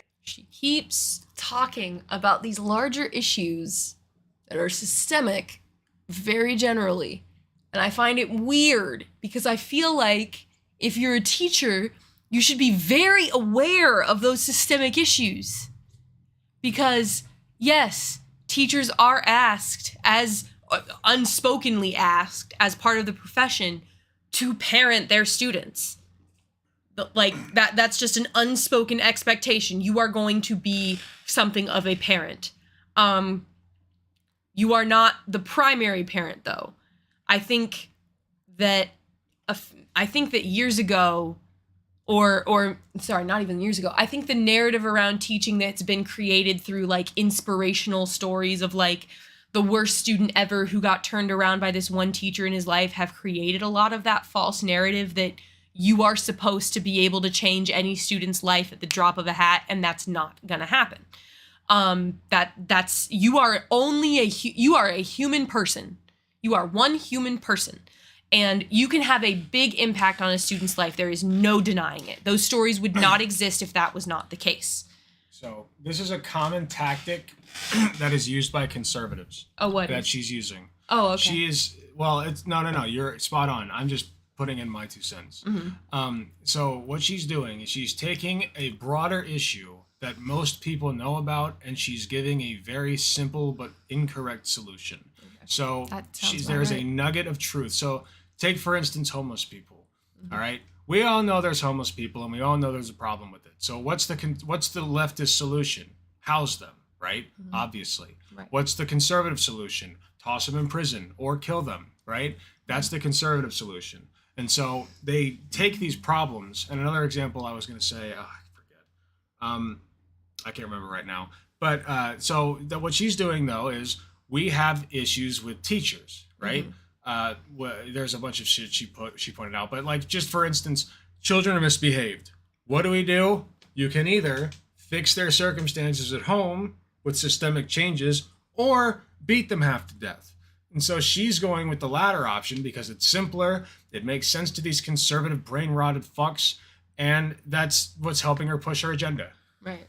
So yeah, that's that my makes sense. Yeah. Oh, I was so hopeful at the beginning of this video. Now I'm just annoyed. Yeah. So hopeful. Was like, oh, cool. She's gonna talk about why it doesn't work because the communities, the communities are affected by so many more systemic issues than just like needing positive behavior supports and everything. No. The other example. Damn it. The other example I was gonna give is mass shooters. The leftist solution usually is gun restrictions. Mm-hmm. The conservative solution is, when they say mental health, what they mean is open up the asylums again, right? Yeah. And toss the crazy people and the R slurs back into the padded rooms where we never have to see or think about them. Right. Okay. Eugenics. Yeah. Anyway. could have been PBIS. I don't exactly remember, but we were given this list of all of these skills that basically kids need to have. And it was literally all the skills that you're supposed to be taught at a young age by your parents. And we were expected to teach these kids all these skills. And anytime a kid misbehaved, the implication was that we hadn't properly taught that skill enough. Not that the kid just thought misbehaving was fun. Like, that could never be the option. It was always back to, oh, well, did they understand the expectation? They have the skills to really follow through on the expectation. Was your expectation too hard, too high? Let's talk about bringing those down and being more gracious. Yet for all the talk of grace with students, teachers are held to these like awful standards when it comes to data, test scores, and everything we do is tracked essentially. Now is also a good time to insert the grades conversation again. In case you've missed it on some of my other videos, there is a massive movement, at least in America, I don't know about other countries, to completely get rid of grades and to basically have just like mastery standards where either somebody is not meeting a standard, meeting a standard, or exceeding a standard. So you can't get an F on anything, you can't fail anything. Nothing is graded to go into a grade book with the exception of these kind of mini standardized tests that are called different things. They might be called benchmarks or just these like data team quizzes. And those are the only things that are tracked, but yet they don't affect whether a student can fail or not. In fact, like 99.725, I made that number up, % of kids just automatically get passed on to the next grade. And that to me is another massive thing that has changed since when I went to school. Like, kids actually could be held back when I went to school, but there's been a massive movement against ever holding kids back anymore. So even the natural consequence, or if you want to call it a punishment, I don't know, of having to repeat a grade because you goofed around, didn't learn the content, didn't do any homework, even that's gone now. So just everything within. She's also clearly very uninformed, whether on purpose or like by her own choice or by like just leaving the profession before trying to learn anything about how the higher levels of like administration work. The process of holding a child back a grade is it's almost a year-long process, because all that data that teachers collect that she's like bitching about, which don't get me wrong, me, a teacher, I've bitched about the data I have to collect, mostly because it means that I have to look at a bunch of screens for a long time and write things down or put things in a table. And that's hard on my eyeballs. It's not from a perspective of like, I don't want to do this. This is stupid. It's more like I've been with these kids for 6-7 hours and I don't want to have to look at a screen anymore. I'd like to go home, please. But all that data that teachers collect towards the end of the year, like right around now, actually, even before now, in some cases, especially for like seniors in high school and stuff, like with credit recovery and everything. But like those conversations happen due to data that's been kept throughout the year. So like holding a kid back is not something that doesn't happen because we just want to move kids along. That certainly does happen, but a holding a student back a grade is a full year long conversation. Like it's something that you have to have so much documentation for, and you have to be able to see like that this kid is not going to thrive emotionally or academically in the next grade level due to the deficits that they already have. It is a long conversation. And even before talking about holding back a kid, alternative, even before talk of that, it's like, did we try like an after school tutoring program? Because some schools have that. Was there after school tutoring? Was there a, did we think about getting them into maybe like an extracurricular activity, like a sport that would, cause them to be like, you can't play if you don't have your grade up. There's so many avenues. It's like she doesn't know about all the other avenues, whether on purpose or just because she doesn't want to talk about it because she just wants to beat children. I don't know. It could be anything at this point. I mean, you can see the light in her eyes go very bright when she hasn't talked about it in a minute. I was gonna say when next time she brings it up, look at her. It like races through her mind illustrious fantasy of smacking a child across the face until it's blue and black. Like, it's something she wants to do so bad. And again, that just perpetuates the problem. Like, you are a part of the issue if that is something you want. Like, for those, like, 44% of people that are, like, in favor of bringing corporal punishment back or whatever the hell, you are the problem. And she knows on some level. You are the problem. She knows on some level that her wanting to do that is bad, and that's why she's projecting that onto all the teachers. She's like, oh, we should all do this. Like, everyone wants to do this, of course. You, the only way you're gonna get me to do that is if you kill me. And then I'll be dead, so I won't be able to. In modern education, it almost feels like it's just conspiring to make it 100% impossible for teachers to actually do their job, which is why we're seeing the mass exodus of teachers leaving the profession. That's not why we're seeing it. That's a piece of it. This one probably felt a little rantier than usual. But just for action research, I read probably like hundreds of different posts from teachers like all over the internet that are more recent about experiences they're having with the PBIS systems and BIST and restorative circles. And it made me mad afresh for teachers, not only because it's getting worse, but it flooded back all the memories from the 8 years that I was in the classroom and just all the stress and angst and nonsense. And ironically, like my constant fear of being in trouble for something crazy. Holy shit. Meanwhile, like the kids are never fearful of getting in trouble over anything. So my public service announcement is discipline actually equals love. Somebody also wrote that in one of the comment sections of the survey yesterday, and I cheered. I was like, yes. Because the truth is, what we are setting kids and teens and young adults up for is just a disastrous future. They're not going to be ready for the real world. And they're not going to be happy. The truth is, I don't know if you could think of in your own life the times where maybe you had a holiday or vacation and you literally did like nothing but eat Doritos all day and like, you know, hours of social media and hours of movies. Maybe that feels like a reward for like a day, but a life of that is actually miserable because there's tons of natural consequences that come along with that. And that's honestly what we're setting these kids up for. We're creating this artificial bubble where, you know, kids can like cuss out a teacher or somebody else and we tell them, I'm not mad, you're not in trouble. And the extent of their consequence is having a conversation, which usually actually is with somebody that kind of takes their side and, you know, says, yeah, that teacher was so mean, it was wrong. And then their teacher is in trouble at the end of it. So again, that feels like a triple victory for the kid. But we are not doing these kids any favors. I think we also need to make a return to reality. And that's the fact that people are basically motivated by two things in life, love and fear. And I think the modern push in academia is you've got to get your students to love you. You got to get your students to love their subject and then they'll behave. And that might be true in some instances, but it's not working out well. That's never been the case ever. I go into every single class I've ever taught. One of the things I tell the kids the first day, I love what I teach. I wouldn't be here teaching it if I didn't love what I teach. I am trying to get you to tolerate it. Tolerate it. Not love it, not even like it. Tolerate it. And for the most part, I would say I succeed at that.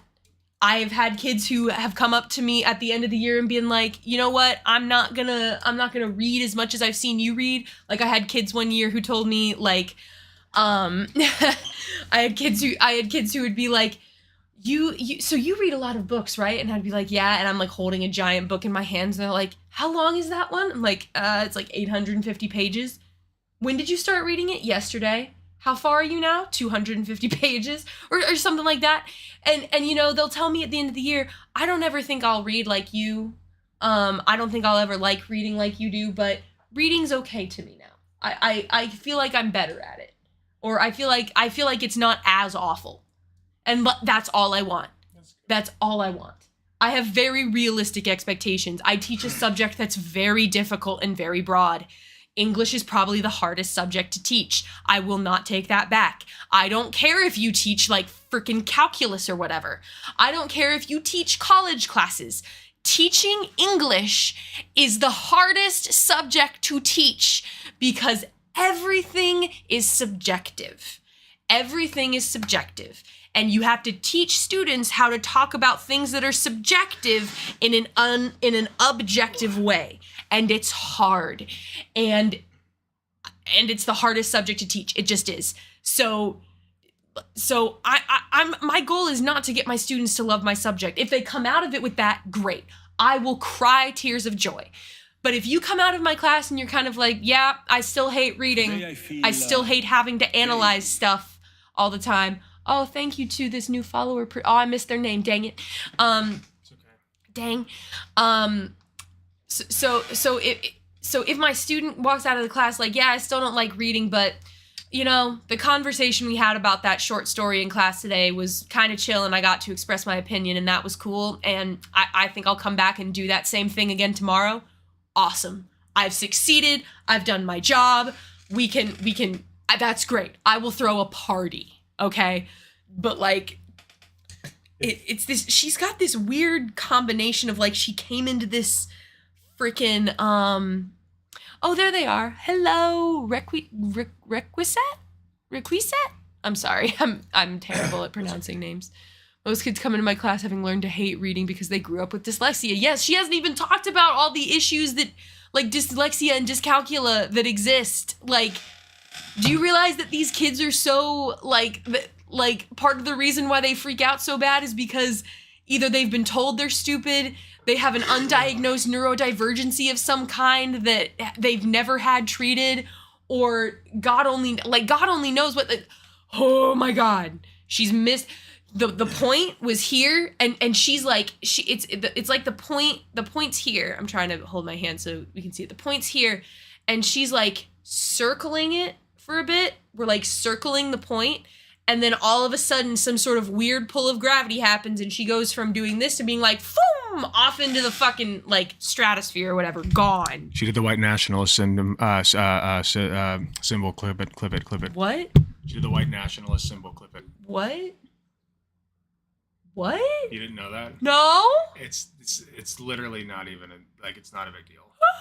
I do that all the time. White nationalist pieces of shit will do that in the back of photos and shit. It's not like this is just the okay symbol. It's still an emoji for God's sake. Like it's fine. But I was just making a joke. Okay. But white nationalists do that. Okay. In the backs of pictures. Oh God. Like, okay. You pretty much always know that they're trolling. You know what I mean? Like okay. They're doing a oh God, I got worried. I was like, oh shit. I promise you're fine. You're not gonna get canceled, okay?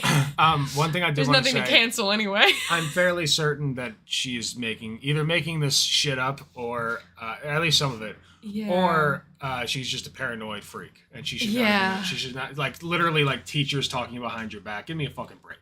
Like the only reason they'd be doing that is if you actually are a piece of shit. Right. You know, like I don't talk behind the back of my coworkers who I like. If everybody's talking about you behind your back, it's probably you. That sounds like a you problem. When it's one person, it's them. When it's everyone, it's right. You know? Oh my God. Yeah, I don't talk shit behind the back of my coworkers that I like. Yeah. I say shit to their face. So when you say they're fucking conspiring against you, there may be a reason for that. There might be evidence for why. I'd be willing to bet that she did not quit. She got fired. But anyway. At this point, I would also be willing to bet that. Yeah, she probably smacked a fucking kid or something. Or suggested to her principal. A little too hard, because she was at a private school, I'm pretty sure. Oh, okay. Which is even worse that she, like, fucking left, you know what I mean? Yeah. Anyway. Well, because it's very difficult to get somebody to love you, especially when you are an authority figure that's trying to get them to do work and get them to do hard things if they don't value that. But also, you just can't control that. I can't control as a teacher, like if students like me or not. That could be its own video. That was one of the hardest, most frustrating things for me as a teacher because it's truly impossible. You can do one thing and one set of students will love it and a set of parents will think you're the best, and then the other half of the classroom thinks you're the worst person ever and their parents agree. It's just so impossible, but it sets teachers up on this hamster wheel of just burnout, all when it doesn't have to be this way. So I think realistically, if maybe a student doesn't love school, me does not cause my burnout. My burnout is caused by a multitude of I wouldn't say that like a kid's a bad person for that, but if they have no fear of anything happening, like being held back, not graduating, losing privileges at home, losing privileges at school, if there's no no love for the smacked teaching the across the subject mouth. nothing, no love for education, and no fear of consequences, what we're getting in modern schools is about what you would expect it would look like. Kids are angry, they're resentful, their parents back them up no matter what they do, and nothing bad's gonna happen to anyone except for the teacher if she dare upsets anybody. So I think it's just honestly, it feels like such a losing job for a lot of teachers today. And a job that they used to love when there was just some basic supports in place, it's now absolutely miserable. At least I'm speaking for myself. That is how I kind of ended up feeling. So my solution wouldn't be to swing from one pendulum all the way to the other side, but to try to have a more balanced approach where there are appropriate consequences. Well, you see, she's not literally strangling the children. You see, she's not, she just wants to hit them. She's not burning them with she's not branding them. Oh, well then. She's not giving them the ritualistic branding for wearing different colored threads that day. So it's actually fine. Oh, wait, hold on. The more I hear you talk about teaching, the more I unironically wish I had a teacher like you when I was in school. I probably would have done a lot better. Stop. That's really nice. I'm a disaster. I really am. Yeah, but you understand people. I try to. Right. I really do. You're empathetic, and that unfortunately is lacking in a lot of people. That's part of the reason why I have so much burnout. I feel that. Thank you, Avalon, and thank you, August Dexter. That's very nice. She's right. Teaching shouldn't be the way it is, but it certainly shouldn't be the way you want it to be. Absolutely. Absolutely. The state of education in this country is terrible. It just is. And that's something that I just have to live with every day when I go into work. That's just something I have to kind of not make peace with, because that would kind of imply that I don't want to fight for it to be better.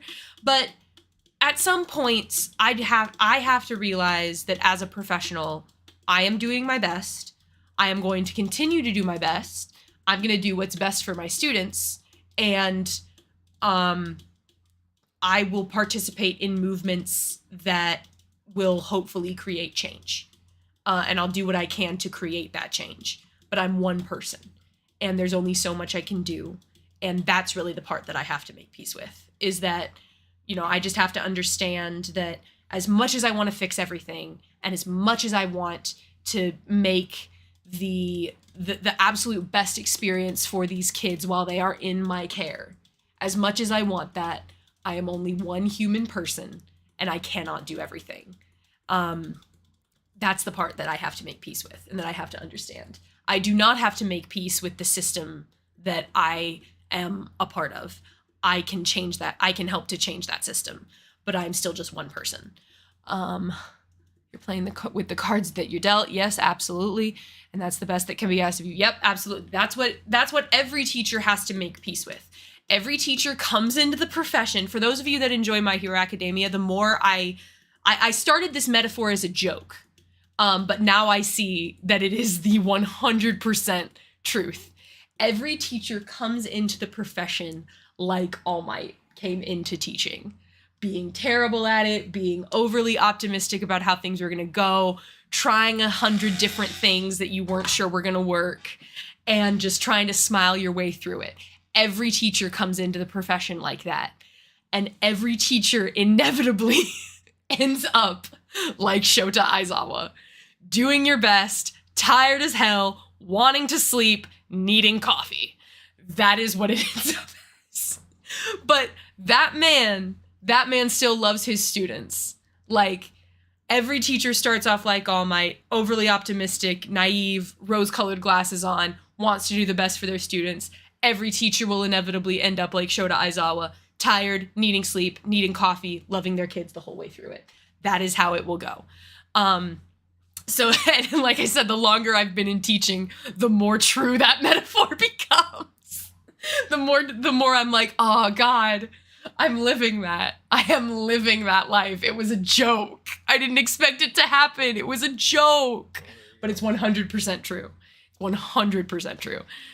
All right, let's finish out this goddamn dumpster fire. Negative, and that deters students. But there are interventions in between there, still relationship building, still kindness, still not advocating like any kind of abuse of any kind of course, but something that actually makes students feel some of the consequences of their negative choices. And the truth is, at the end of the day, we definitely need parental support she was like, so more corporal than any punishment, time right? ever. I know that there are some crazy teachers out there that go viral on TikTok and social media, and they're insane, but I can promise you that is not the vast majority of teachers. Most teachers are You're not part of that good vast people majority. that genuinely wanted to help young people live a better life through the power of education, and I'll stand by that. But the more nonsense that's created in education, the more those good teachers are actually going to want to leave and find something where they can really make a difference. Because most teachers at this point are just feeling like their hands are tied, and they're just actually the ones that are being punished by the education system in completely unfair ways. So that is my reasoning on why modern educational discipline practices like PBIS just are not working. I would love for you to let me know we're not what you think hitting in the children. comments. Let me know if you have any other video topics you'd like for me to cover, and I'll see you guys next time. Bye. We started off on, I came into this like, I'm ready to be on this level. I'm ready to be on her level. I'm ready to be like, you're so right, you're so right, you're so right. And then it went downhill. Yeah. Very quickly. It went downhill very, very quickly. I'm sorry for challenging you at the beginning. No, it's okay. Like I said, I did not explain my perspective on that very well. It's very much an admin-based complaint than a teacher-based complaint. Okay. That's very much like my experience, like my own experience with my school, and yes, how I was raised, which was very privileged, I will say.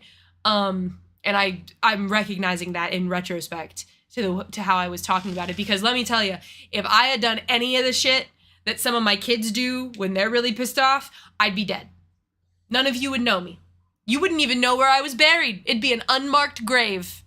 Like, you would have no clue I existed. The world would have had no clue I existed in any way, shape, or form if I'd done some of the things my students do. But I think a lot of the time when consequences are not meted out in appropriate ways, it's not necessarily the teacher. In most cases, it's not. It's that you have an administration that is not willing to really put their foot down. And I've seen that happen even in this school year when I'm at this awesome place. I love my school. I love my job. I do. But there have been moments where kids have done they've had severe behaviors. They've said threats. They've started multiple fights. They get sent out of class every day. They skip class every day, and nothing's done. Not a lot is done. The teachers do all the documenting that we can do, but then the next step up doesn't follow through with what they should do. So at the beginning, it was much more of an admin-based complaint that I had with that than it was like a teacher thing. And like I said, in the most generous of worlds, in the most generous of backstories that this person could have, it sounds like she just had a school that did not mesh well. Like in the best case scenario, she was at a school that promised her, you know, all of these things and how great it would be, and like you'll have this and this and da da da, and we have all these systems that we use, blah blah blah. And then she was put into a team of teachers that did not coalesce well, that didn't work together well, that didn't all follow through on the same things, and then oh god, I'm sorry. That did not follow through on all the same things, and then an admin that perpetuated that, and then it allowed the problems to continue and to flourish. That's the most generous explanation for her current point of view that I could give. The other side of it is she came into this profession wanting to control people and not understanding how children work. They're humans learning to be humans. They're gonna do stupid shit. You just have to accept that. I look over at my kids some days and I'm like, why are you doing what you're doing? Why are you the way that you are? And they'll be like, ah. And that's the answer I just have to accept, because they probably don't know. They probably don't know why they're doing what they're doing. They're impulsive. They're freaking teenagers, man. They're tweens and teens. They don't know half of what's going on in their brain right now. So, and like, my God, I'm going to do my damnedest to be like, you know what? What you just did right there, that's not cool. Let's not do it again. And like I said, I'm I try to be as patient as I can with them. But like, even I have a breaking point. My kids have seen me cry once this year. Now, I wish it was 0, but the year before this was like 4 or 5 because my work environment was terrible. And this year it's been once. And in some case, and it was actually quite effective because a lot of my students were like, oh, damn. Oh shit. And they've never done it again. Never again. But yeah, they're in a glass box of emotion. Yeah, I mean, there's so many factors. Like, it's not just puberty, it's not just their parents. There's so many factors, and she glossed over like all of them. Just to be like, you know what I'd like to do? Beat children. So yeah, there's that. There's my reaction to that. Well, thank you very much. I appreciate it. I think we all appreciate it because I saw Vosh watching it and he had some good takes, but I'm like, you know who'd have better takes? A teacher. A teacher. It's me. So thank you again. It helps if they see you as a person too. Yeah, be a person. Don't be a robot in front of your students. Be a fucking person. They respect you more if you're a person. When I came into the school year, after I told them my whole deal about I'm not trying to get you to love English, I'm trying to get you to tolerate it. I was like, guys, I'm a giant nerd. They have found out over the course of this year that I watch anime. They know that I've watched Skate the Infinity, which is one of the gayest animes that I know of that's not canonically gay. They know I've watched that. They think it's some sort of blackmail against me as like an inside joke in our classroom, which is funny. They know I like God of War. They know that I play Overwatch. They know that I have a Switch that I play on. I've had like 3 students ask me for my Switch code, and every time I'm like, no. But they've asked me. I have some of my feminine students, like if we have a free 5 minutes at the end of class, I have one of my girls that'll come up to me and she braids my hair. She doesn't put ties in it or anything. She just does little braids all over my head just for fun. And I have students come up to me and be like, you'll never guess, I got to hold my girlfriend's hand today. And it's adorable. It's the cutest thing in the entire world. And I look at them sometimes and I'm like, why are you such little gremlins? Yeah. Why do you torture me when you can be so cute? Like, they're adorable. And they're people learning how to be people. And it's really fun to watch these kids learn how to be a person. Because you watch them do stupid stuff. And you're just kind of like, so how'd that work out? And then you laugh at them. And then you laugh with them. And it's fun. It's really fun. So yes, my kids make me want to tear my hair out. And sometimes I look at them and I'm like, I wish you were any way other than the way that you are right now in this moment. And then there are other days where I'm like, never change. Please be this way forever. You are so sweet and precious. She just assumes bad kids are bad because they think it's fun, and bad kids only listen to threats of pain. Yeah.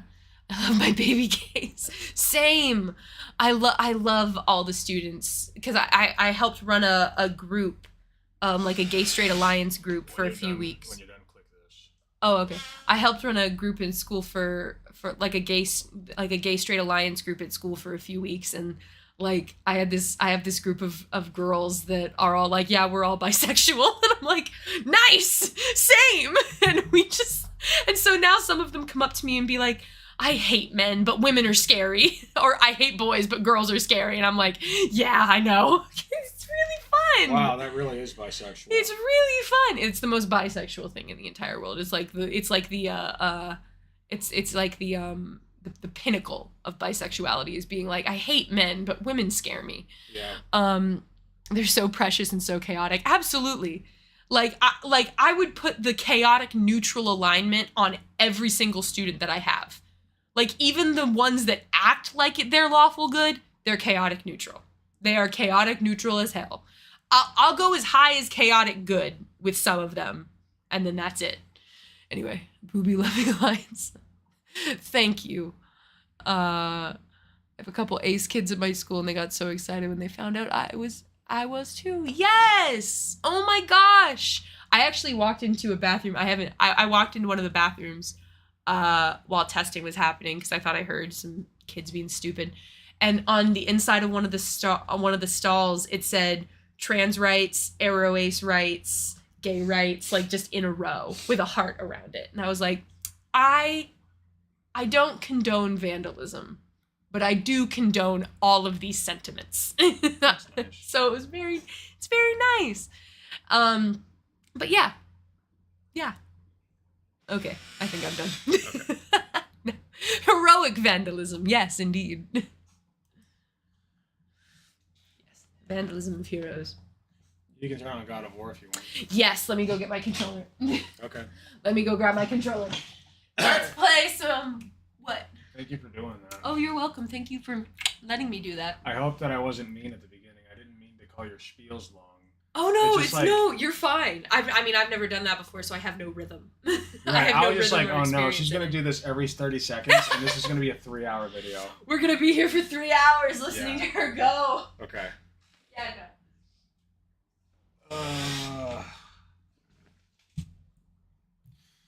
What's up, guys? I'm gonna let Katie take over the rest of the stream. She's gonna be playing God of War, aka Gao.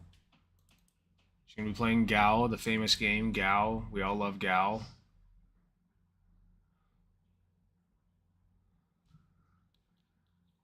I don't condone vandalism, but...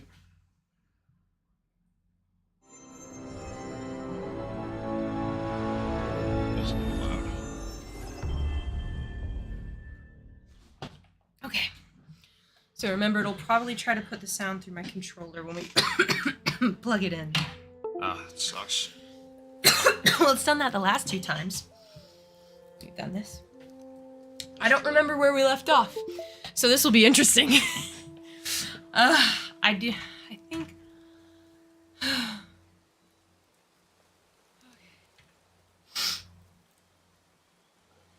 Should be fine. Okay. Alright, let's see where we're at. Okay, hit enemy weak points with Axos to gain an advantage. That would work if I wasn't so damn bad at aiming. I turned down the volume on the computer because I don't want it to be too loud so that it's like drowning your voice out. Oh, okay. But so you we can were turn at... it up on the speaker. You can turn it up on the speaker, okay. Okay, so we were at Sindri's. Cool. I don't know if I want to explain all the logistics to you, but I'll just turn the gain up on this, just make sure you're close enough to it. Okay. And it's probably a good distance. Like if you want to scooch a little closer, maybe. And then because the more you turn the gain down, I should say, the more you turn the gain down, the less will be taken in from the surroundings. The higher you can turn this up. The only drawback is that you have to be closer to the mic. Okay. All right. Well, this is fine at the moment. What am I doing? I don't hear the volume. Oh. Oh, thanks, Oh, now I August. hear it. Never mind. Oh, you okay? Cool. Okay. So what are we doing? Go to journal. Okay. Can I go to the journal? Okay. L2 or R2 to show map markers by category. Okay. Yeah, I'm pretty fond of Great. Katie myself. I'm a Katie fan. Aw, thanks, guys. Okay, so last time we left off, I should have tried to watch the stream that the last time we played this on was... Winry, what are you doing? What are you doing, Winry? Being a silly. So yeah, I don't exactly remember what we were doing. We're in the shop, in the foothills.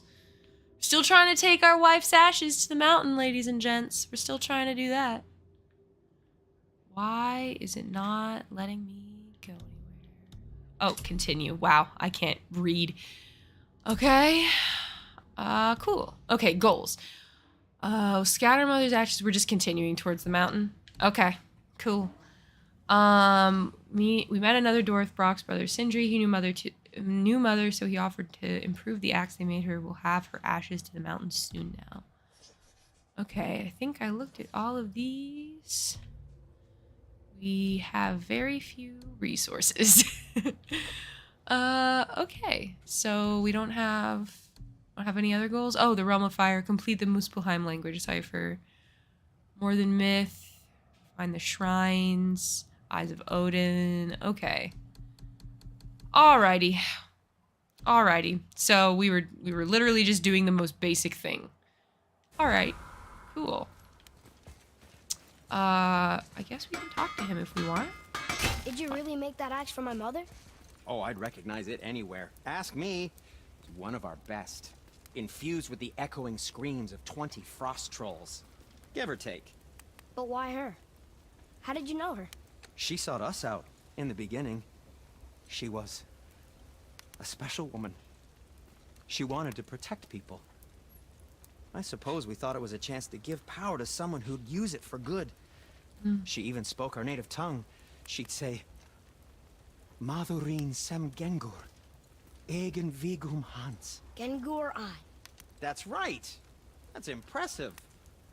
I see a lot of her in your eyes. You know? Thanks, Sindri. Don't touch me. What? I didn't. I won't. I'll come back later. Oh, so sweet. But yeah, sorry. I need to play this game I just told. So I have it set on the easiest difficulty. So if I can do it, you can definitely do it. Because I am garbage at games. Speaking of, I'm gonna have to figure out how this works. Oh, I'm so low on health. What? Oop, that's not square. That's circle. Damn it. Ah! Okay. Got the thing. Okay. So, we need to go about yay this way. This yay way. Here we go. I don't know if... Oh, shit. Okay, asshole.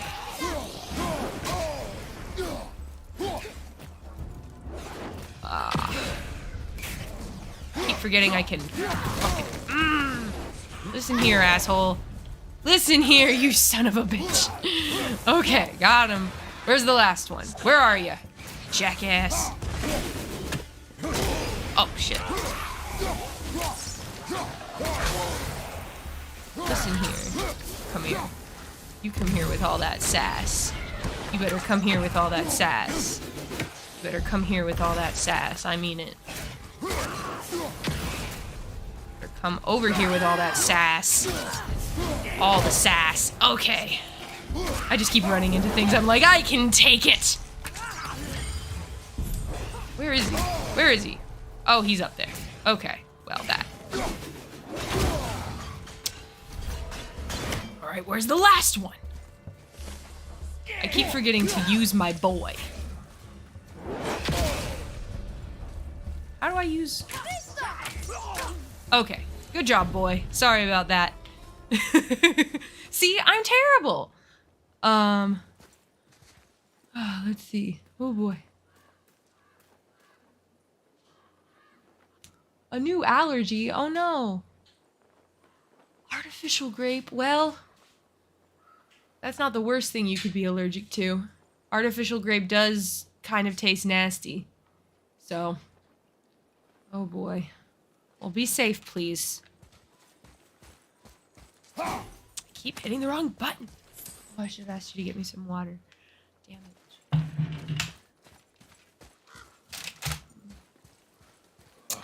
Ooh, a thing. What did we get? Money! Atreus, to me. Okay, I'm coming. Alright, got that. Okay, moving directly along. We can go... Which way are we going? Here we go. Oh, perfect. Okay. My little koala. Are we getting closer to the mountain? We are. Slowly but surely.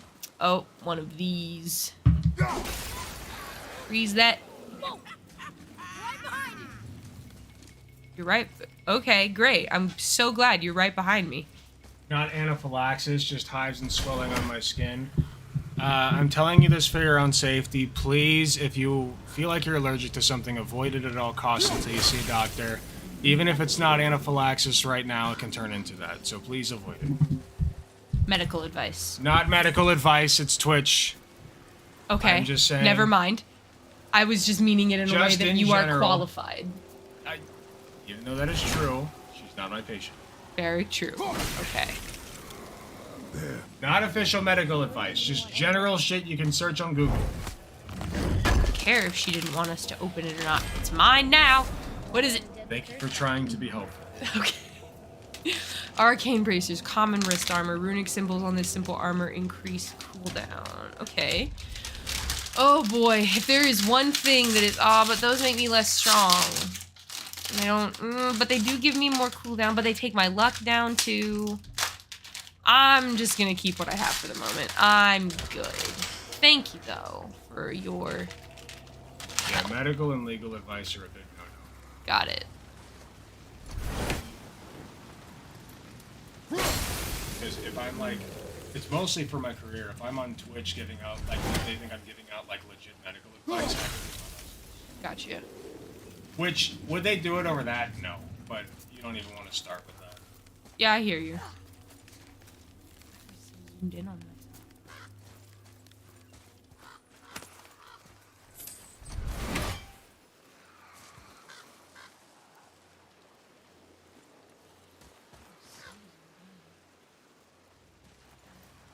Oh yeah, Benadryl, if you haven't.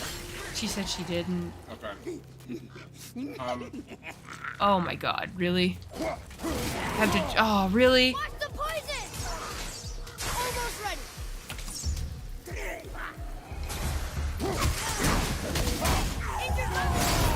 Oh no, I just wanted to hit her.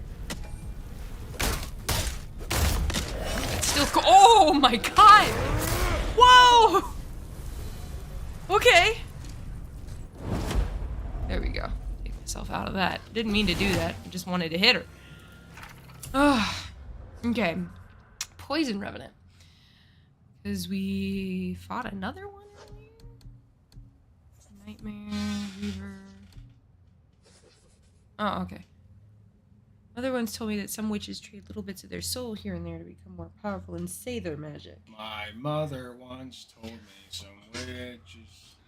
Yeah, I mean, eventually they lose every part of their humanity and become revenants. They can disappear in an instant. And these particular revenants are able to spread poison through touch and breath. Okay. There's that weird one. Such a good drawing for someone Atreus has, like, never seen ever. But, okay. Pop off, I guess. There we go. That for freeze. Wait for that to freeze. Excuse me. I can't talk. Oh, boy. I'm good. We're Gucci? Gucci gumdrops? Do you think for this last leg up the mountain that maybe I can carry her? I told you no. Why? She meant more to me than you anyway. What? I just meant I spent more time with her. You were off hunting a lot. It would serve you to stop talking. I agree. That's kind of a shit thing to say. Aw, I wanted to hit those. Why didn't you let me hit them? Ah, fuck you. Oh god, that's an explosion. That's an explosion boy. That's an explosion boy. I didn't realize that. That's my bad.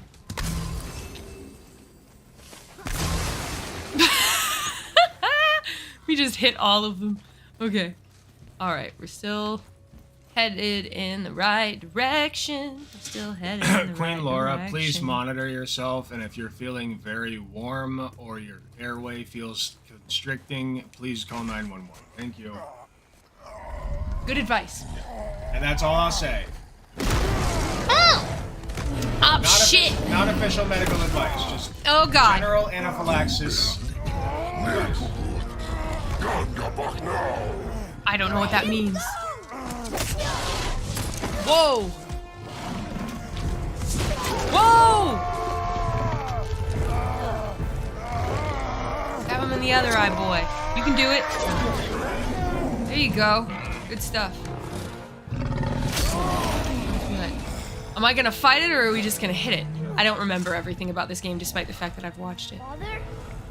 Uh-oh. What? Now what? Ugh, a problem. That's kind of lame. Oh god. Oh no, wait. We are gonna fight everything here. Oh, we're gonna fight everything here. Yeah, I was gonna show. Oh boy, here we go. We're gonna see how. Ah, shit. Shit. Ah, I'm trying to remember the mechanics now. Oh god. Yeah, it's gonna take me a minute. You're all gonna have to deal with me being terrible for a moment, but it's okay because I can do that. I can do that. And kill that guy. Awesome. That was fun. Okay. None of you are here for a good time. Oh god. What do I use to dodge? Oh, I double tap X. That's why. That's why I'm terrible. Oh god, we are in trouble. We are in trouble. Oh, we're in trouble. Oh, we are in so much trouble. Where's a health stone? Oh god. No, move, move, move, move, move, move, move.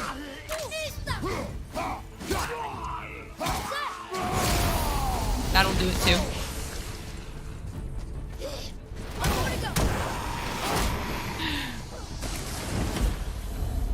An ogre? Here? Who built this place? Ah, I keep pushing the wrong button. You guys are gonna have to deal with a lot of me pushing the wrong buttons. And saying that I'm pushing the wrong buttons. Ooh. A frozen flame! An impossible material that houses the rage of fire and the temper of ice generated through mighty battles. Used to upgrade the Leviathan axe. Yay! Upgrades! Oh, I'm so hurt. Runic attack? Oh no, an enchantment. Symbol of truth. An enchantment that increases strength and runic by 3. Okay. Put that in something. I think I have a socket. Oh, that's very nice. Yeah, there's gonna be a lot of me being like, ah, shit, I pressed the wrong button. And everyone's gonna be like, but you did the same thing last time. And I'll be like, yes, you're right, I did. I did do the same thing last time. Okay, let me go look at this new enchantment I have. How do I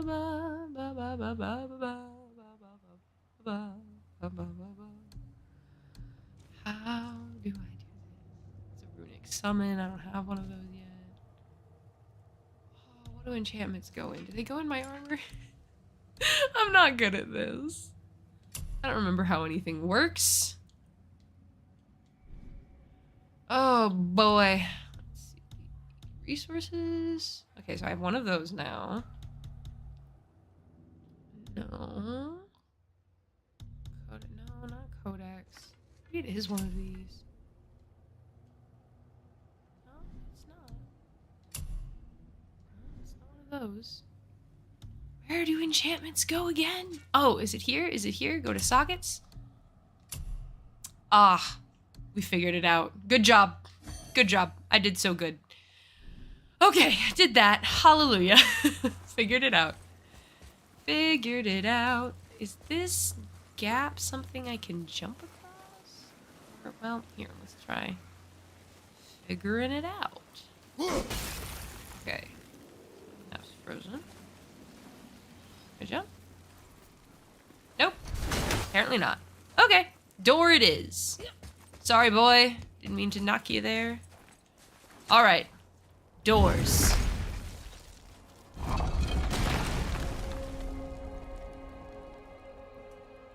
Mountain's base. Whoa. Nice. I can see why Mom wanted us to bring her here.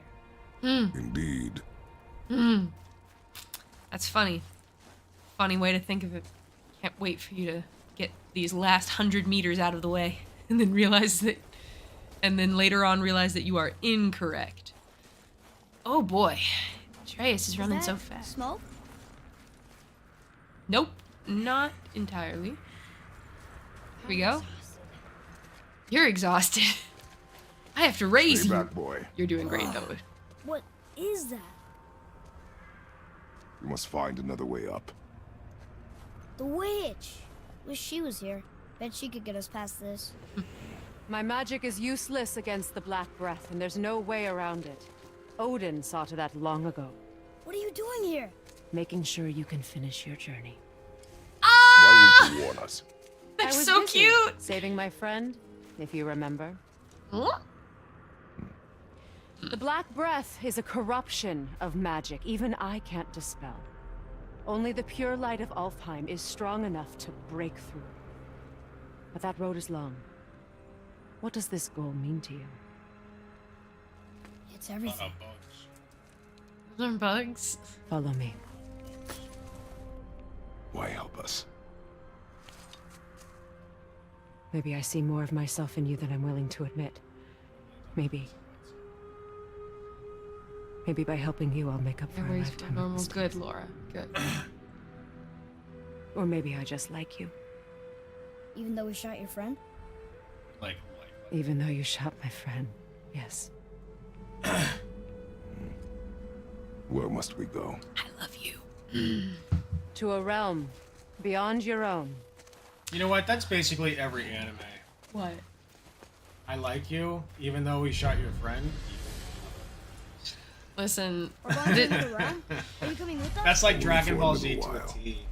Only for a little while. It's like, or even Dragon Ball, the original series. That was like the Oh, whole I can't even shtick. sprint because she's not sprinting. Come on, girly. I Let's wanna go. I want to say that Yamcha was Goku's first big like target, or, like rival, and then like they become besties. We'll use this. Tien and him become besties, and then Piccolo and him become besties. That's Can't. technical. Sindri said it was broken. Oh no, it's Krillin.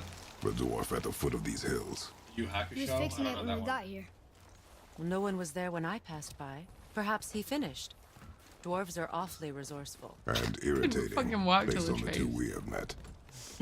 Except in That Dragon too. Ball Z, it's more like I like you, Just even give though that you a turn. genocided a million. There. See?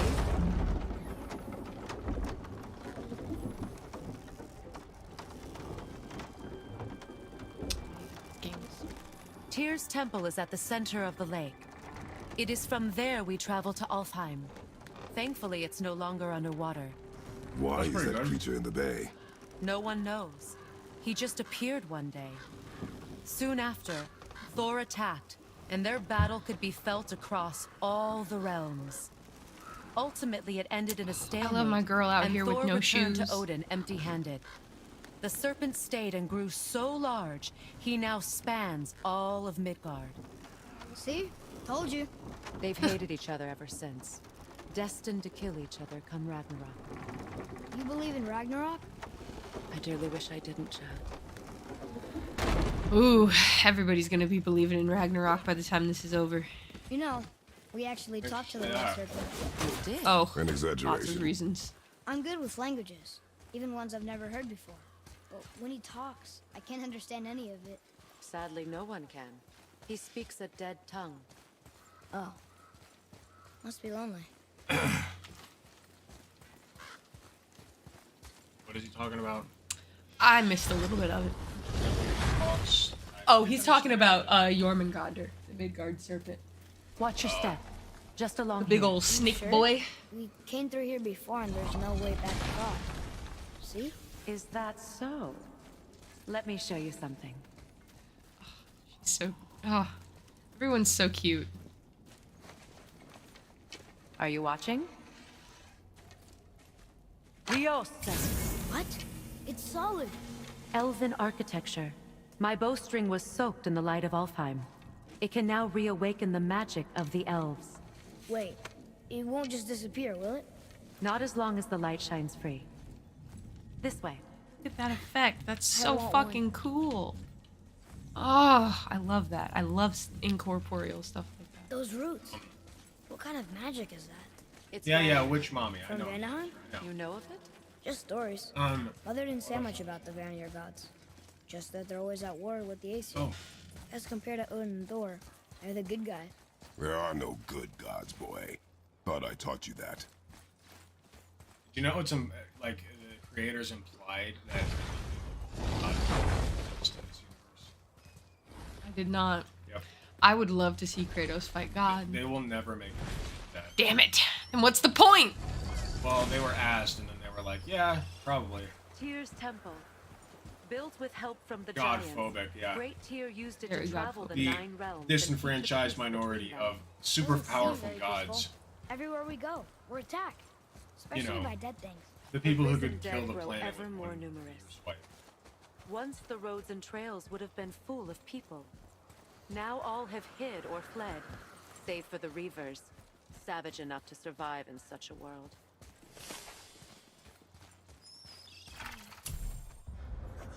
Hell Reaver. Oh, is that what that thing was? Yeah, Hell Reaver.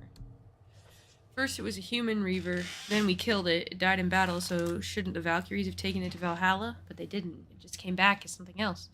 Before she died, I overheard Mother telling Father that the Hellwalkers were returning. Is this what she was talking about? People rising from the dead? Father doesn't seem to know or care much about it. Since this thing used to be a Reaver, I'll call them Hell Reavers. Very good, Atreus. Good job. You have an idea of what it is now, so you get to name it. Enemies become enraged and super aggressive when you're frosted. Father should do his best to avoid their frost blast attack. These things do manage to freeze us. We should stay on the defensive until it passes. Okay. Fun stuff. Freya, freak, you do not want to find yourself in the same bedroom alone with Freya.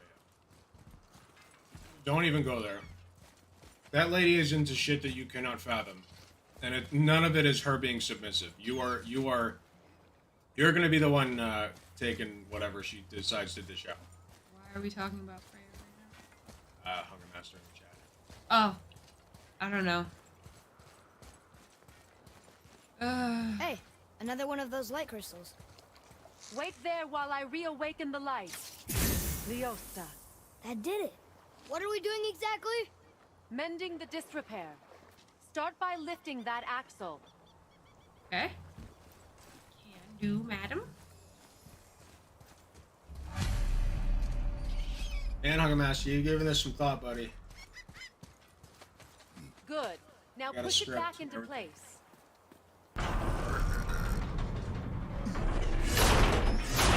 Whoa. Damn, he's so strong. Now realign the wheel onto the track. He's so strong, man. Perfect. Now push the bridge along the track. Wow, you're so strong. What? The whole entire bridge is turning. The crest trace didn't fall off. Boy, you're really strong. Just keep pushing until the bridge reaches its first position. Tired yet? No. He's always been really strong. So about the dead. We heard someone call them Hellwalkers. But what are they? They are poor, restless souls, denied their judgment and their peace. By what? Did Vanir magic raise the dead? It could, once. But this is no spell. This plague of dead is but a symptom of a world out of balance. Something or someone has meddled with powerful forces. That is all I know for sure. There's so much stuff about breaking cycles in this game and in the next one. Now. Okay, I'm coming. There's so much in this game and in Ragnarok that relate to breaking cycles. I did not hurt my back. That's adorable. I love when they have little moments like that. It's so cute. Through these doors. Wait, so did the giants or the elves build Tyr's temple? All the races helped with its construction. It was the last great act of cooperation between the realms before peace disappeared for good.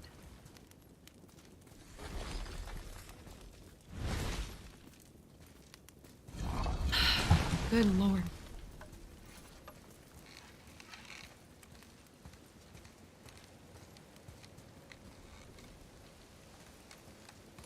Dwarf boys aren't there. Leosta. Your bowstring stopped glowing. Its power is now depleted. Only a few knocks of magic remained in the bowstring, and we used them.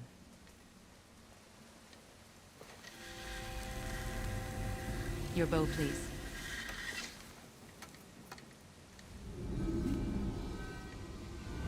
Once you claim the Light of Alfheim, infuse the bowstring with its power. Don't forget.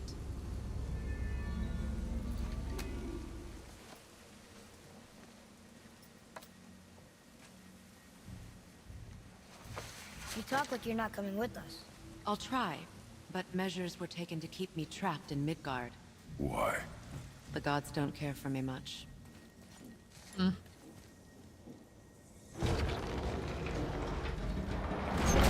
Is this it? It's so dark. This temple has been asleep, underwater for almost 150 winters. It needs only the light of the Bifrost to reawaken. Realm travel. All right. Oh, this is the prettiest design in the game. Ah! Sorry about that. Those roots don't look like your magic. They aren't. These roots are part of the Great World Tree and make travel between the realms possible.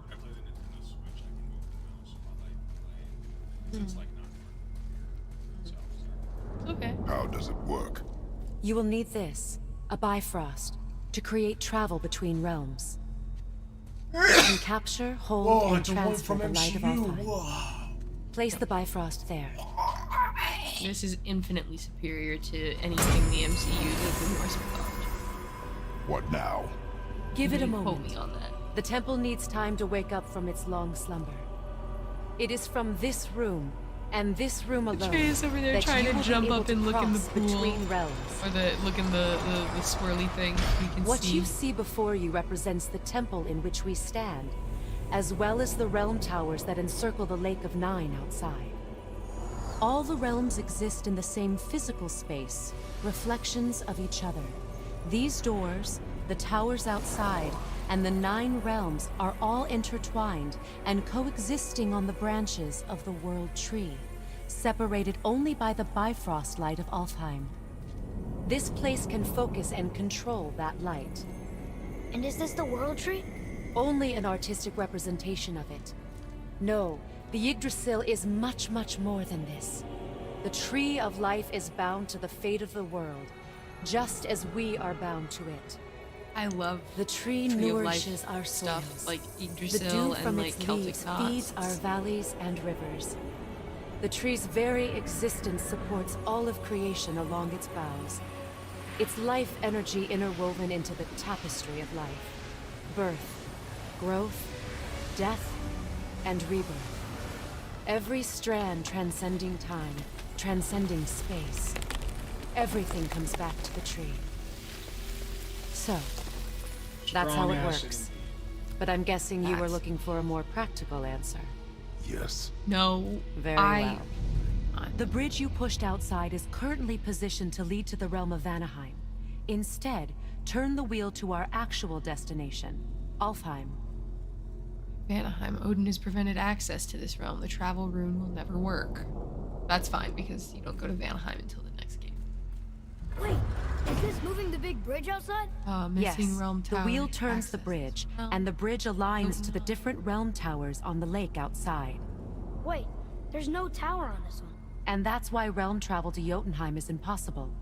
Without a tower for the bridge to lock into, the sequence can't begin. There'll be more about that later.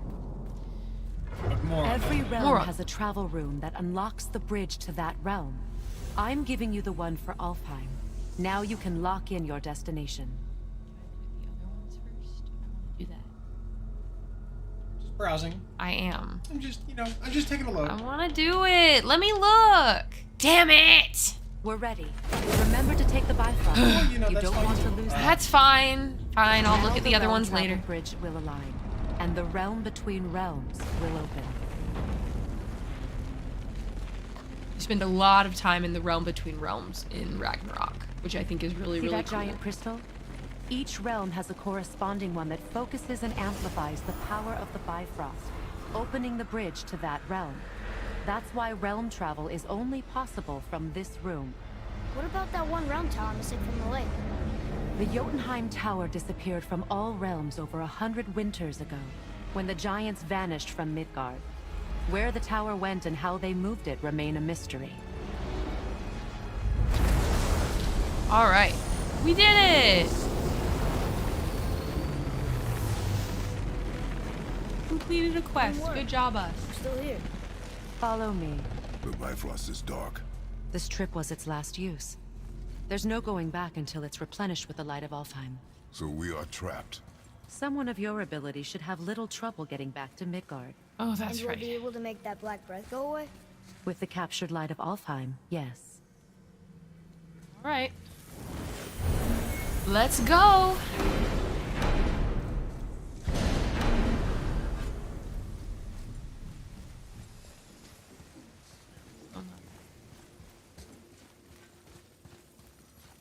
All right, here we go. Alfheim, New Realm.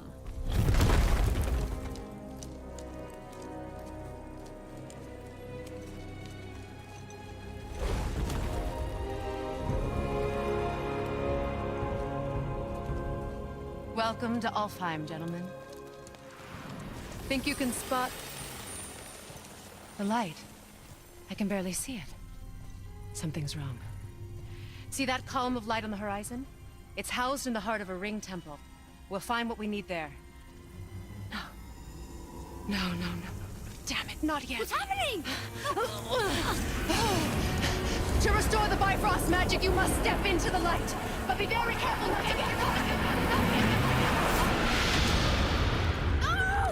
Unfortunate. No two companions for us, only the one. No, she's not dead, baby. She's fine. Come.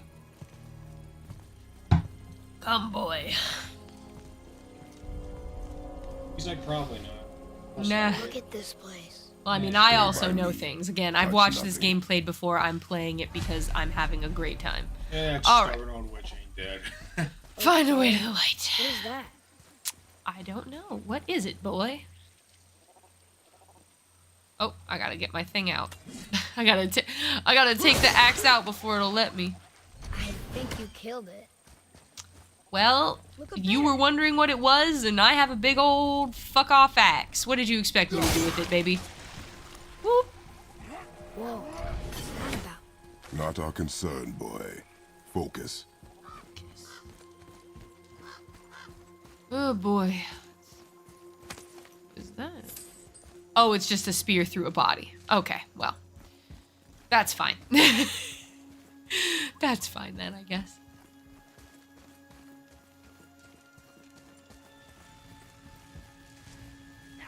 They keep murdering the White Elves. It is war. The end of one. The robed one's lost. Oh.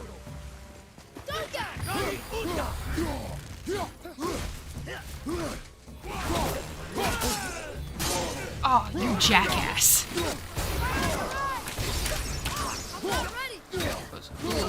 Good job, Atreus. Last one. Aha! Nice! Okay. What are they attacking us for? We didn't do anything. Sometimes, honey, people just suck. Where's this stuff even come from? Oh, I missed. Fuck. Okay. I was like, maybe I'm lined up right, and it's like, the hell you are. There we go. Now we're lined up correctly. Cute. Okay. Did you say something? No. Oh, okay. Boy, We're are getting you? closer to the light. Do we? Wait, Okay. is that Sindri? Compass turns golden. Objective is somewhere in the area. Search the area for clues. Okay. There's little frogs. Little froggy friends. That's cool. There's Sindri. Come here, Trace, real quick, so I can try and get this out of the way first. Yeah, oh, look, there it is. There's the thing. We need that thing. There's a boat tangled up over there. Yeah, I can see that. That's why I got excited, boy. Cool. Okay. We can worry about the boat in a minute. Now I do want to go talk to Sindri. What's up? Also, we might be able to upgrade it. How are you here before us, dwarf? We were told our path was the only one between realms. Well, it may be the only way for you to travel, but we dwarves are full of surprises. That is not an answer. Ah, hang on to that sense of wonder. There's so little mystery once you've amassed the wealth of arcane knowledge that I have. where to comb the realms for exotic resources, how to craft them into creations that defy imagination. To the novice, I'm sure it all seems like magic, but... oh, all right. It's magic. Are you happy now? Yeah, I don't know if Kratos... to you? I don't know if Kratos is necessarily ever happy. Oh, we have a lot of money. Oh, damn. And a lot of XP. I should be using that. Leviathan axe upgrade. Yes, please. Where is it? Where is the axe upgrade? Yes. Yes, please. Probably shouldn't let my brother lay his hands on it again. New skills are now available. Does, tell him to Hell yeah. longer. He's warping the bit work. Can we upgrade my boy? Master Atreus, how may I serve? No, we need solid Svartalfheim What do we miss? steel. Can we upgrade that? We don't have enough axe silver. I can never do anything for my boy. Alright, what? Common enchantment. Increases a random stat. Oh, okay. Symbol of shadows. I think all my enchantment sockets are filled, so I'll hold off on that. What's that? Arcane bracers.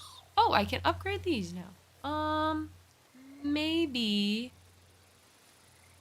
I mean, I have everything I need, so. But wait, I want to see if. Oh, whoops, wrong thing. That makes defense go up and vitality a bit. That does the same thing, but it increases runic at less of a price of giving up strength.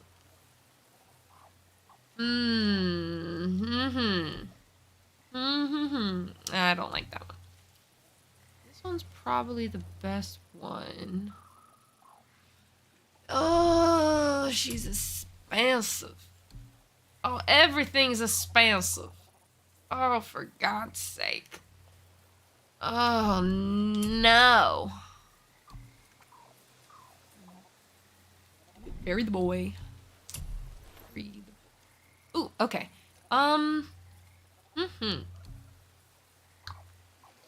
Light war handle. High perk activation chance to grant a gift of strength after launching an enemy into the air.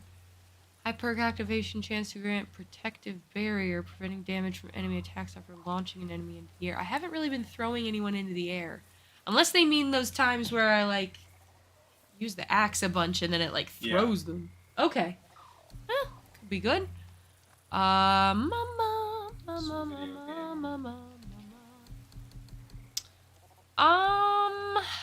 see. That brings my strength up. That also brings my strength up. That does strength and vitality. Kids, play nice. Sorry, I had to yell at my children. I'm so hesitant to spend money in games ever, even though I know I'm gonna get more of it.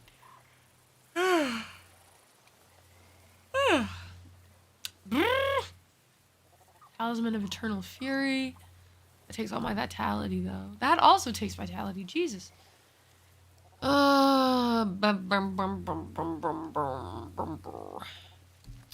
Such a problem with spending money in games. I can't.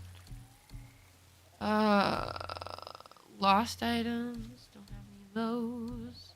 Oh, do I have a resurrection stone? Yes, I do. Okay, that's good. That's good.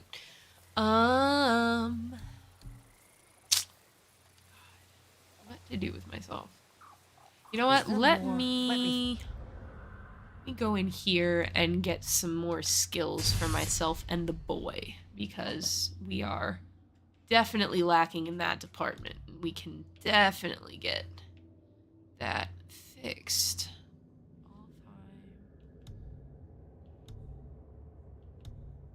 Okay. Oh, I see. So you can see the different realm maps. Cool. Okay. Alrighty. Okay, skills. Alright, so we can now do these. We can do all these. We need to do more of these.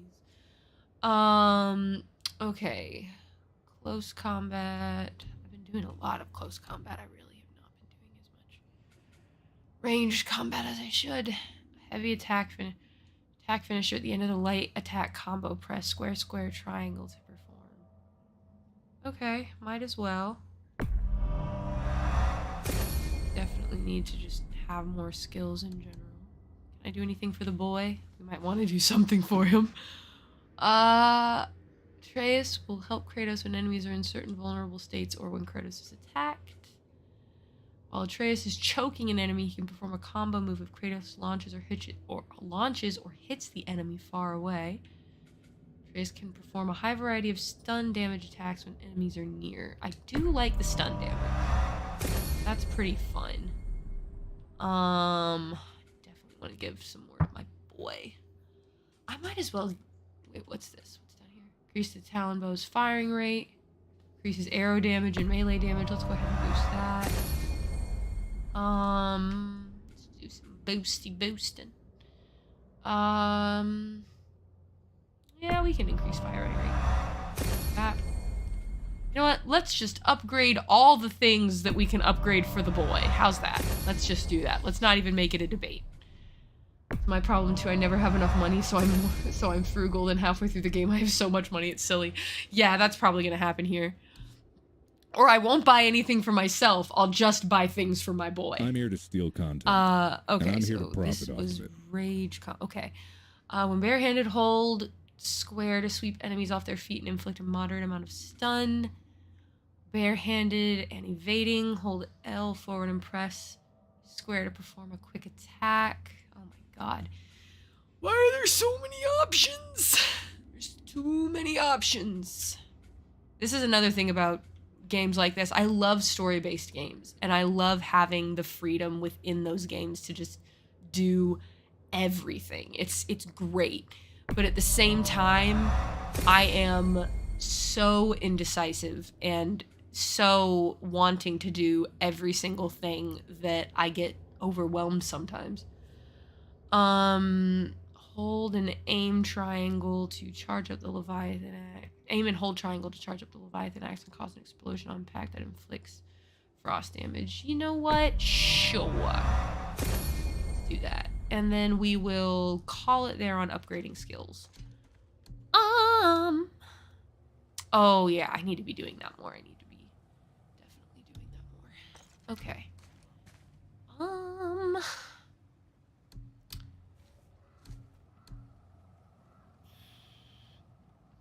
Yeah, I don't have a runic summon for you. Okay, let's just go get the boat. Let's just go and get the boat. Let's go and get the boat. What? If thoughts and prayers worked, the governor of Texas wouldn't be advocating for them for Ooh. Oh my so true. God. I said nothing. Really? Okay. Atreus, if you're hearing voices, I need to know. That's a little worrying. It's so good. Actually, considering who he is, it's Did quite your exciting. mother speak of this realm? Not much. Just that since the elves are always fighting over the light. Ooh. They kept them isolated. Get me the glowy thing, boy. Thank you. Yggdrasil's Dew of Cooldown, epic. A drink from the dew of the world tree brings lasting benefits. Cooldown permanently increased by 2. Hype! Let's go! Turn. Okay. Wait. Hold the front door. Can we go in a direction? Again, I said nothing. Wait, I could have sworn you said something.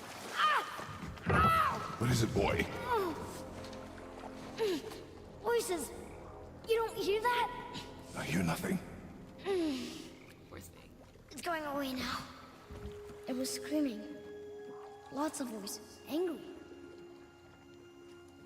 You really didn't hear that? No.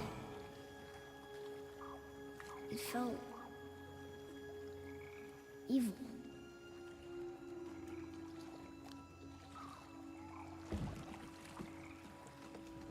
I feel like Kratos and I made the same face, but just like, we're so concerned for our boy. I will be right back. I need to use the restroom. I will be back momentarily. You can probably grab a piece of gum or something.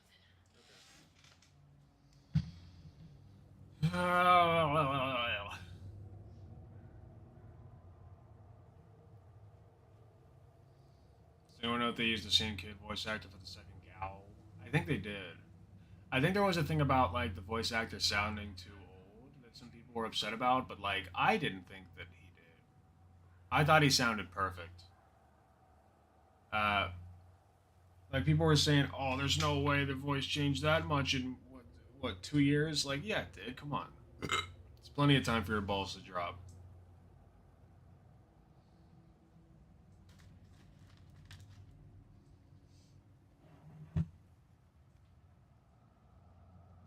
Like, honestly, has anybody, like, have you ever even, like, been around a child when they're 13 versus, like, a child going through male puberty, right? When they're 13 versus when they're 14, like, it's night and day. Like, their voice, like, they'll probably still be cracking a lot, their voice, but, like, holy shit. Like, they're 13 and, like, they're still up here, they're still a squeaker. And then the next time you see them, like,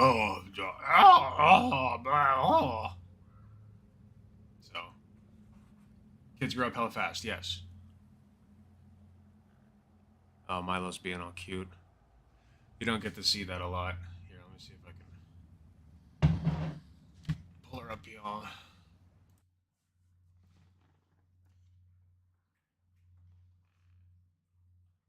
You don't get to see this very often. He's playing with a toy.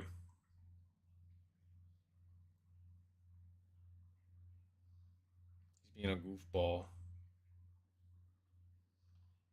Sorry, I'm not looking at the camera, so it's hard for me to angle it. Get it, Milo. Get it! Oh, is it the box he's playing with? I think it's the box.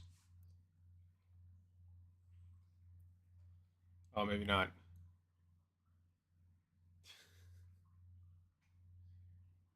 What is he playing with? It better not be something important. I'll have to check that.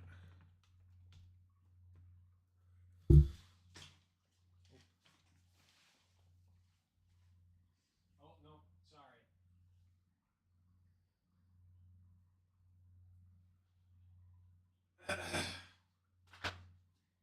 Yeah, he was playing with a wire. Here, Bob, I'll get you some string. Hold on.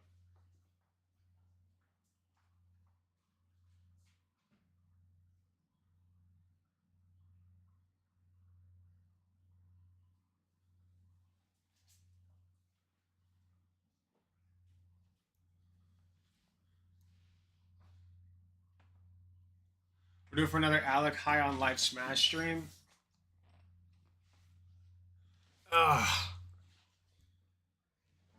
Maybe one day. I'm not that into Smash anymore, man. Like, I used to play competitive on the interwebs, but like, it's just like I get frustrated more than anything, you know?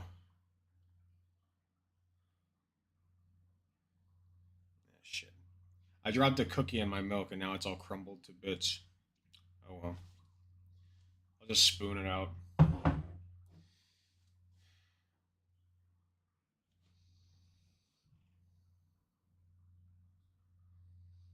Katie was really wanting to play for you guys lately. She asked me last week, and I did not end up streaming. So, or was it the week before? She asked. I can't remember. Was it 2 weeks ago? I think our fundraiser was 2 weeks ago. So it was 2 weeks ago she asked me to.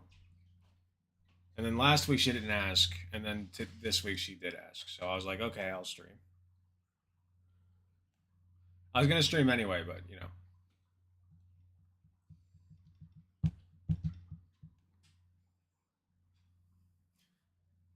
When he was trying to fuck with Milo.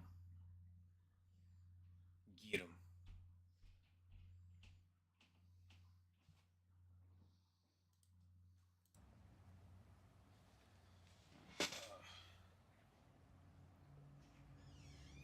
Was the fundraiser last week? I thought it was 2 weeks ago. I don't know where my sense of time's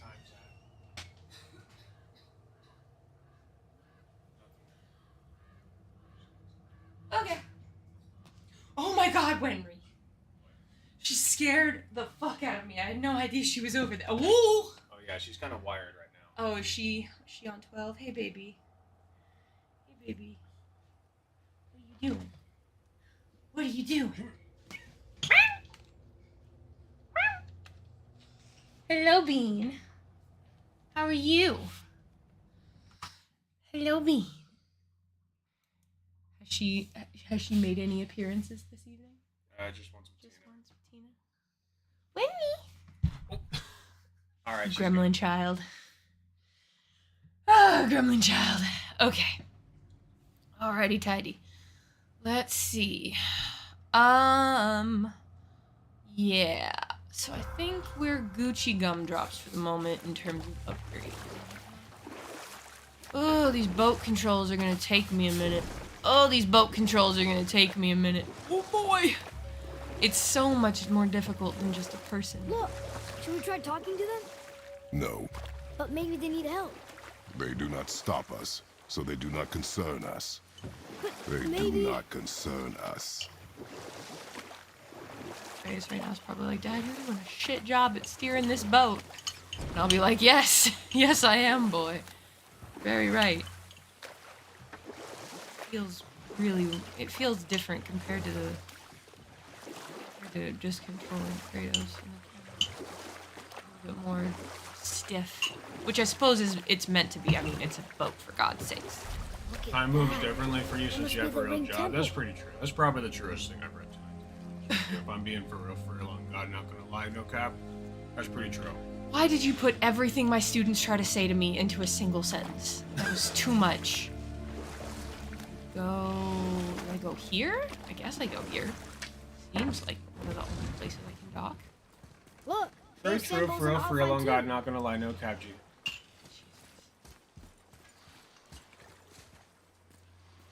What does it ask?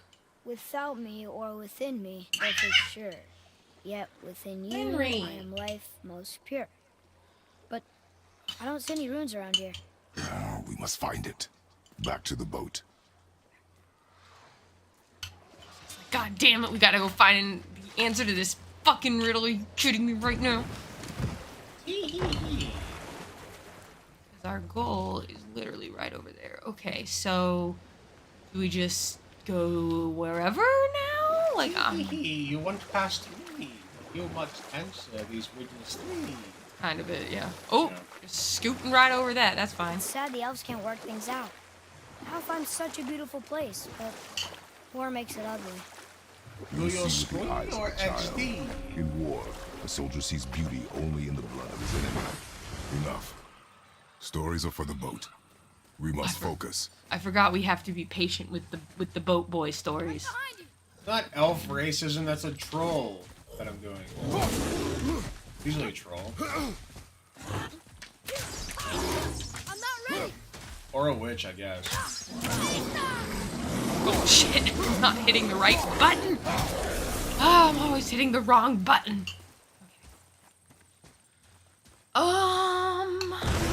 Woo! Really? Really, bitch? In front of my salad?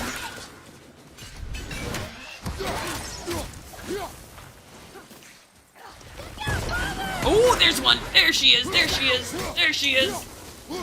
Okay. Like, where is it? The XP thing didn't pop up. I know there's another one out there.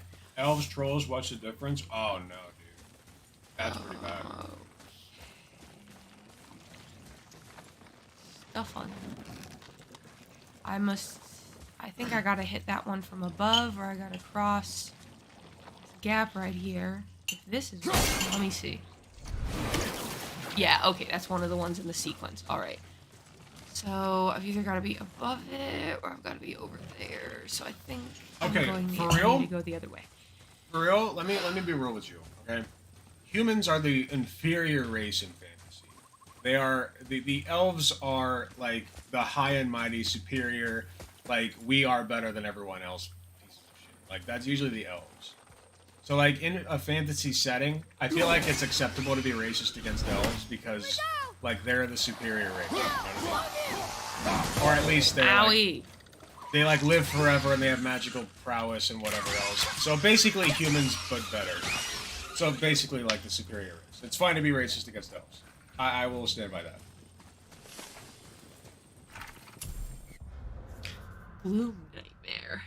These nightmares can blind us for a little bit, just when I thought nightmares couldn't get any worse. That's pretty cool.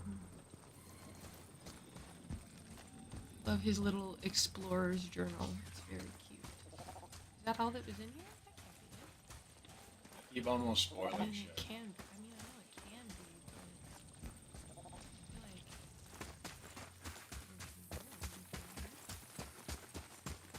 this one. Okay, now that I've checked those other two paths, I can come through here and. Oh god damn it! One of these. One of these. Up good. Not gonna get that for a while. Son of a bitch. Oh, not this again. No. I bet there's more with No.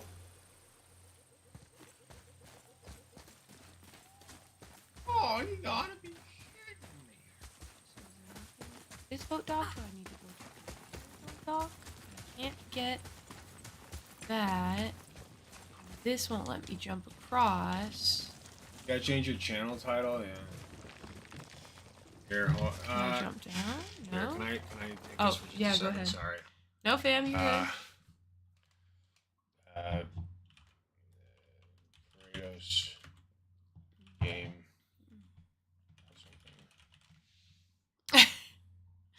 Very good. Very good. Alright, hype, let's go. Okay. So I guess there's nothing back here, so next boat dock, boy. Since there was nothing over on this one. I guess we just sail around the lake until we find the rune. It goes to the thing in the middle. Okay. Cool. Let's go boating, boy. Oh, we gotta go through there. Gotta go through there. Go through that tunnel. So, what do you mean I see with the eyes of a child? In war, a soldier sees beauty only in the blood of his enemy. The rest of him is lost, sometimes never to return. You know about war, don't you? Wars are fought for two things, survival or advantage. Battles may be won by the better soldier. Wars are won by those who are willing to sacrifice everything to ensure victory.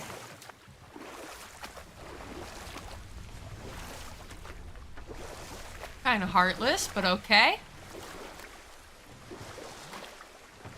I know there's character growth coming. Like I said, I watched this. I watched Jacksepticeye play this game, because actually the reason was because I found out that Hozier was going to have a song for the end credits of the second game, and I was like, oh shit, well that means I want to watch the second game and see how Hozier's song plays into the themes of it. And then I was like, well shit, now I've got to watch the first game, I guess. So I did. I'm so confused. Do I just sail towards it? Or I can't. There's a bridge. My god.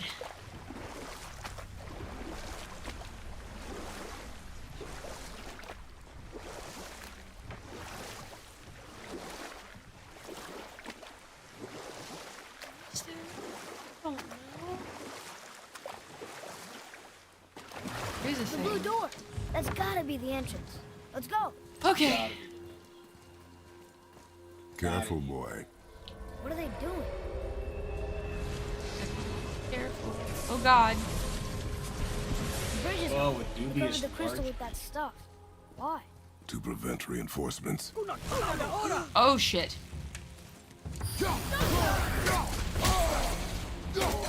Getting. I'm just like, things are I'm invulnerable. Things can't hurt me. Like, no, they absolutely can, honey.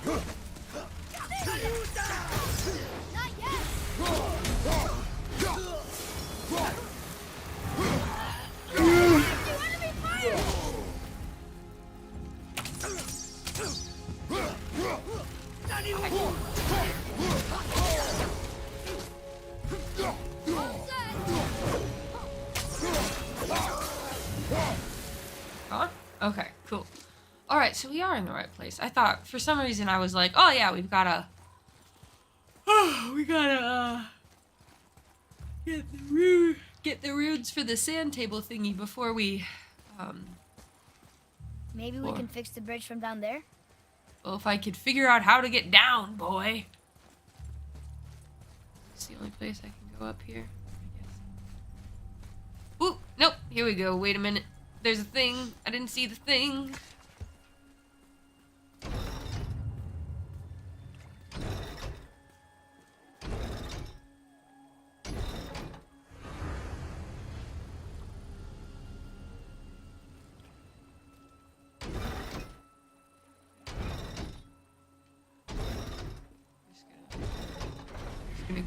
Okay, so that did something. Okay. I don't know what that did. Here we go. Here we go. Oh, God. Another one.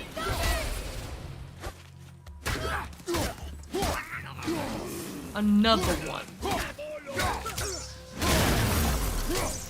Fun. Ah, shit, my camera. Ah, shit, my camera. Stop parrying, jackass. Why did I do that? What is their problem with us? We do not belong here. Agreed. Let's see. I didn't look at the Dark Elf one. Oops. Unlike the Light Elves of Alfheim, the Dark Elves prefer dark places. Maybe that's why they want to cover up the light. They can fly and seem pretty smart and well coordinated.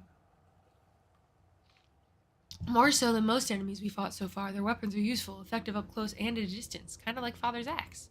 Dark Elves like to attack as a group. When Father lands a heavy hit or parries, it tends to break the swarm. Thank you very much. Okay. So oh, there's another one. Oh boy, we're all also going to have to deal with me having the solution right in front of my face and just not seeing it. Oh, it doesn't go that way, it goes the other way.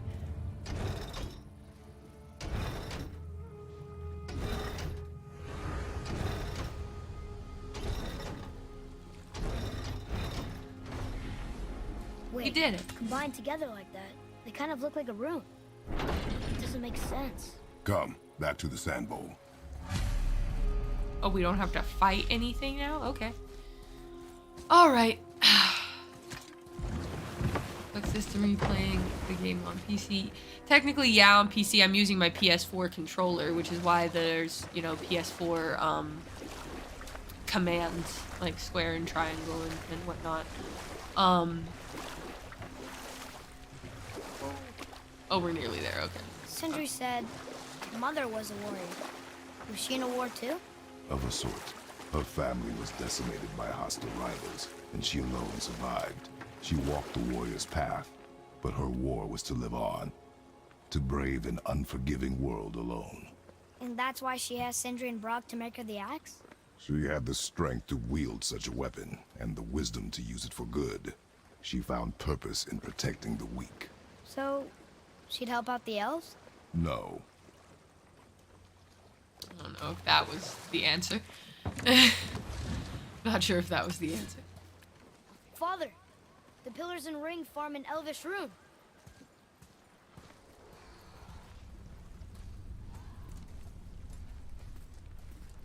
You gonna tell me, boy? What does it ask? Without me or within me, death is sure. Yet within you, I am life most pure.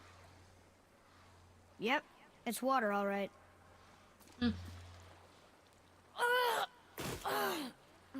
Boy! I just stand there like, The voices again, but different voices. Less angry. They're asking for help. We are here for the light. I do not care who they are, nor what they want. You never care about anything. You have something to say? No. Little sass man. Sassy, sassy, sass man. Ooh boy, we did it. What's happening? I don't know. Figuring it out. Look what we found. We did. We found a thing for us. Father? Yes. The voices I heard, It was hard to make out, but way in the back I'm pretty sure I heard Mother.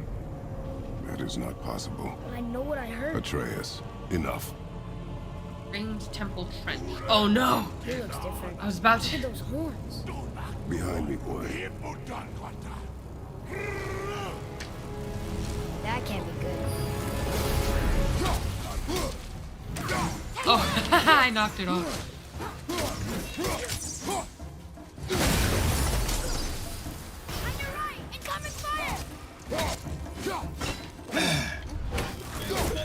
What? Oh, yeah. What game? I said we're playing on your PC, but we're using my PS4. But I'm using my PS4 controller. Sorry, I didn't mean to interrupt. No, it's okay. Okay. Oh god, shit. No, bad. Shoot him, boy.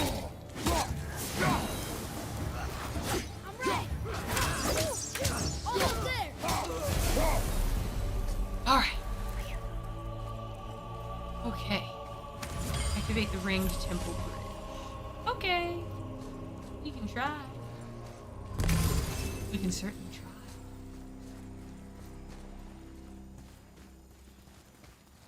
Ooh. Yes, please. I will take that. How many people are shooting? Oh boy. Ah! Oh, that's fine.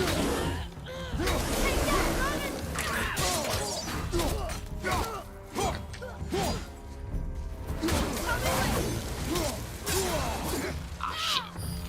Dodged out of the way of that. Oh, cool. Hi, guys. Whoa, boy. Where did he go? We did get quite a few raids. I'll still take that. I'm hoping Bosch. Ah, fuck. Where did he go? Okay, boy. Really thought Bosch. Take him down. There we go. Good job, boy. That took a minute. Take the money. Ooh, we've got a Nornir chest. Where are the thingies? Where are they? Where are they? Where are they? Oh, what's this do? What do you do?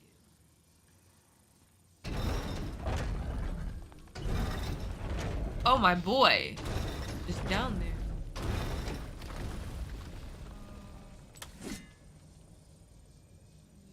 Just that like that for a sec.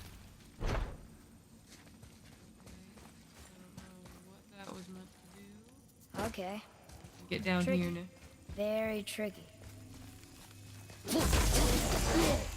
Alright. Cool. That's how we do that.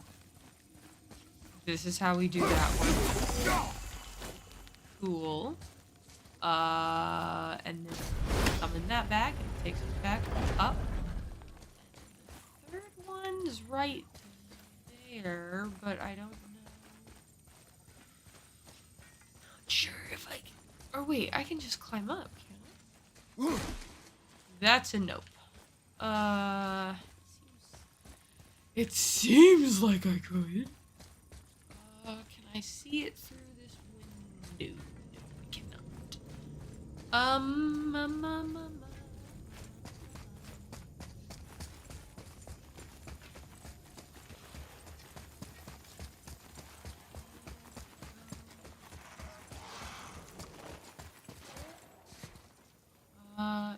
Yeah, let's try it.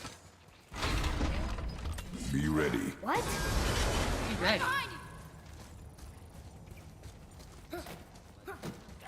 Oh.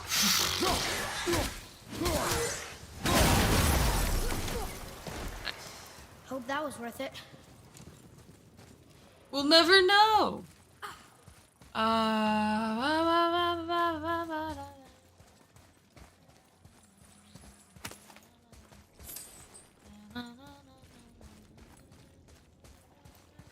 Okay. Son of a bitch. How the fuck do I get up there? How the fuck do I get up there? Atreus, to me. Give him a moment, Jesus. He's fine. Really? Okay. Well, I guess we can try.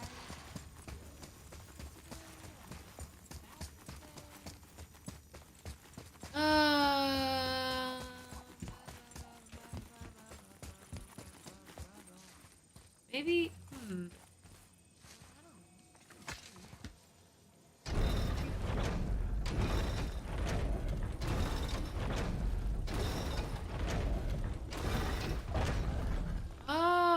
Think that side hallway will get us to the temple? We will find out. We will find out, boy. We'll certainly find out. Oh, hell yeah, let's go. I did it. Found the shit. I'm sorry, I keep hitting the wrong buttons. Hitting the wrong buttons. Where is it? Let me back up. Let me back up. Let me have the thing. What's in there?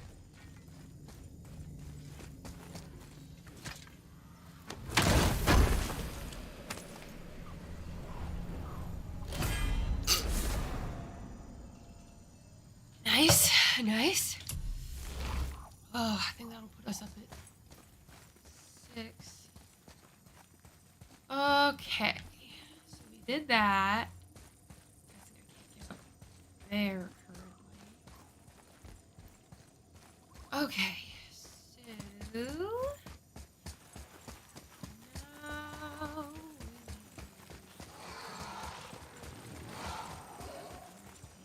now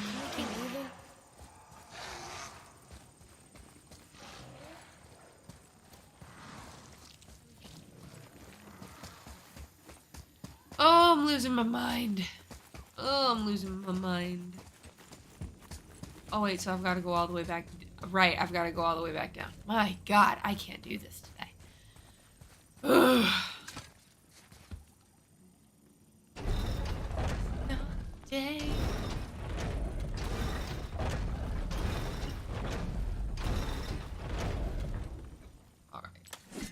All right, take 2. Here we go.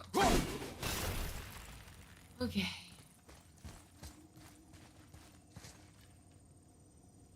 Oh, wait, if I, oh, wow. I'm stupid. We're just gonna do it again, because I want all the things. I want all the goodies.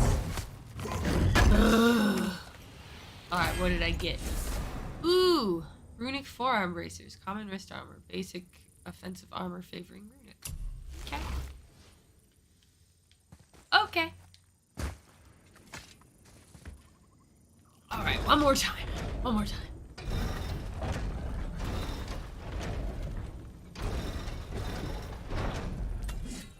That's how I make it go.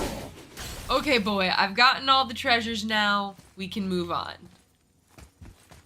Taken 900 years, I know.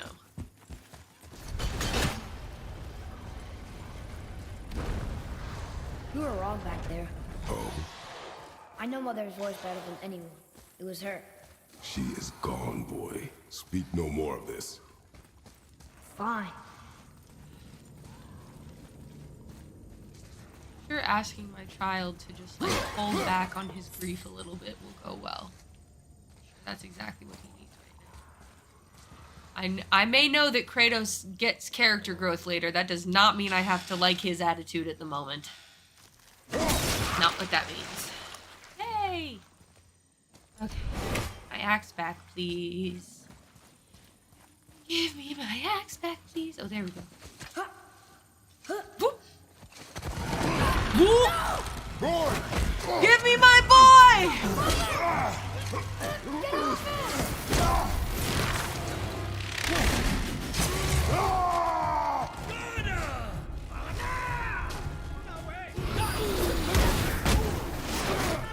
Yeah. Where are the other ones? Where are you?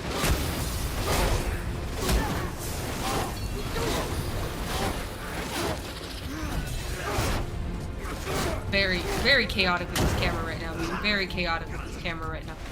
Oh boy. So many buttons to push, and I am not in any way able to push a single one, apparently. We are having a struggle. This is very cool to do, though. Let's be very real. This is very cool to do. Oh my God. Please stop. Please cease. Cease and desist. I must ask that you quit. Okay, what do I do? What do I do? Where do I climb? What do I do? Oh, there we go. That's what I did. Okay, there we go. Hold on, boy! Fight! I'm ready to push. Whatever you need me to push. I'm really surprised they haven't stabbing him. He's very small and only has a bow. Freaking murder your face! You touched my boy! That's my son! That's my boy!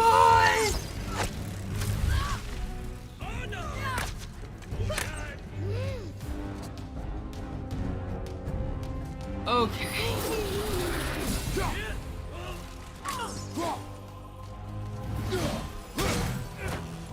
Oh, you jackass. Keep running away from me!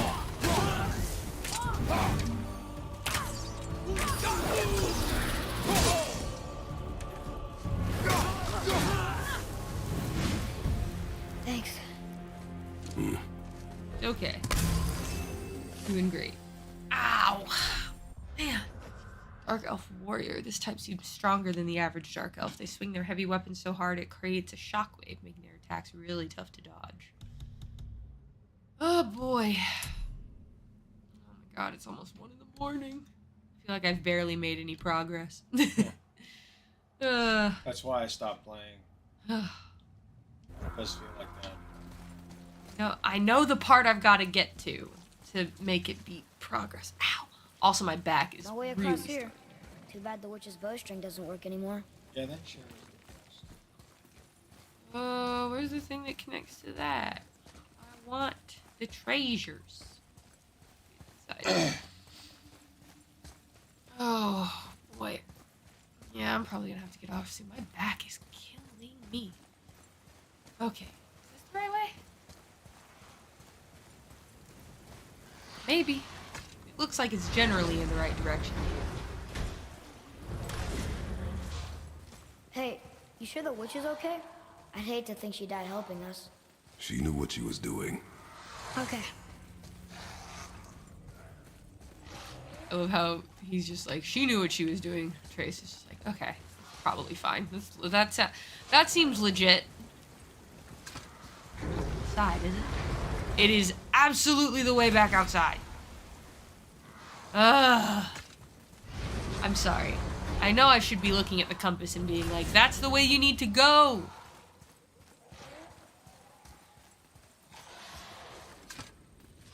I'm just so used to not really looking at compasses anymore because I usually have so many side quests that I'm just like, ugh, God almighty.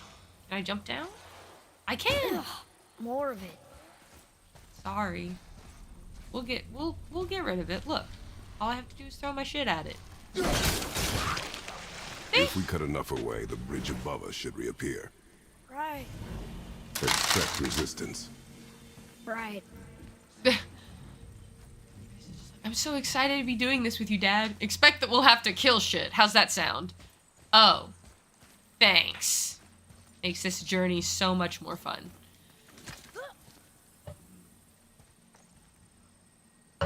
Oh, my little baby koala. How I love him. Alright. And up you goes. Oh boy. That's a fun time. It's not.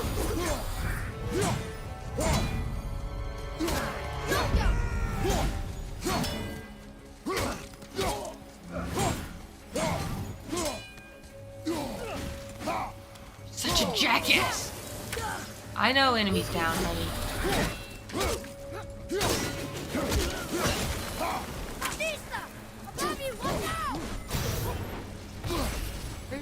Where's the guy? Where's the guy? Sometimes I just want to punch things. Oh my god! How do you kill something made of rock? You find its weak point. Move out of there, my god. We are not doing so hot today, boys. We are not doing so hot today, boys.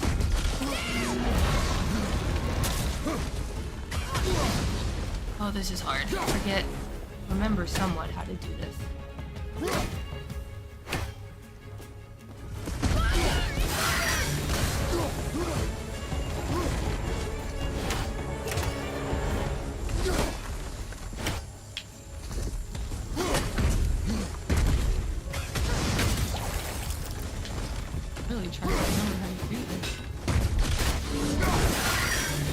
That's how, kind of. We can use it against him. Doing okay. I'm doing okay. I'm doing okay. I'm ready. Okay, now I can go up to him, right? I can go up to him, I can get him. Yeah! Nice. Woo! Cool. Oh shit, there's still enemies though. It's not over! You still have things to hit and shit. You still have things that you have to hit. Ah, damn it. I thought I was, like, behind him. I thought I made it behind him. I did not. I did not, in fact, make it behind him. Nice! Haha! That was cool. Okay. Nice. I did not expect to do that well at that. Watch wow. our backs, boy. Things I was not expecting to work. That. Njord's Tempest. Light runic attack. A rapidly spinning melee attack that clears out surrounding enemies and deals significant damage. Okay, I will look at that. Thank you much.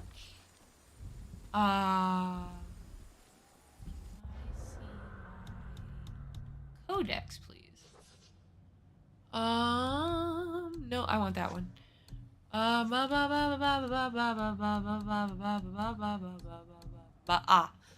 One of the ancients. I can't believe it. Did Mom know they were still alive? They're, well, ancient. Supposedly they were part of Ymir himself, and they've been around since the beginning of time.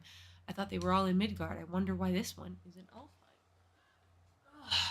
Okay. Alrighty, tidy. Let me pick up all the things before I forget to pick up all the things. Ooh, what's that? Rare enchantment. Fragmented Heart of Alfheim. Reduces all damage from Dark Elves attacks by 12%. Stacks up to 36% max. That is something up there. I know you do, boy. We'll get it. Just give me a sec. I'm doing the grabby all the prizes thingy. Okay. You're freezing at first. Smoke.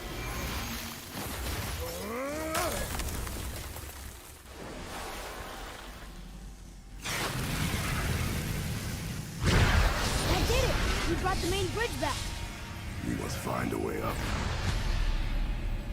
Well, I'm sure we will as soon as walk. Ooh, new bridge. Bridge. Hooray for new bridge. Oh, guess the light makes more than bridges. Maybe this will spit us out on top. Maybe. You never know. You never know. Never.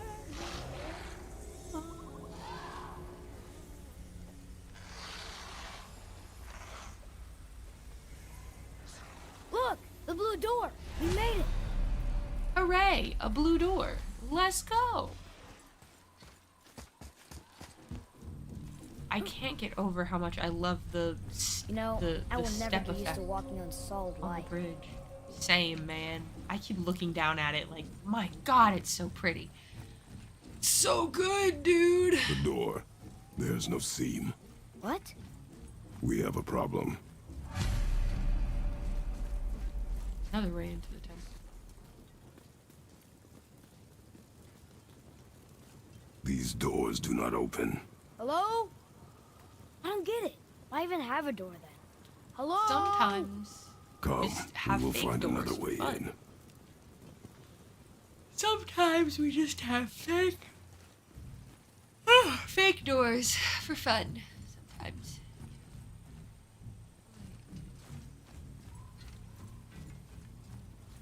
Oh, there's the stairs. Okay. All right. The dwarf again. Sindri? Yay. Hey, Sindri. We found something interesting. Oh, really? I love something interesting. Whoa. You killed an ancient? Yes. Was it difficult? Yes. Is that all you're gonna give me? Yes. You know. Oh, boy.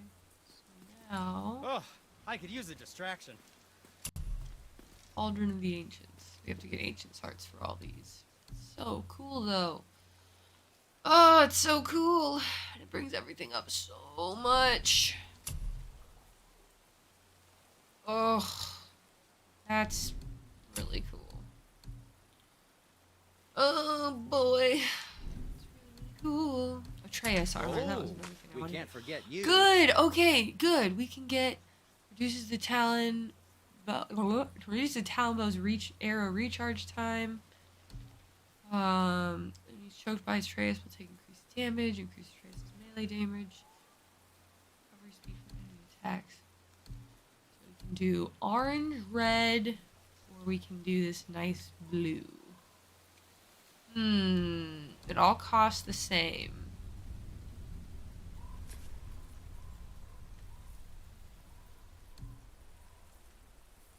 So it has the same thing. I feel like if I get this, I'll use him in battle more often because I've been trying to make that more of a thing. I don't know. What will it be? Oh, let's see. Upgrade. Alright, we can upgrade things. We probably should. Just so we have something kind of nice. So sure. Fine piece of work. If I say so myself. Okay.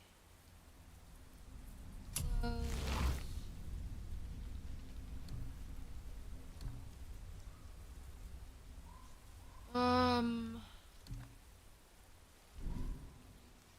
then boss upgradable. That is. Yeah, we can upgrade that. Who knew?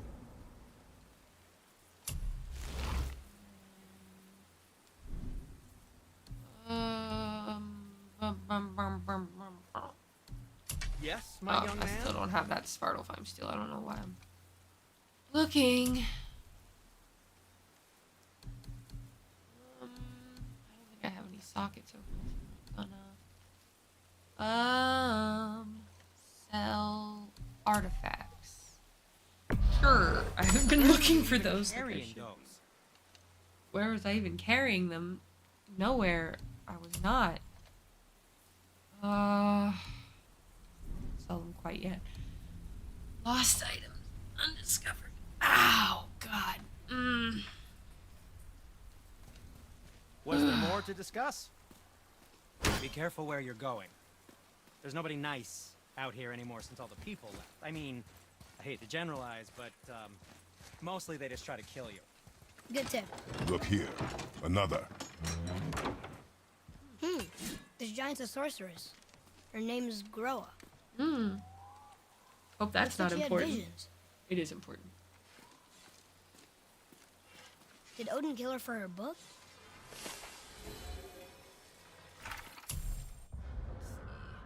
No, I forgot. I have to wait for the lore thing, not the quest thing. Oops. Hold up. Okay, there we go. That's what I want. A giant sorceress and a powerful seer slain by Odin. Did he steal her book of visions? That's Groa. We did Skull and Hati, and then Jormungandr. Alrighty. Okay, so it looks like we need to crawl here. Oh boy. On towards 1 in the morning. We'll probably do like one more thing. We are. Look at us. Oh my god. Of course. It's okay, Atreus. I get it. I'm also annoyed. Catch the boy. There you go.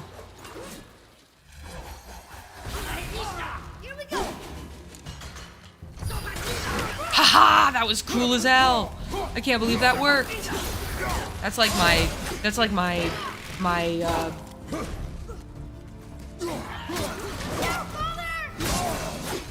Oh, come on. That should have interrupted him. Jackass. Sorry,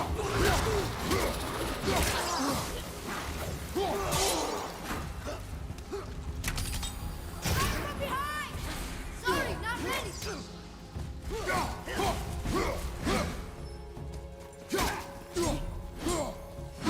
Oh,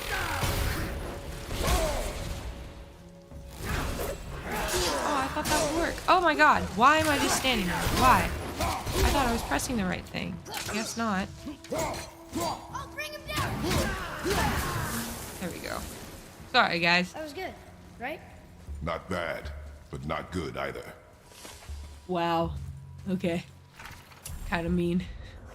Dark Elf Summoner. This one is able to call in reinforcements, so we should take him down quickly. Should be easy to spot thanks to the bright glow in their wings. I wonder how many Dark Elves there are in Alfheim. Wouldn't we all like to know? Okay, so there's that one. That was the one we just came down. We gotta go this way. Gotta keep going this way. Do I hit this one? Do I hit it now? I'm gonna try and hit it now. Nope, we do not. We do not hit it now. Hit it later.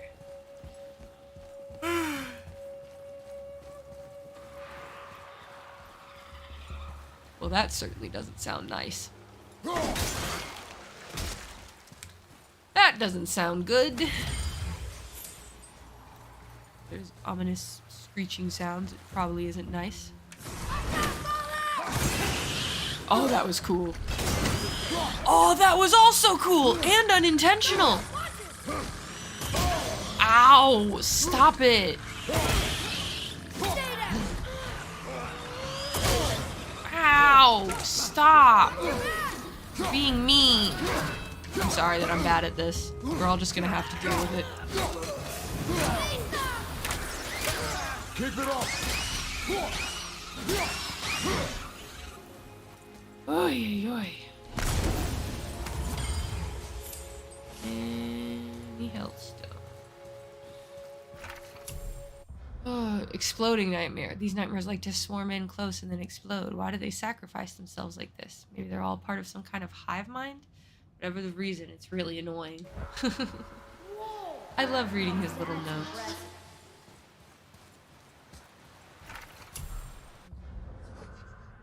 Much easier to kill when grounded. Tripping them up seems to work. Oh, okay. Very true, very true, very true. Probably the truest thing I've heard today. Anything over here?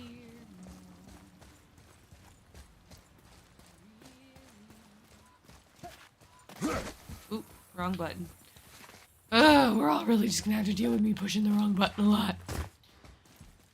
Oh boy. Where are we going? Oh, we're going that way? Well, I'm gonna go this way for a second. Because I see a thing that I might be able to hit all three on. We're gonna try anyway.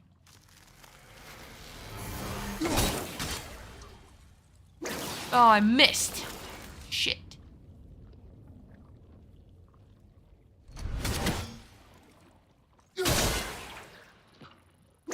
Damn it, I can't get the third one. It's so in the back. It's annoying. Unless...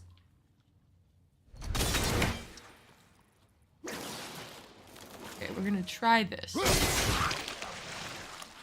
Oh, I did it. I don't know what that did at the moment, but it did something, and that is all I need. It'll be useful later.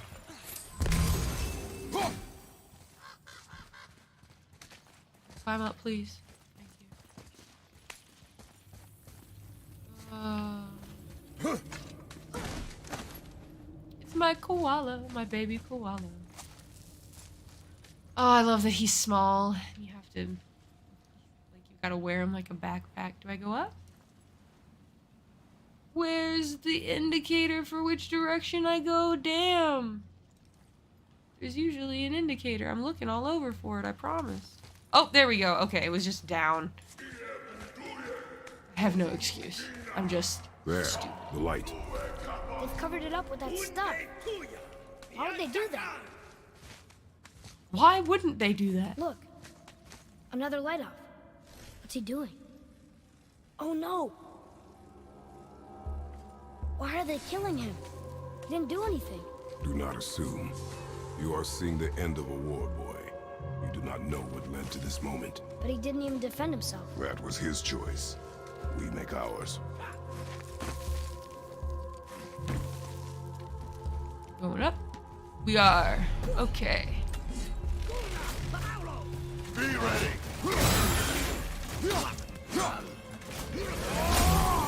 Oh, that wasn't necessarily what I wanted to do. Oh my god. Okay. Okay. Okay.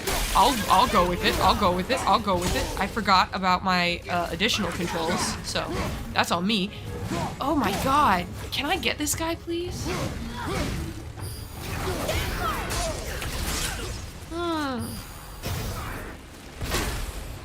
Okay, this is getting on my nervy nerves. Keep jumping out of my way. I'm not good at pressing so many things at once. I'm really not. Not good at all the buttons. Which is surprising because this game is like 90% button.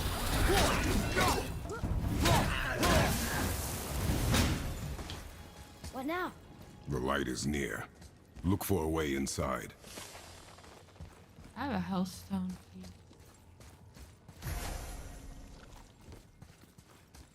I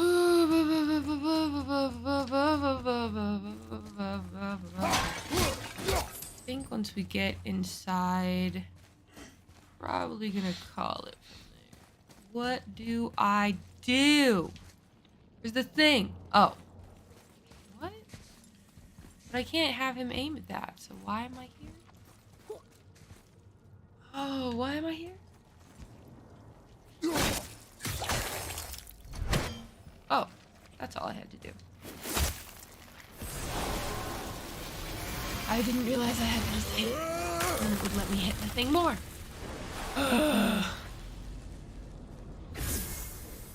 That did it! Look! More light bridges! Follow me. Again, I'm gonna look at how pretty it is, because it is so pretty.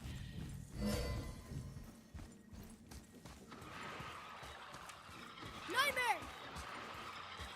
I see them. Thank you, boy. Enemy down!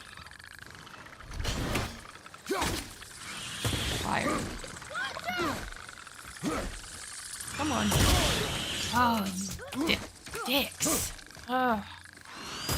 I'm in so much pain. They barely touched us. Oh boy. As soon as these start charging at us, just one hit to their body will blow them up. The explosion hurts other enemies too. Could be useful when fighting a big group. Thank you. What are you, Siri?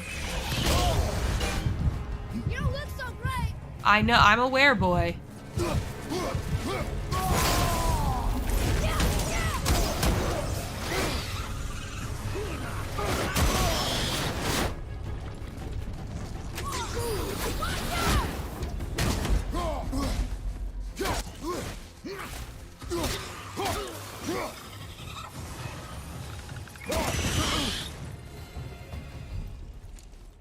There we go. Finally. I'm over here like I've been hurting McGurdy and you just have not been helpful. Oh, do I have to throw it at it? You. Freeze it, freeze it, freeze it, freeze it. Let's go.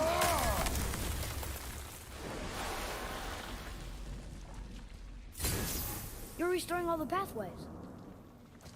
I am. I'm so glad you managed to figure that out, boy. Very good of you.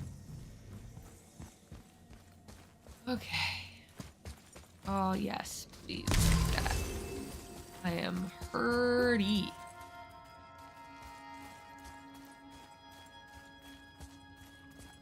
Okay. Oh, boy. What in the world? Break into the hive. Okay. Well, how many of these do we have to line up? I suppose whatever ones we can line up, line them up, and then the others just pray. I suppose. I don't know.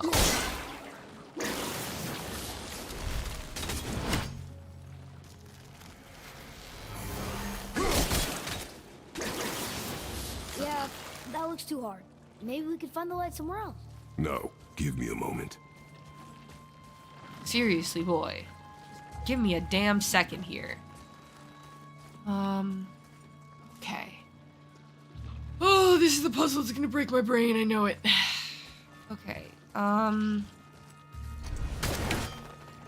there any that are individual? Or that are just two? Oh, see, that's what I don't know, because if I remember Jack's playthrough, there were a few, even in this puzzle, that did not require hit all of them at once, but I don't know. Oh boy, this could take me a minute. So if you have somewhere to be, you can definitely go and be there at this time, because... Okay, there's one. Okay. I was right about that at the very least. So, let me see if I can find this.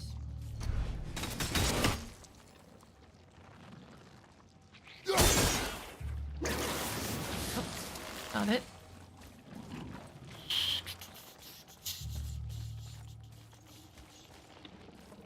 Let's see if it's these three though.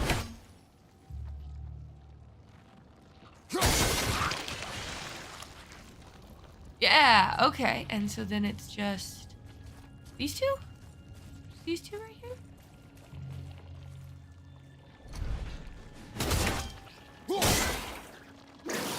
Nope. I am missing something. Oh, I see. I see.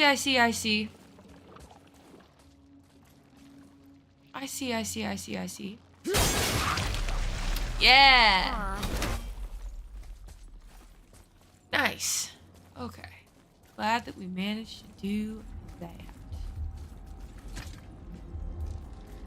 Gotta climb through the little hidey hole. I don't think we're supposed to be in here. Quiet. Probably not, but are we supposed to be any of the places we go? Or that we are going to go? 'Cause I highly doubt that. Did you hear that? Stay alert and by my side. Hey, when we make it to the light, how do you think we get it into the Bifrost? The witch said to step into it. She did? When she was ripped away from this realm. Oh, how did I miss that? You were more concerned with her safety than our goal. Quiet. I have him. Your knife point. Good lord. Moving on. Now that we've just stabbed a man in the head. That was close. It's okay. We're all right. Do not stray from me, boy. You don't gotta tell me. I love these little cute moments they have.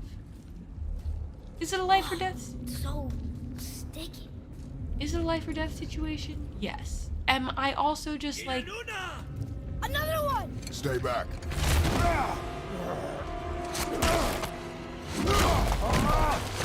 Oh shit. Oh shit. Oh shit. Where did we get up?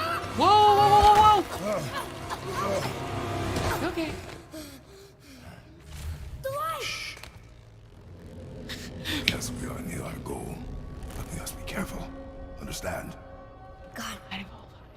Yeah. Ooh. Okay. Destroy the hive and claim the light. Okay, here we go. It's gonna be a lot. There. When it falls, be ready. We will need to move quickly. Okay.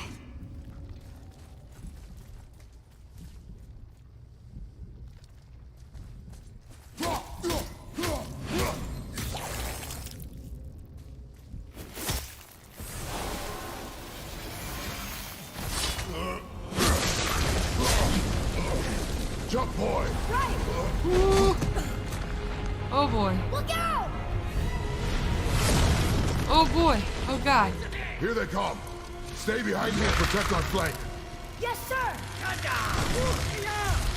Oh boy. Here we go. Here we go. Here we go. Here we go. Here we go. It's murder time. Oh boy. Nice. That was cool. Keep shooting, boys. I will clear our path. Oh my god. Oh my god. I'm losing track of where things are, where I am, and how it works because, whoa. Many targets. You will not miss. Oh my god, the fuck? Come on. A narrow path negates superior numbers. Stay focused. How am I doing? Not too bad, honestly. Could be worse.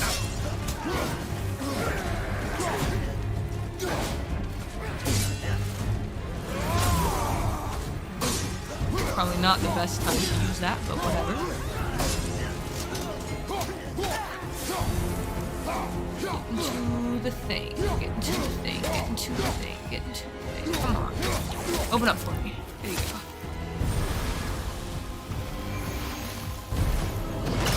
There we go. Okay, we're doing okay. We're doing okay. We're doing okay. Here we go. Boy. Whoa!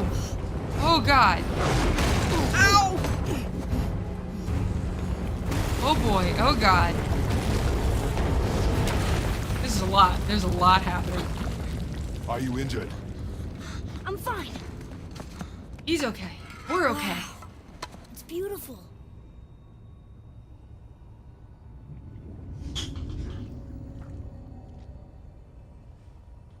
The light. It's making the whole temple reappear. It's the source of all of it. Amazing. Wait. It's singing. I hear her! I told you I heard her! Do you think she's in there? Mm-mm. Ah! Ow! Ah! That really hurt. Felt like my hand was on fire. Shake it off. Shake it off. Stay here. But I want to Stay here.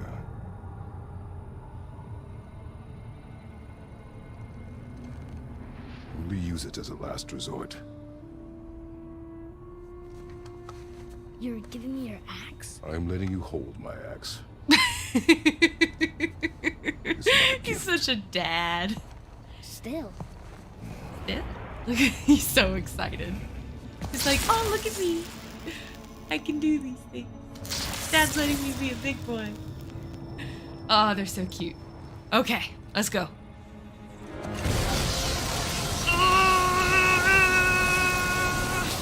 Curtis is like, I can do it. It can't hurt worse than everything else I've done in my life.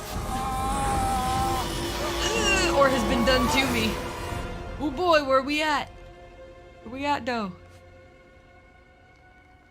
What is this? Is kind of where I wanted to get to. Faye?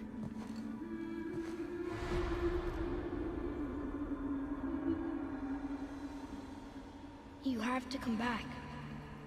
You left me here alone. Atreus? Alone with him. I love the fact that Faye's theme is like the main theme that you hear, like it's the motif you hear repeated throughout the game. He's never here. He doesn't want me and he never will. Yeah.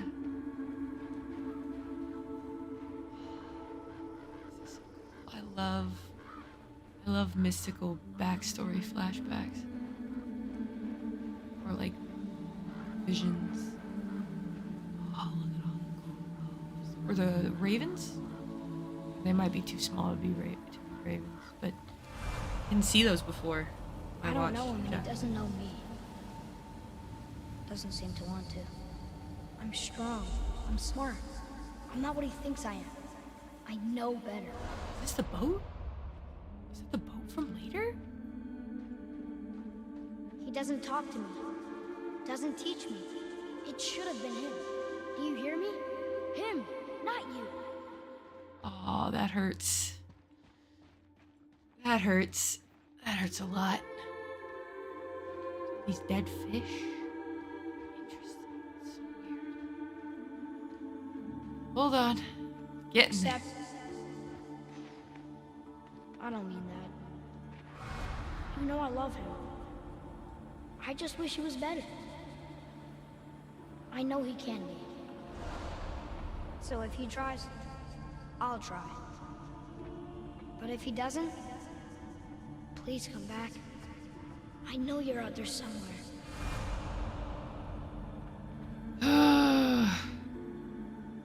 Ouch. All hurts. All of it hurts. But it's so good. Like, this motif is used just so often in this game. Wait! Come back! No! No! What have you done? Why did you do that? I saved you! You were trapped in there! I waited and I waited, but you wouldn't come out! So I pulled you out! Boy, I was gone only...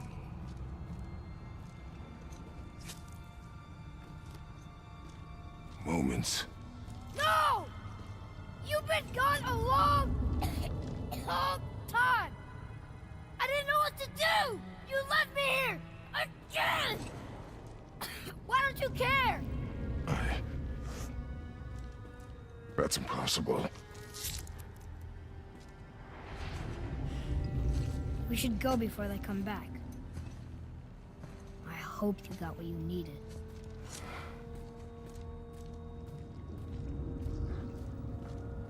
Ow. Yes. Look, there's our exit. But there's no light to make a bridge. We're trapped. And the witch's bowstring is useless. You just wait a second? Boy, your bow. Hold it out.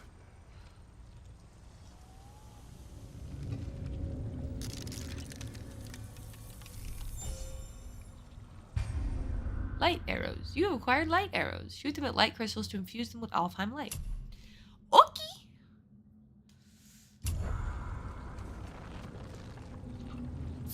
On my mark, loose your arrow into the stone.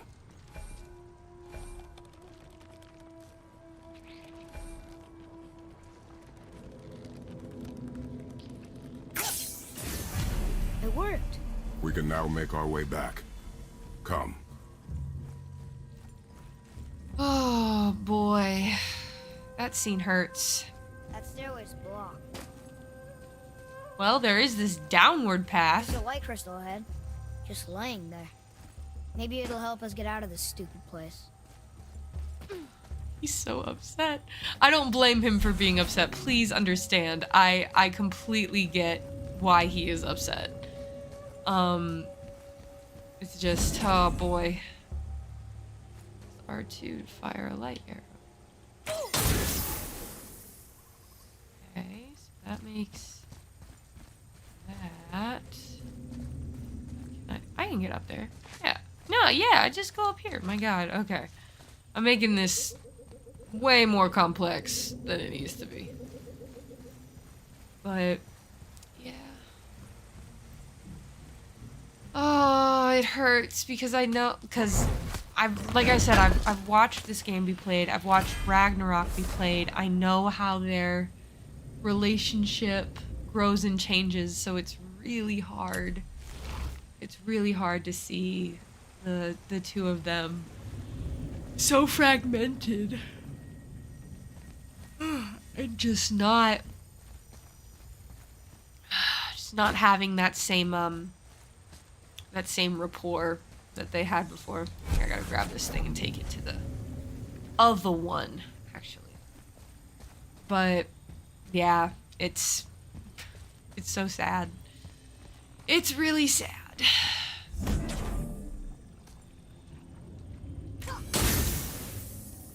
Okay, so that one. Can you hit that one over there, my guy? Can, in fact, hit that. Okay. Whoa. Oh, I see. Okay. Thank you, Atreus. There we go.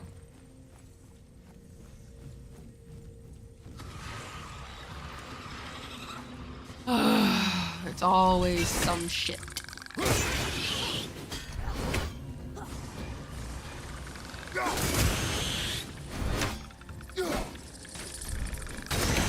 Haha! Cool. That was much better, actually. Very proud of myself for that one. Can I just go ahead and hit this bad boy? Oh, nope. That's a nope. Where's the other ones? Where's the other ones? I don't know. I don't know. I don't know. I don't know.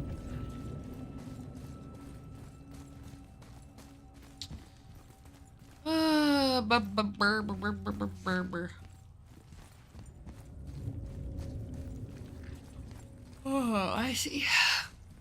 I see. Okay. Yeah, I'm probably gonna have to get off soon because it is almost 1:30 in the morning. I am getting sleepy. Oh wait. Wait a minute. Now wait a damn minute. Now wait a damn minute. Wait a minute. Wait a minute. Wait a minute. How does one do that? Can I see it from over here? Or oh, there's another light crystal. Why am I not having you shoot that boy? Okay, there we go. There we go. And trouble, obviously.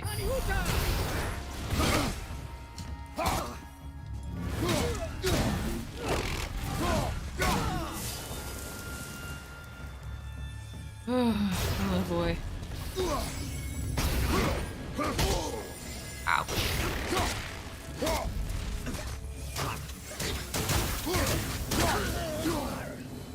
Have fun. Okay.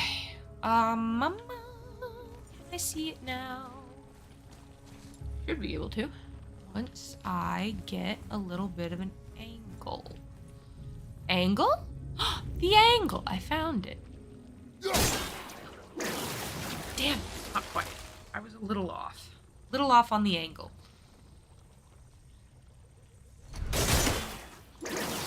Oh, cool if it had worked. There we go, got it. I'll light the crystal if you find me an angle. How's that angle? Let us make our way back up. Must we? Yes, we must. We actually must.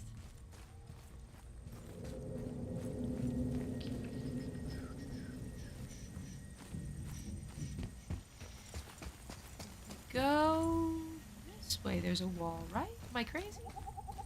Nah.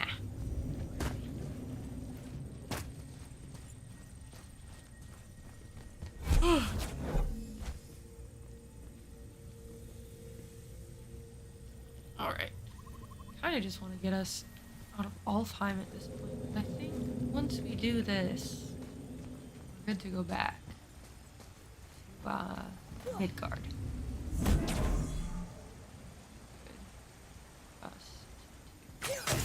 Well, shit. Where I wanted to go. There we go. There we go. Oh, there we go. Alright. How we go? Where we stop? God only knows. Yeah, he does probably. Oh wait, the hell? A god. There's a difference. Oh, come on, you jackass. I know I'm being very basic.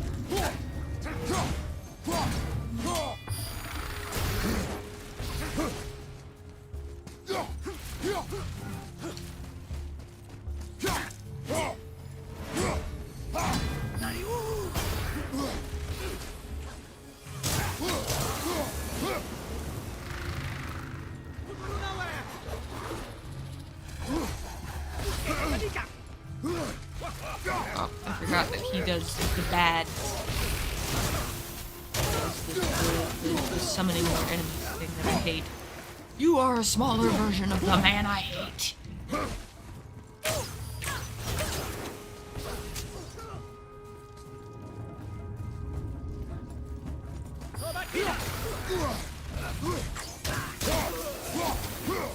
Ah, get fucked. Okay. Okay, but this was where we were. No, wait. Oh god. I'm lost. Oh, here we go. Wow. Okay. I was just really second guessing myself. Oh boy, up we go, up we go, up we go, up we go, up we go. Oh, for God's sake. Can we be left alone for 3 seconds, please?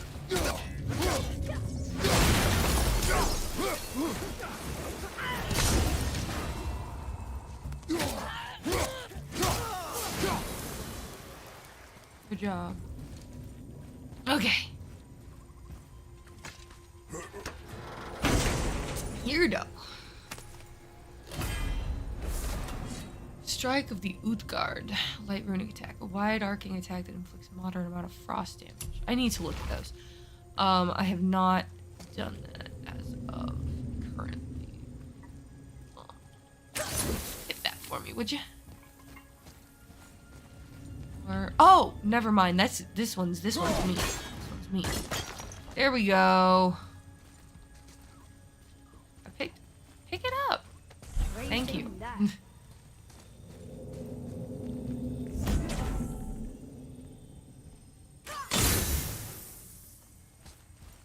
Oh, there we go. Here, boy. Please read this for me. I do not know what it says.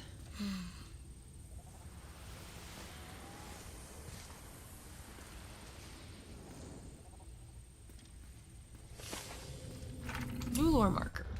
The light of Alfheim. From the light we are born, and to light we return. The light is the river of souls, transforming us, consuming us, transcending life and death. The light is the truth. The light is all. Okay, the light sounds great, but maybe it also makes you crazy. You're a good boy, Atreus. You are. You're a very, very cool, good kid. Light arrow increase weaken status effects on enemies. Light arrows inflict more stun damage. So I guess it doesn't matter which one I pick. I can get them both. I'll get them both right now. I'm upgrading my boys so much.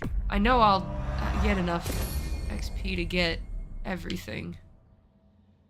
Oh, while barehanded, hold square. See, the other thing with these is that some of them are very expansive. That one's not. In Spartan Rage, hold square to deliver a forceful haymaker that knocks enemies backward at great speed. Sure, why not? Hold square. There's also, this game has so many button combos that I'm like, how is one supposed to do this? How is one supposed to remember how all these button combos work? Is it just a bunch of mashing? Oh boy.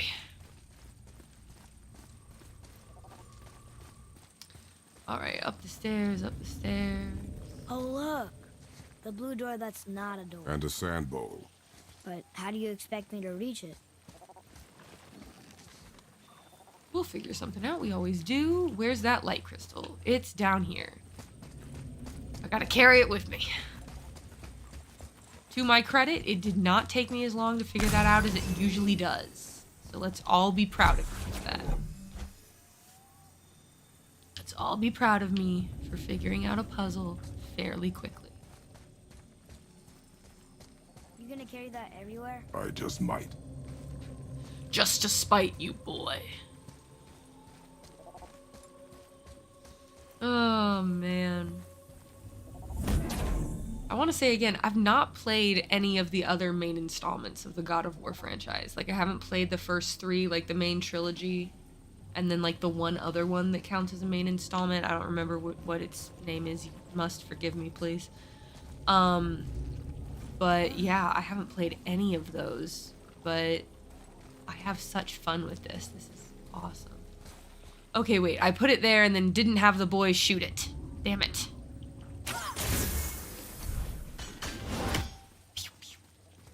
Okay, so that does that. Go up here.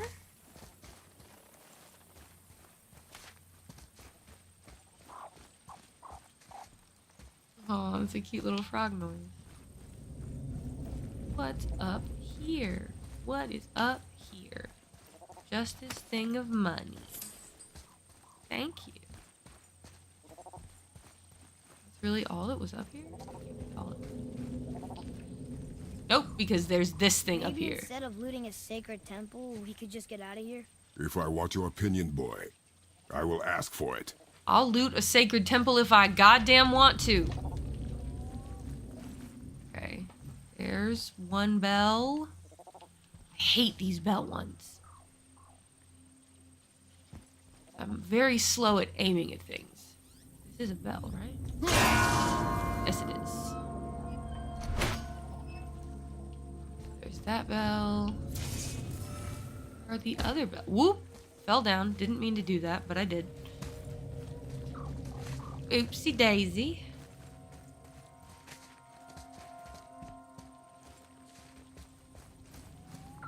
Okay, there's one. There's the one in there. Here's the last. Where's that last goddamn bell? Where are you? Where are you? I'm looking for you. 1, 2. It's got to be close by because they at least make them to where you can turn around and hit shit real quick.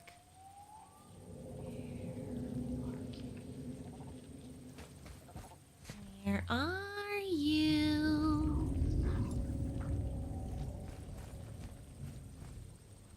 Fell down again. Damn it. Oh, hi, Bean. How are you?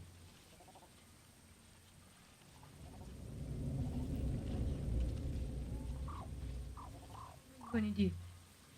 Oh, you want to hit me?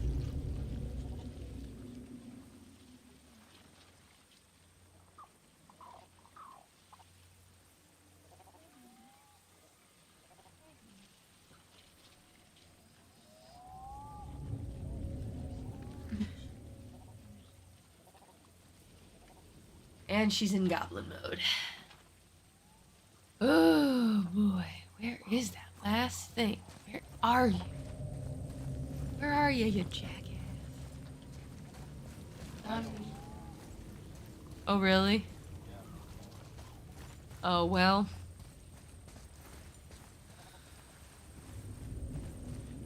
Okay, I am confusion. I see that I need to get these, but I feel like I can't get a good angle on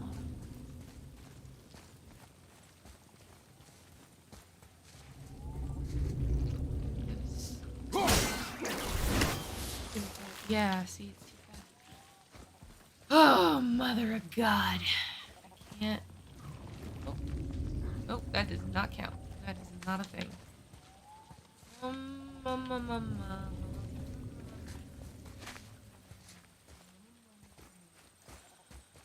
Oh boy, we may head off at this puzzle.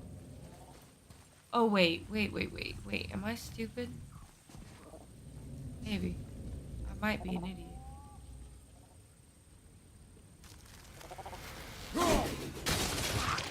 Yep, I'm an idiot.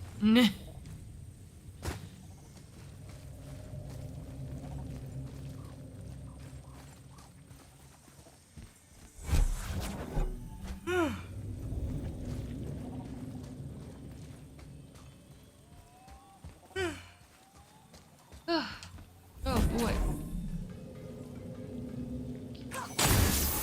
You can reach the bowl now. Uh-huh. Go get the bowl. Climb up to it? Yeah. Or I tossed the boy up to it, I should say.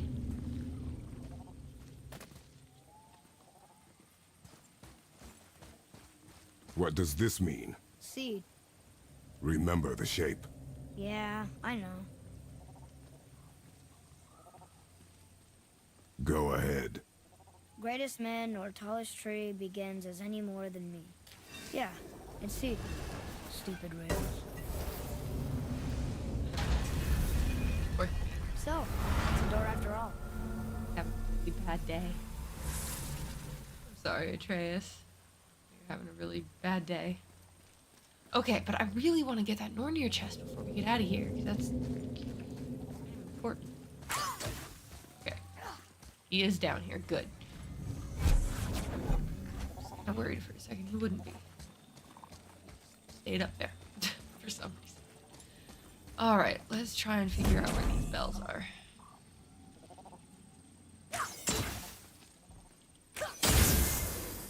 Thank you. Forgot I had to aim it. One day we're gonna be in an entirely different realm and I'm gonna realize, oh shit, I don't have my axe. I'm gonna summon it out of the ether. Oh, really? Oh, that's such BS. Oh my god, they're in 3 whole separate locations. Oh, I hate you. Ooh, I hate you. Take me a minute to get this one, boys. Yep.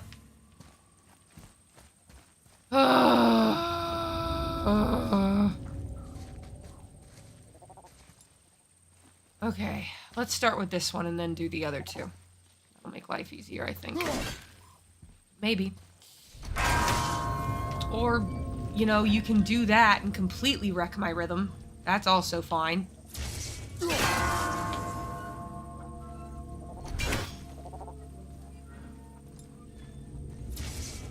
Fuck. Oh, it's this one.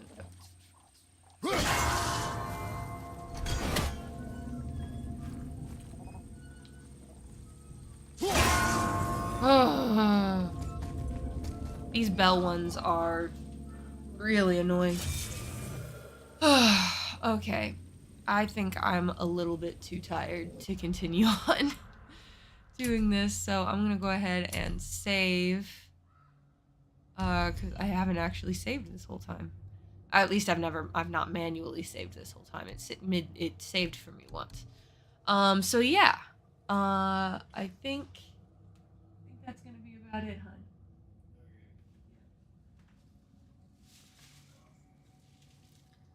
So, yeah, I think we're gonna go ahead. We're gonna return to the main menu. I just saved. Ugh.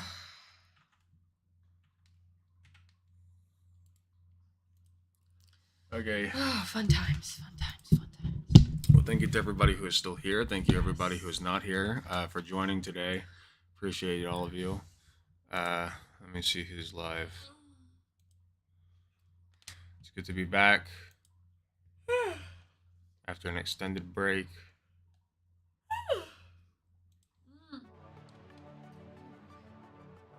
Feet.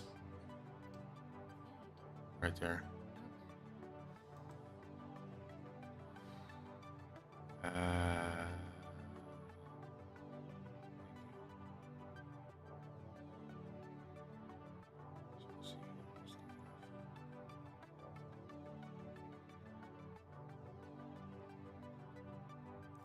We will raid into Conyer. We'll do Conyer.